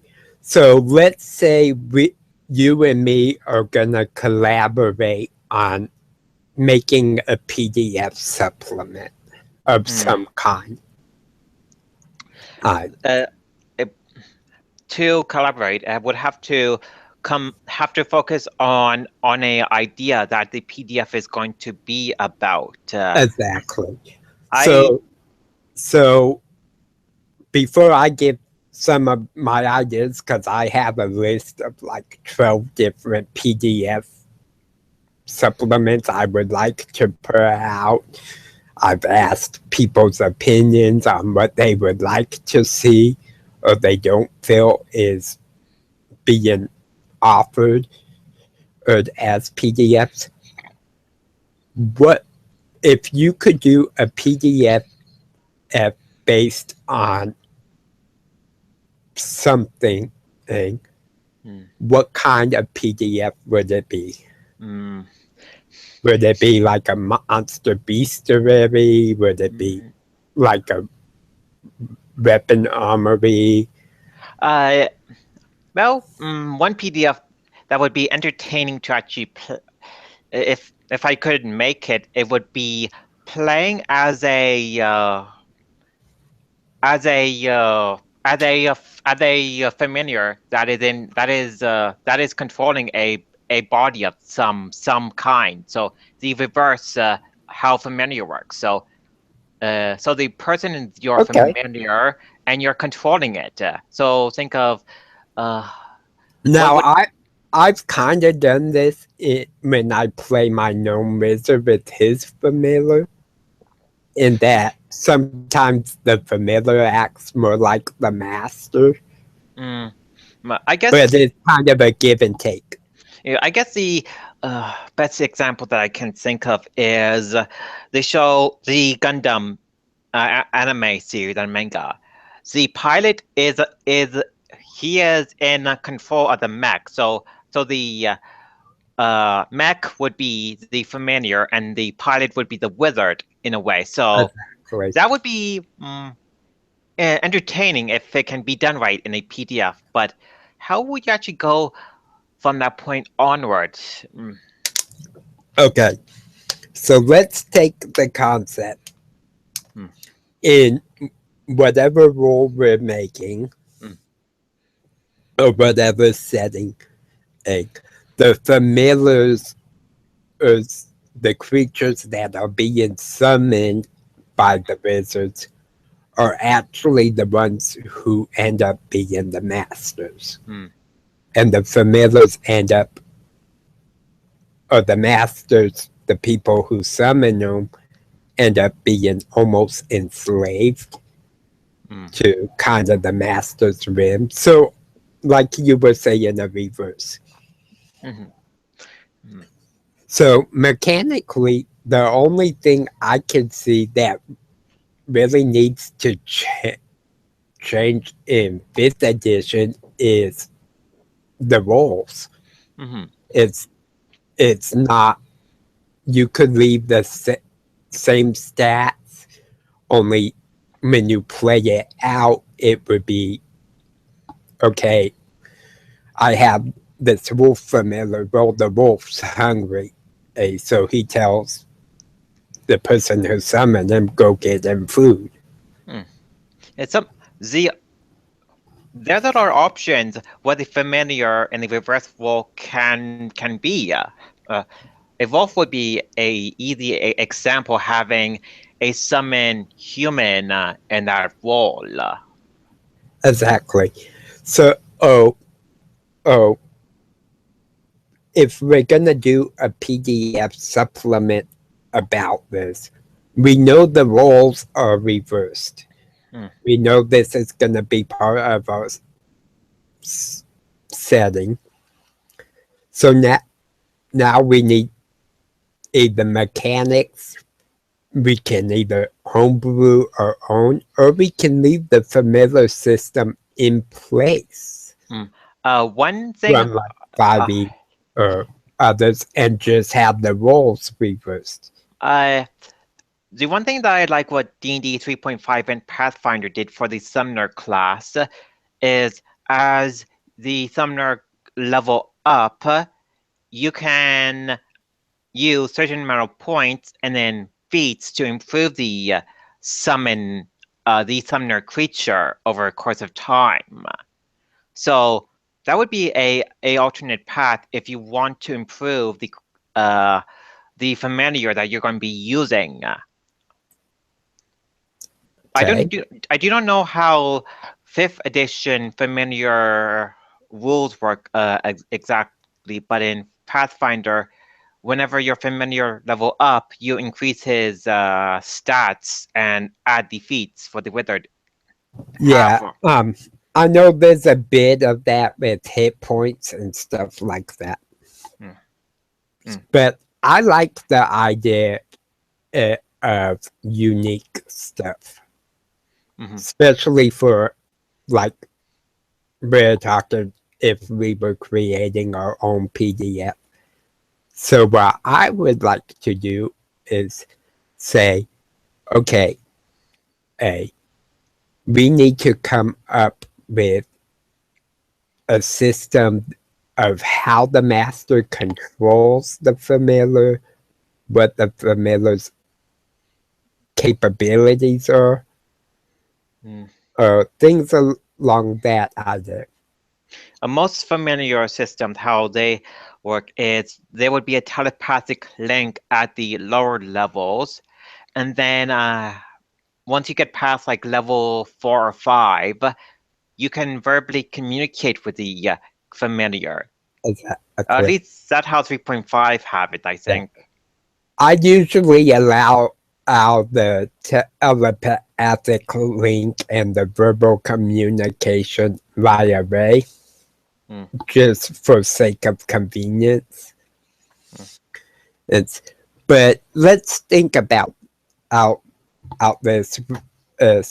So say you are playing a character that is what we would normally think of as a wolf familiar. But in this setting, he's the master. And I'll say I'm playing in a gnome wizard. So how first off, we would have to put in a system for how do the master summons the familiar. If we are just going by, let's say the wolf of the wizard at a basis, the familiar that the wolf would have would be probably base stats of a creature. Let's say, let's go with a gnome. You would use the gnome stats if there was stats for that, or if you're just creating a character sheet, go with the standard way. Exactly. You would make your familiar up as a character, or in this case, Ace. But what I'm looking more for is not so much. This familiar would be using him or whatever it is as you level up. So to make that familiar effective when it comes to combat or other roles would be would have feats or special abilities learned. That would make sense. Exactly. But let's backtrack because we haven't set up how the master's going to summon this familiar. In our setting, do we have a specific ritual or that they have to do? Is it a specific spell?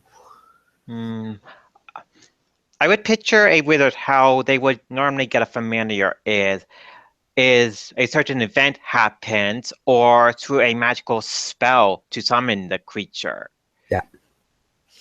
I like the idea of an event happening in the master's life. an example of this could be perhaps they find some kind of arcane fountain in or a magic mirror that opens up basically a portal and a familiar pops out. So I like the idea of the event and being like what spurs it on, and then perhaps something like a certain ritual or spell to accomplish the something. The ritual or ceremony, it would be a bonding type of one that would make a permanent link with the creature. Exactly, I like that. So that's what we would put down, and we would flesh it out more, but for this example, that's enough to go on. Because we're just kind of showing how we would brainstorm this idea. It would be up to the GM discretion, the details, if this is going to be important or not for the campaign. Exactly. unless it's a very specific thing to the setting, like there's only one way to do it properly. Then it should be detailed in the PDF. If it's something that flavor-wise could be done many ways and doesn't impact other things, then it's left up to DM. So the next thing, so we have this wolf. He's undergone on this event. He's undergone on the summoning, the bonding, and first up, there's going to be a clash of personalities, perhaps a struggle for, or kind of the alpha dog role. Because when you throw two creatures together and you give them a bond on, everyone wants to be in control of themselves. So there has to be something within that bond that the wolf, in our example, exerts its dominance. How would you go about the wolf asserting a dominance? Because I'm just thinking how, at least in past, at least 3.5, when it comes to Infernal Servants, you would have a contract signed, and the creature is loyal to you. So the wizard could have some objective that the wolf want to complete, and then the wolf familiar have something that it wants to get done. So having a type of a compromise. Exactly. And I like the idea of a pact or a contract between the two. So there will be a negotiation period. Well, these are my goals. These are the wolf's goals. And coming to basically a middle ground compromise. And then as long as both sides are living up to that contract. I would picture a contract would be sealed with a magic word or some type of a rule in there that say both parties must comply to what is being said unless the situation changes that one party cannot complete their side of the contract anymore. Let's say to give an impossible task to be done by their servant, the creature cannot do the task because it is an impossible task. So that you would have rules about this. Exactly. And that would be part of the negotiation process Mm-hmm. But I like the idea that the contract's sealed, perhaps with a guise or a command types type effect, that if one party cannot live up to the contract, the whole thing becomes null and void, and then the familiar is no longer indebted or bonded with it, the person that summoned it. Yeah. That would make sense. The contract being voided like that. So we have the familiar and the wizard part taken care of. The rules between the two parties, the objective of both.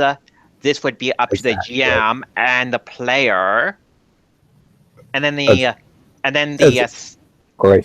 and then the stats for the familiar would be generated as a PC character with the Exactly. with the whatever system would be using. So 5e, it would be the skills or whatever the familiar would have. Exactly. And then Now, one thing that should be mentioned, and also, I believe, is that to make this supplement work, we would have to pick a specific system to make it for. so let's take 5th edition because you have more experience with that. Exactly. So the wizards and the contract, the summoning that can be taken care of with 5th edition logic. Exactly. And then character creation for the wolf familiar that can be done with the 5th edition rules. Yeah. Now, here's one thing that I personally would see an issue with is if the players was normally players have one character. Mm-hmm. Yes, we have familiars in 5e, and they're kind of just there. Sometimes they'll come involved in role play, etc. But if you're going to portray both characters as like you really want to play the master, but you want to give the familiar it's for you. Oh, I think another player should either agree to play or it takes kind of a backseat like it normally does in 5e. And the reason for this is just like if you were playing two PCs, or more, and you want to give them both equal development, equal role playing. That's hard to do in one session for anyone. So having two people agreeing, one to be the familiar and one is the other role, that would make sense. Or if this is a one-on-one campaign, the GM can fill the role of the wolf familiar. Exactly. And that's how I would do it if no one else wanted to play the familiar, for example. But you wanted it to be a fleshed out major character or like a normal PC. I would have the DM run it. Because when you split your focus between two characters, some are gonna feel flatter than others. And this happens all the time with DMs. We'll have certain characters that really stand out. So that would be a suggestion I would include in the PDF is how to portray both characters, give them their proper due, and give some options for that. Okay, we have that taken care of. Combat for the wolf familiar. How Now, about if now in 5e, familiars cannot attack. mm, I usually homebrew it differently. Okay, hold on. Okay, Richard's watching us says another vote for the DM runs the familiar. Which is probably the best attachable option. yeah, makes sense. Hey, we have someone with us. Hello. Howdy. So we're talking a little bit on a brainstorming session on if we were to collaborate on a PDF where we are running basically a setting where the roles of a wizard and its familiar are reversed, where the familiar is actually the master and the person who summoned it is actually more of the servant role. Oh, just as one of those things I do basically every day, I brainstorm different ideas for PDFs, videos, things of that nature. We were on the using the familiar in a combat role. 5th edition, familiars cannot attack, but how Now would I personally homebrew it to where they can attack if the players give up their attacks, and it would be simply for like a wolf. The wolf could do a claw or bite, just as if they were a normal monster or a normal animal, things of that nature. But in 5e, it's kind of weird because they take that out of being a familiar. So for combat, it could just have the wolf familiar, the gnome, attack using whatever it have. Yeah. And that would make sense. But would you sacrifice the wizard's turn for the wolf familiar to attack, or would you have what would be Path Edition for D&D, the ranger's animal? The ranger and the ranger animal companion both can attack when the ranger get to be a higher level. So how would you work around that when it comes to mechanic rules? So, the first thing I'm looking at, we have some comments. Warlock, Ranger's pet would be eligible. Druid could be eligible. Oh, yeah, welcome back, Thomas. You're on a different account, so I didn't recognize you in the chat. So, hello.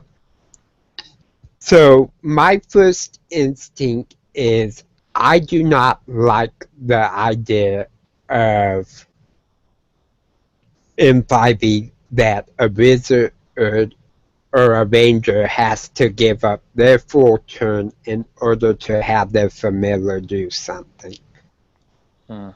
So the first thought I would have is, okay, let's turn this as command your familiar ability, or request your familiar to do something, into a bonus action.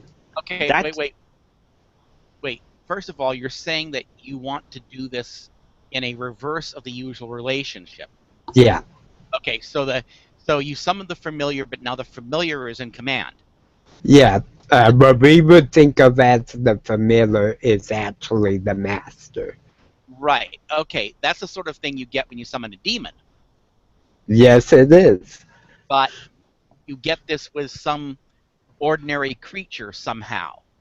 Yeah. Well, okay, if you're talking about the ordinary creature having ordinary creature intelligence, it really wouldn't think in terms of manipulating the summoner to do something other than as an extension of what it does, and that would probably depend on its natural ability. So if it is a pack animal, it would presumably have the ability to think, okay, you go hit them from the other side.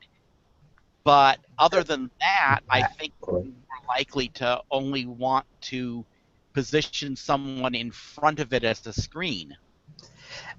Exactly. And that would be where the player would kind of say, okay, I would like my familiar, the gnome, to be in front of me to protect me. And then the DM would say, well, that's not what the creature would normally do, and that violates the contract between you two. Oh. Okay. Or it's allowed depending on what the contract says, because we specified earlier that there would be some kind of verbal or written contract that's sealed by magic. Like you couldn't ask the gnome familiar to do something that would be impossible for a gnome to do. Well, I think that normally is automatically part of it, but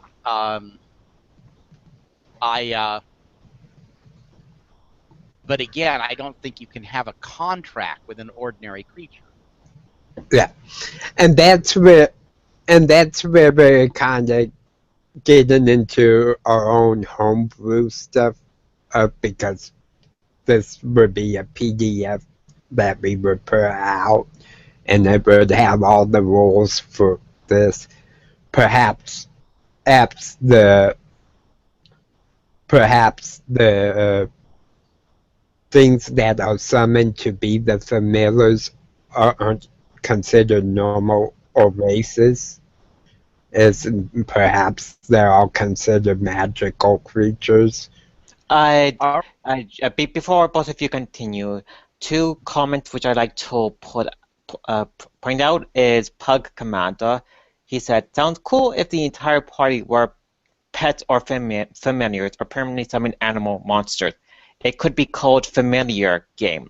And then Dungeoneer Arcana said, Nerdarchy takes away the shared action in their campaigns. I agree. So this would be a homebrew rule, how to go about it in certain classes. Exactly.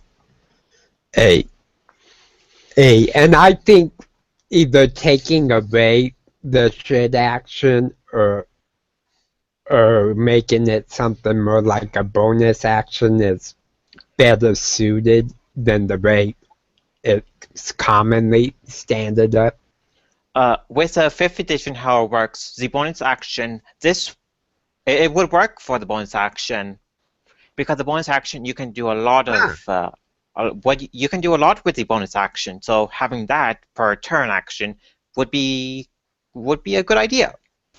Okay, Thomas said take Edelins, for example. They take on various shapes. Possibly the contract is between an elemental form from one of the planes. It can take any form, but it's elemental. That's a really good idea. One thing I remember how Elendin worked with some nerds in Pathfinder is once you get it up to a certain level, is the summoner can actually take the Elendin form. I think that's level 20 or something. Yeah. So that could be a ability that the wolf wizard would have with the gnome familiar to take the form of the gnome. Exactly. And these are all things we would put in the PDF. We would have the abilities listed out. I would not do that. That doesn't make sense to me. But how about this? The wolf can borrow some of the intellectual attributes of the gnome, including such things as figuring out a mechanism, uh, using on a successful perception roll, being able to intelligently analyze what it has noticed. That's a pretty good ability for lower levels, or Because uh, or then you can even up to like level not, 7 or 8. okay, let's say not a wolf, but some smaller creature that has hand abilities like a squirrel. The old thing about sending your animal in to do some subtle sabotage, that would really benefit from this idea of having the creature able to use some of your mental abilities, and be more likely to find a vulnerable point that it could attack. Work a door open, um, cut a significant line somewhere, that sort of thing. Yeah. I think Path Edition for D&D rules is a wizard could see through the familiar eyes. That could be a ability added or be used for X amount of time. Yeah. So we have some pretty cool ideas that we would include in a PDF for abilities, how requesting a familiar to do something would work. The main difference with our PDF is the flip-flop of that. What we normally would think of as a familiar is actually the wizard that's summoning. Right. So that's what I'm saying, is that rather than you borrowing from the creature's abilities, it borrows from yours. Exactly. So what else would we include in a PDF like this if we were going to publish it and put it out there for people to use?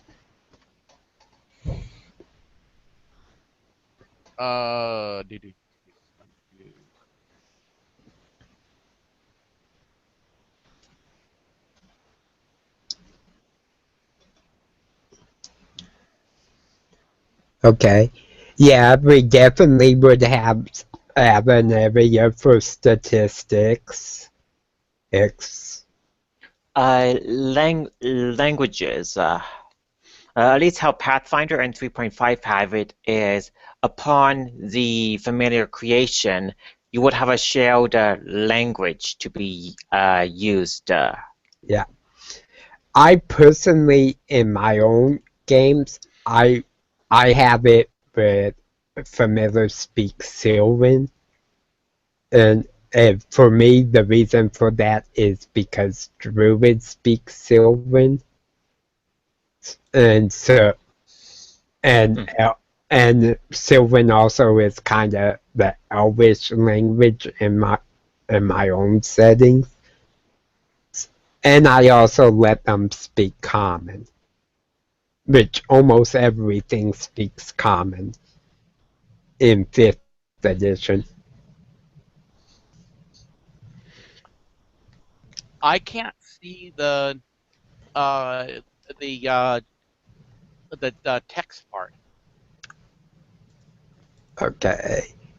Got I have the YouTube chat pulled up, and that's where I'm getting some of the is.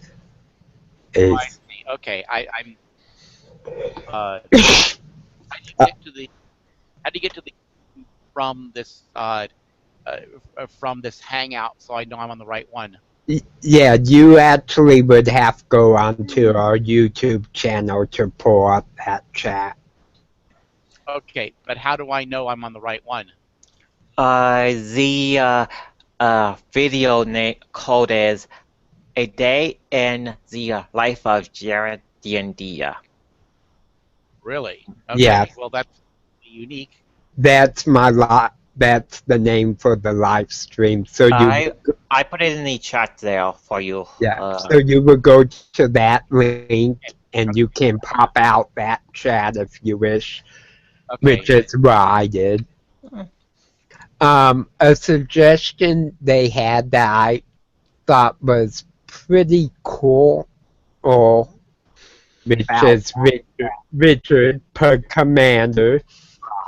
He suggests encounter ideas, such as good familiars versus evil ones, rescue operations, etc.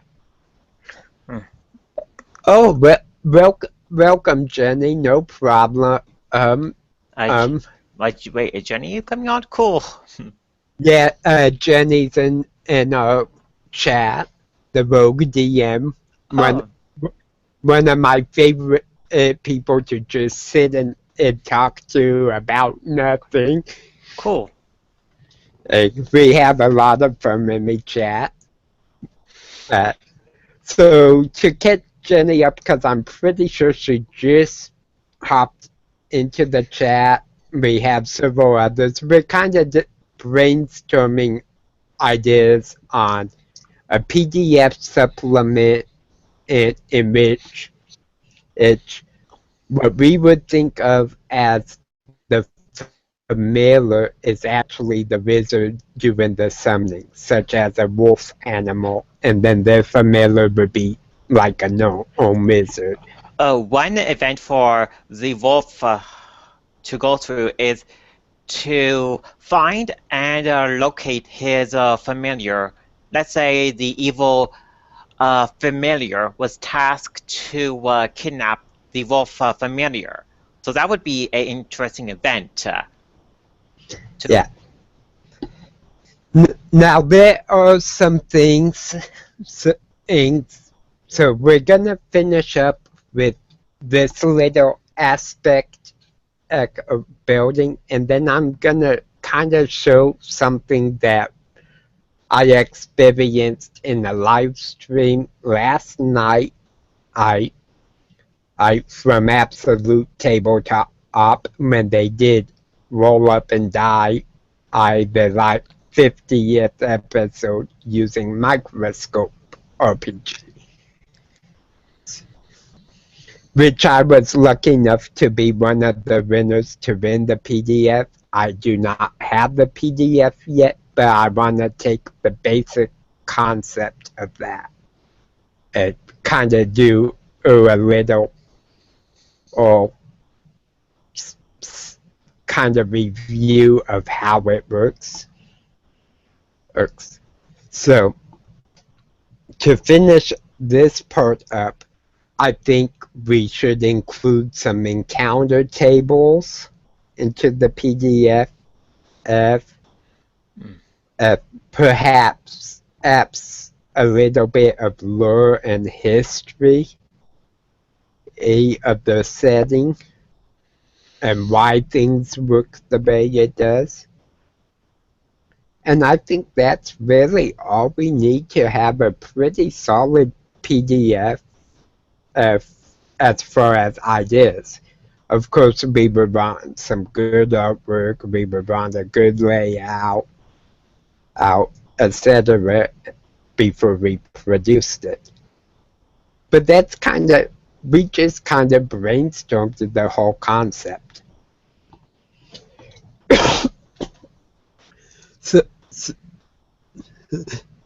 Oh yeah, there's lots of art that can be used. So let's jump to doing kind of a world building exercise. eyes. And we're gonna do it similar to the how it was done with the microscope PDF. So Donald, or because I know your computer works better than mine and doesn't have as many issues, would you open up a Google document, a blank one, A Google document. and I'll have you kind of keeping track of notes as we're Okay. talking. Okay, I will have a Word document open so we can just keep track of this.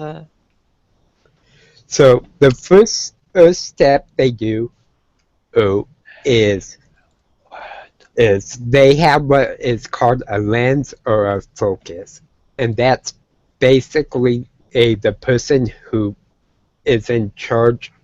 Or this system does not have a GM.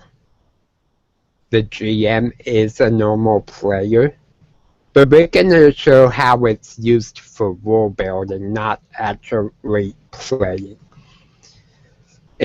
So we will go with maybe in the first focus, Donald will respond after me. Dr. Pepper, if he's around, can respond third, and then we might include stuff from the audience as well. Just to give you a heads up, Jared, I can probably be on the chat for like another 10 minutes or so. I have a pressing appointment soon. Okay, so we will do this really quick. So the first thing they do is that they have two columns, yes and no. So put that somewhere in your document, and each person goes around and says yes to one thing, no to another, until someone passes, and then that's the last turn that they go around. So my first thought is I like the idea of playing a space exploration game, whether it's fantasy or sci-fi based. So my first thing is going to be yes to exploring the universe, not planet bound in some fashion, whether it's through magic portals, a stargate, a spaceship, something of those natures. So under yes, we were right. I space exploration or universe exploration. And then planet exploration. Yeah, not planet bound is my main thing. So the next person would say, okay, I like, given that this is not one planet, we're exploring multiple planets, the universe itself, they would say, okay, I want to say yes to something or no to something else. And they can be anything. So what's something you would like to see in this world setting, or something you don't want to see in the world setting?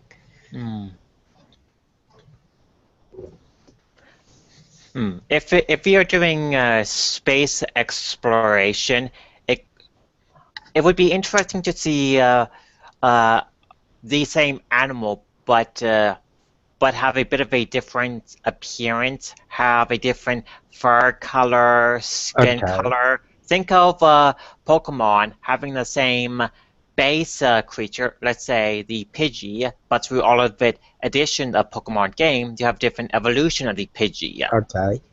So you would say yes. A creature a creature evolution in other forms at a certain point. Okay. So you were right in yes to creature evolution. And Yes. So we have space exploration, no planet bound, and then creature evolution at a higher level. In a PDF, there would be rules at a higher level. exactly. What form these would be? Let's say the Exactly.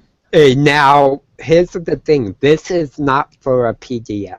This is actually if we're gonna play a game in this setting. But this is how this particular RPG does this kind of thing.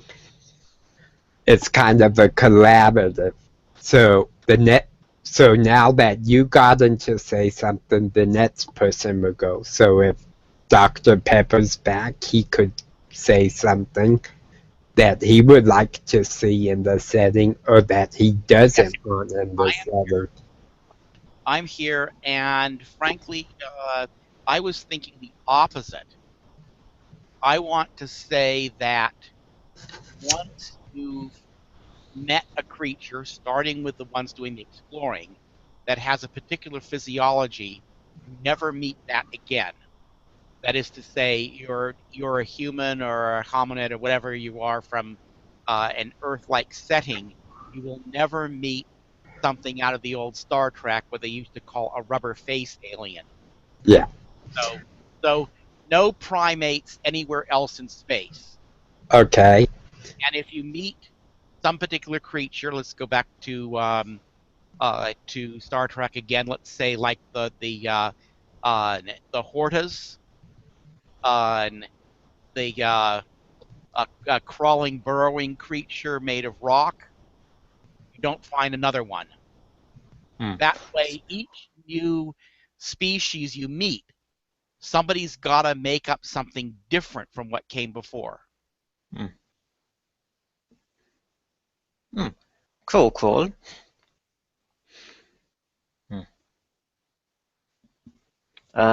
Is someone mic? Jared, is your mic or PC having issues?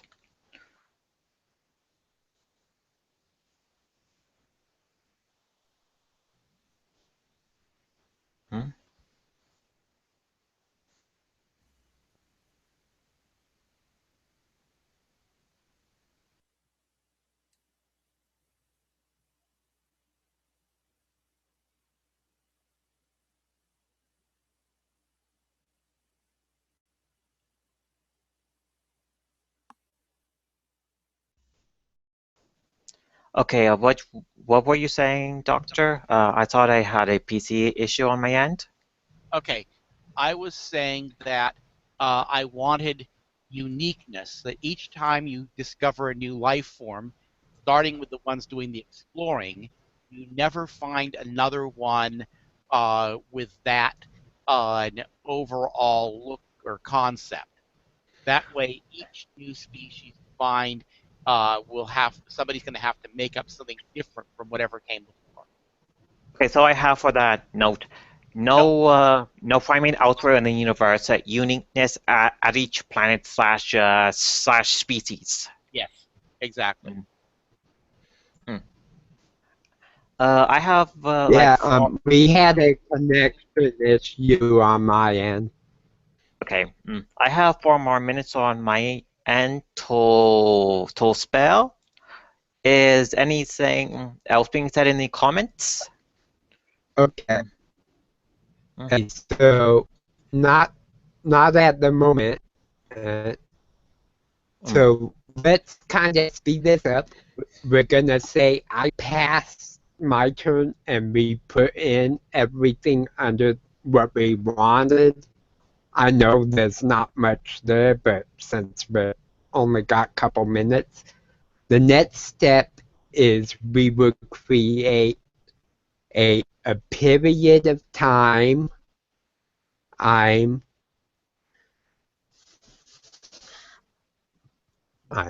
So, create for period of time.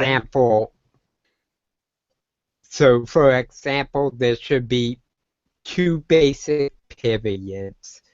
It's when we first begin exploring space and what ends us exploring space or concludes the session kind of deal. Oh. And then again, you follow the same thing. The focus is, so I'll begin.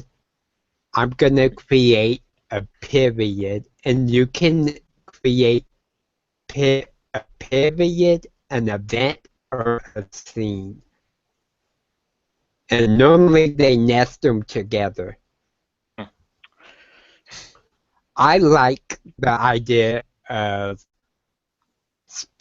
beginning the space exploration with a scene. And that's where you would actually role play out what us to explore space. And it's really simple.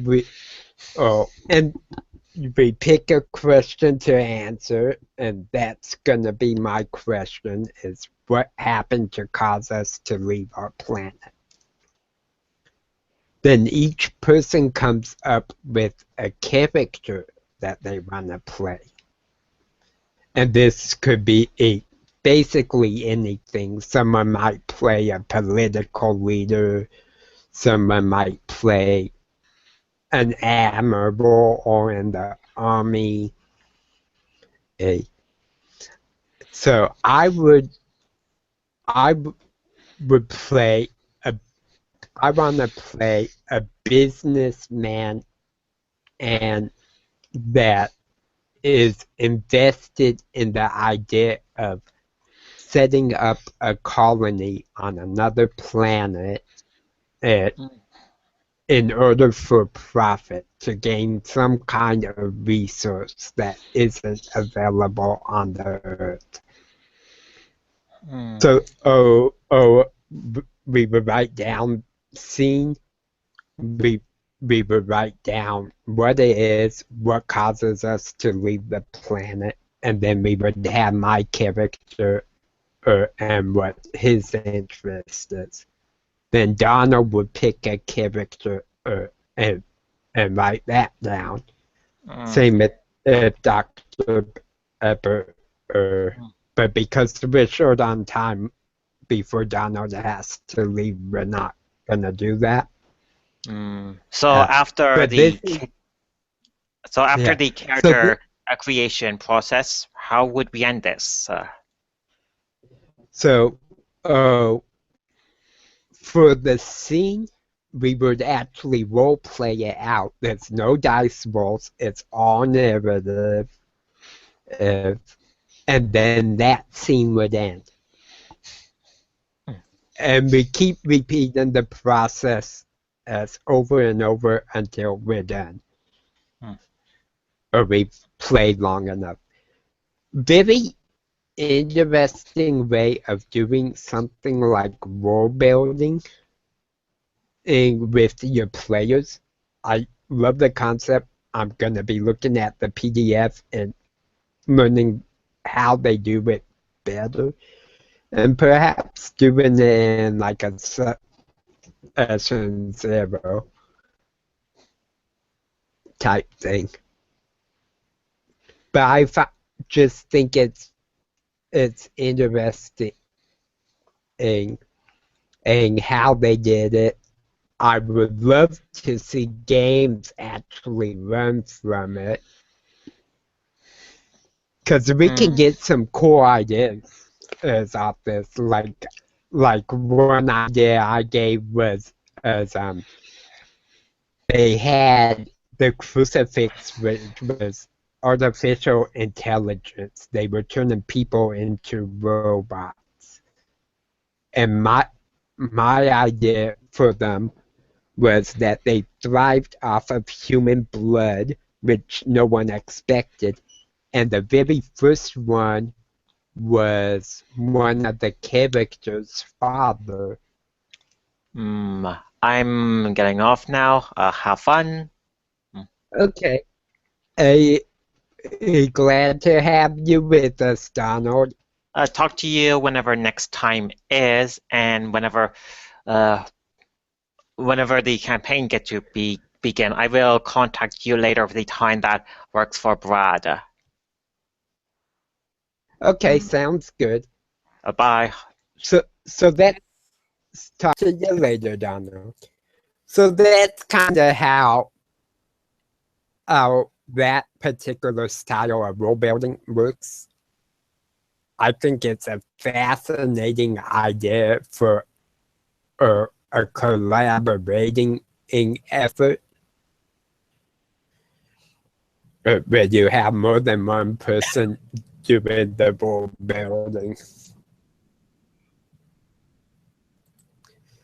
The other way I like to do role building is to not really do anything other than maybe a starting location for my party, and maybe one or two spots that they may go in the session, and just let it kind of develop out of the characters' backstories is or as they play. Well, you see a mountain range, and you know this mountain range is named this, or I even let the players name the mountain ranges. So that's kind of role building for me. I'm not actually gonna do one per se. I would have planned on doing some actual world building, doing some mapping, but we have a pretty good chat going, and we have several people here and there making comments and questions. So I'd rather focus on that.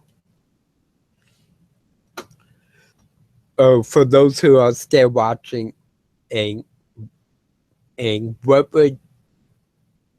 questions or comments do you guys have that you would like answered or discussed? Can't think of anything. But I was wondering if I might make a pitch for something I'm doing myself. Sure. Okay. What are you doing? Right. Well, I've been wanting to start a campaign. Just my homebrew system, I've been reworking it for a while. I'm not satisfied. Okay. I figured in the meantime, I'd do something different. And I've been collecting a lot of various games. And so I want to do a Franken game. That is, it'll be a campaign composed of one-shots in different rule systems. Last night, I did Okay. one which was just original D&D, first 3 books plus Greyhawk. Unfortunately, Okay. that one didn't. That one didn't finish because of technical problems. But I want to keep trying. So I can play. You know, it could run almost every different kind of D&D or AD&D. And I've also got a whole bunch of games. I've been buying used games through through Facebook. I've got White Wolf games. I've got superhero games. Weird games. What's really weird is I don't have riffs, which you think would be natural for this kind of thing. But Okay. following. Hold up just a second, please. We're having a tech issue with the display. It's displaying Dr. Pepper all the time. Yes, I turned off my camera because of the just Yeah. try to make a have a problem with bandwidth, but here. Yeah, see if turning it back on solves it. Well, no, it's just that sometimes Okay. it suddenly freezes. So I think, Yeah. Go ahead. That's not the issue. okay. They normally in Google Hangouts it changes whenever someone else is speaking. Oh, For some reason, it's not doing that. that might be my fault also because for some reason my system, I had been using just my webcam and it's got a microphone built into it. But after my computer decided that it wanted to be Windows 10, suddenly I cannot get the microphone to work at all. Yeah. So maybe sound. They're saying it's a feature on Google Hangouts. No, there's no white stripe around on Dr. Pepper on my screen. And it's I don't know what it is. Okay, let me try turning my camera off and then on again. Anything? Okay. Yeah, no, it's still focused on you for some reason. Where it should be switching between us as we talk. Right. Well, anyway, this campaign, I'm referring to it as Realities Collide. Okay. Each individual game, the group of the players, whoever they are, will be investigating something in their setting, which has to do with the fact that there is this collision. And in time, I'm not quite sure exactly how it's going to develop. We'll see how. I like to develop things based on the feedback with the players, but I'm hoping eventually to have some crossover where we could actually have sessions in which you have different characters running under different rules at the same time.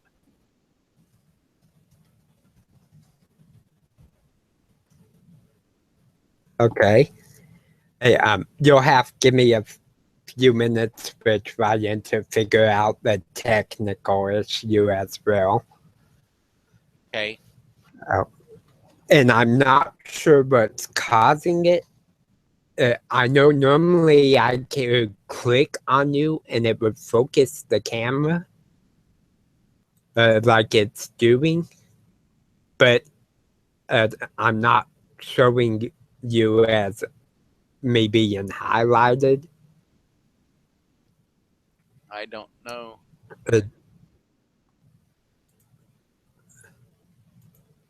Yeah, I could share my screen in Jenny.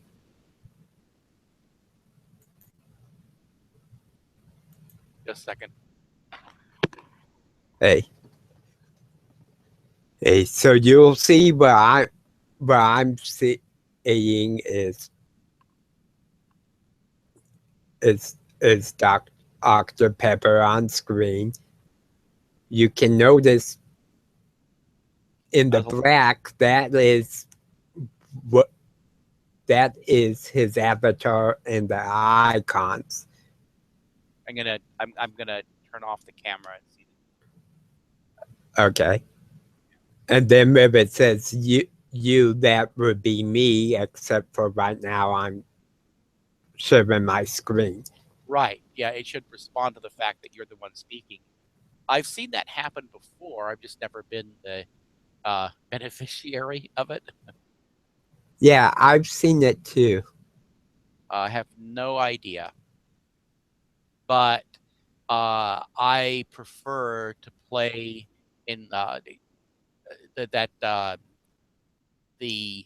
So I'm gonna stop the screen sharing. okay. I prefer where the logistics of, well, I can see you. The logistics of play doesn't require a great deal of visual. Yeah, I prefer theater of myself. But at the moment, we need to kind of hold up on the chatting and figure out this tech issue because our viewers cannot see me. Okay. They're only seeing your avatar. That's weird. Okay. And I've had this happen before. I don't know what's causing it because you're not highlighted. Yeah, I'm gonna try clicking on his avatar. Okay, now he's highlighted.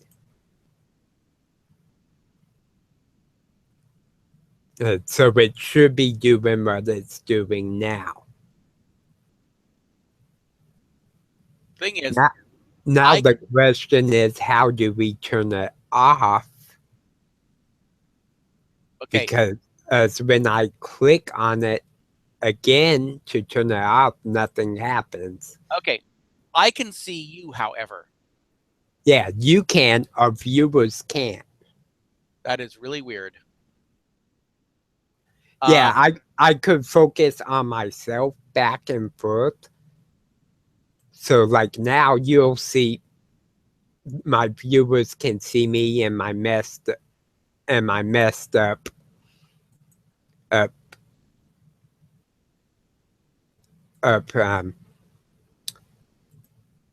okay, there we go.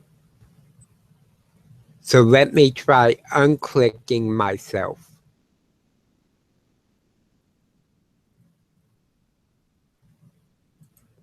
Weird, because it goes back to being focused on you.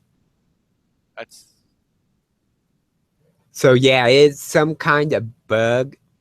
The only thing I can think of to possibly fix that would be to have you drop out of the chat and then rejoin.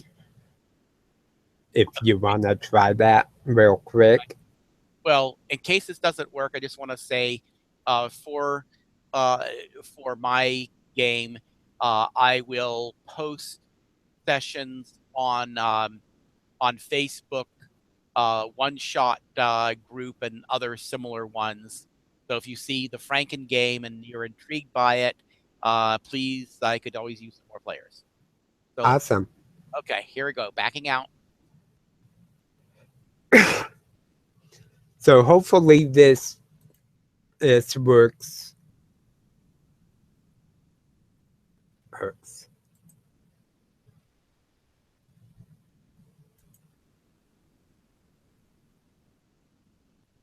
Hurts. Okay, I see you're back. Okay. Okay, it did not fix whatever the issue is, so I think I'm just gonna have to click back and forth. Okay, wait a minute. What did it look like while I was gone? It actually went to the Hangout screen in like when I first post the link, and Really? it says waiting for people to join. Okay. So maybe it has something to do with you, because as the person who created it, you have a slightly different status than everybody else. Yeah, I'm thinking when I disconnected, it gave the host power to someone else Who isn't here now? who either isn't here or doesn't know that they have it. Okay. And Okay. So you people in the viewing audience, could one of you please join here, and then we'll see how that works with more than two people. Let's see what happens if somebody else comes up and I drop out. Do they then become the strange attractor? that could be a yeah, if someone else would love to hop in, that would be awesome. The other thing I can do is restart the stream and the Hangout and repost the link. Because Because it would be the same link. It would just be we both would leave the live stream, and then I would reopen it, and then you would rejoin it. That might fix it, but that also means us going off the air for a couple minutes, which is fine if our audience wants to. Okay, Jenny's gonna come on for a moment and to see if we can get this resolved. Yay, Jenny. Cause it's an annoyance, but it's not a super big issue. Because I don't really care if people actually see me all the time. But it's nice that it changes to whoever's speaking.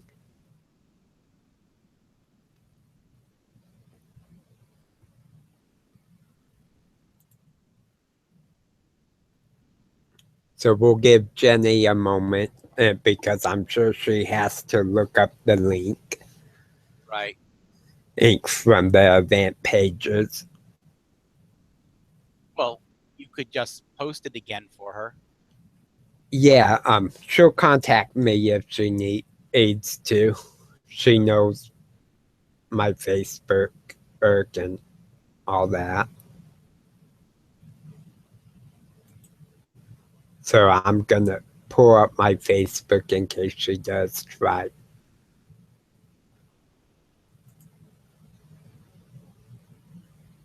Okay, I got a message. I got her as a message. Okay, yeah, see, I'm definitely not host because I can no longer invite people.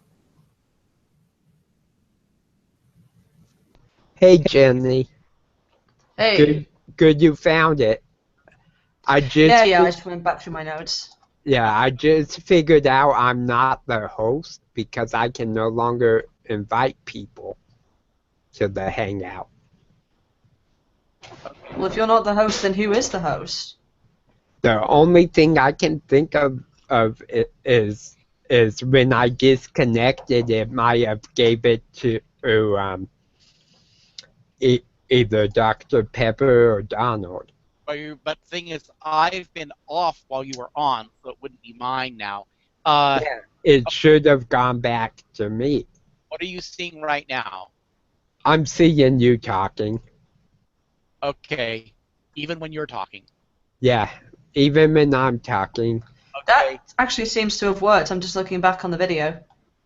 Yeah, and Jenny is talking. It works for you guys, but it's not showing me when I'm talking.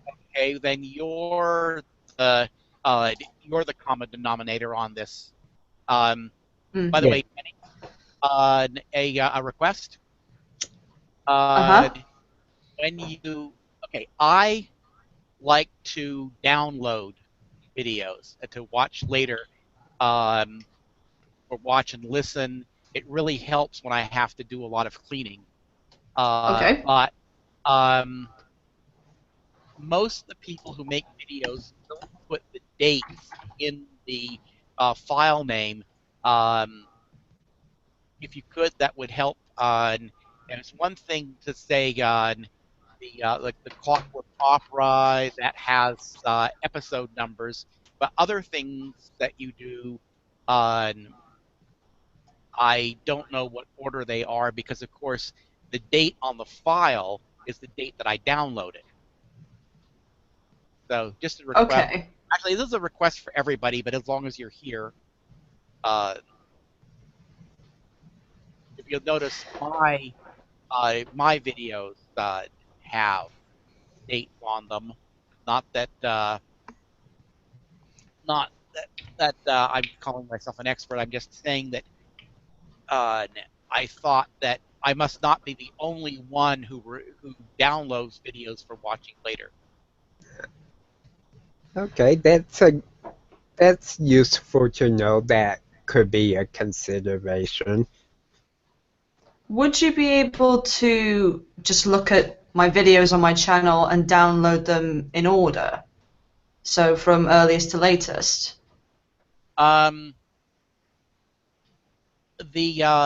Unfortunately, the viewer that I use doesn't care so much about the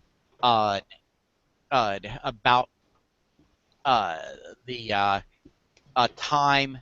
Plus, sometimes I copy files between computers, and when I do that, it loses the original time. Okay. So. Yeah, I don't tend to put them on because my videos aren't really sort of vloggy in format. They're more kind of just a title, and that tends to attract more people in my experience. I'm sure there is a way around it though. Okay. So I'll have a think about that for you. Okay, I appreciate that. So what I'll do, I am gonna hang up and try rejoining and see if it's just a bug on me coming in. All right. And Cool. long as you two stay in the Hangout, I should be able to join right back in. Okay. Yes. Go ahead.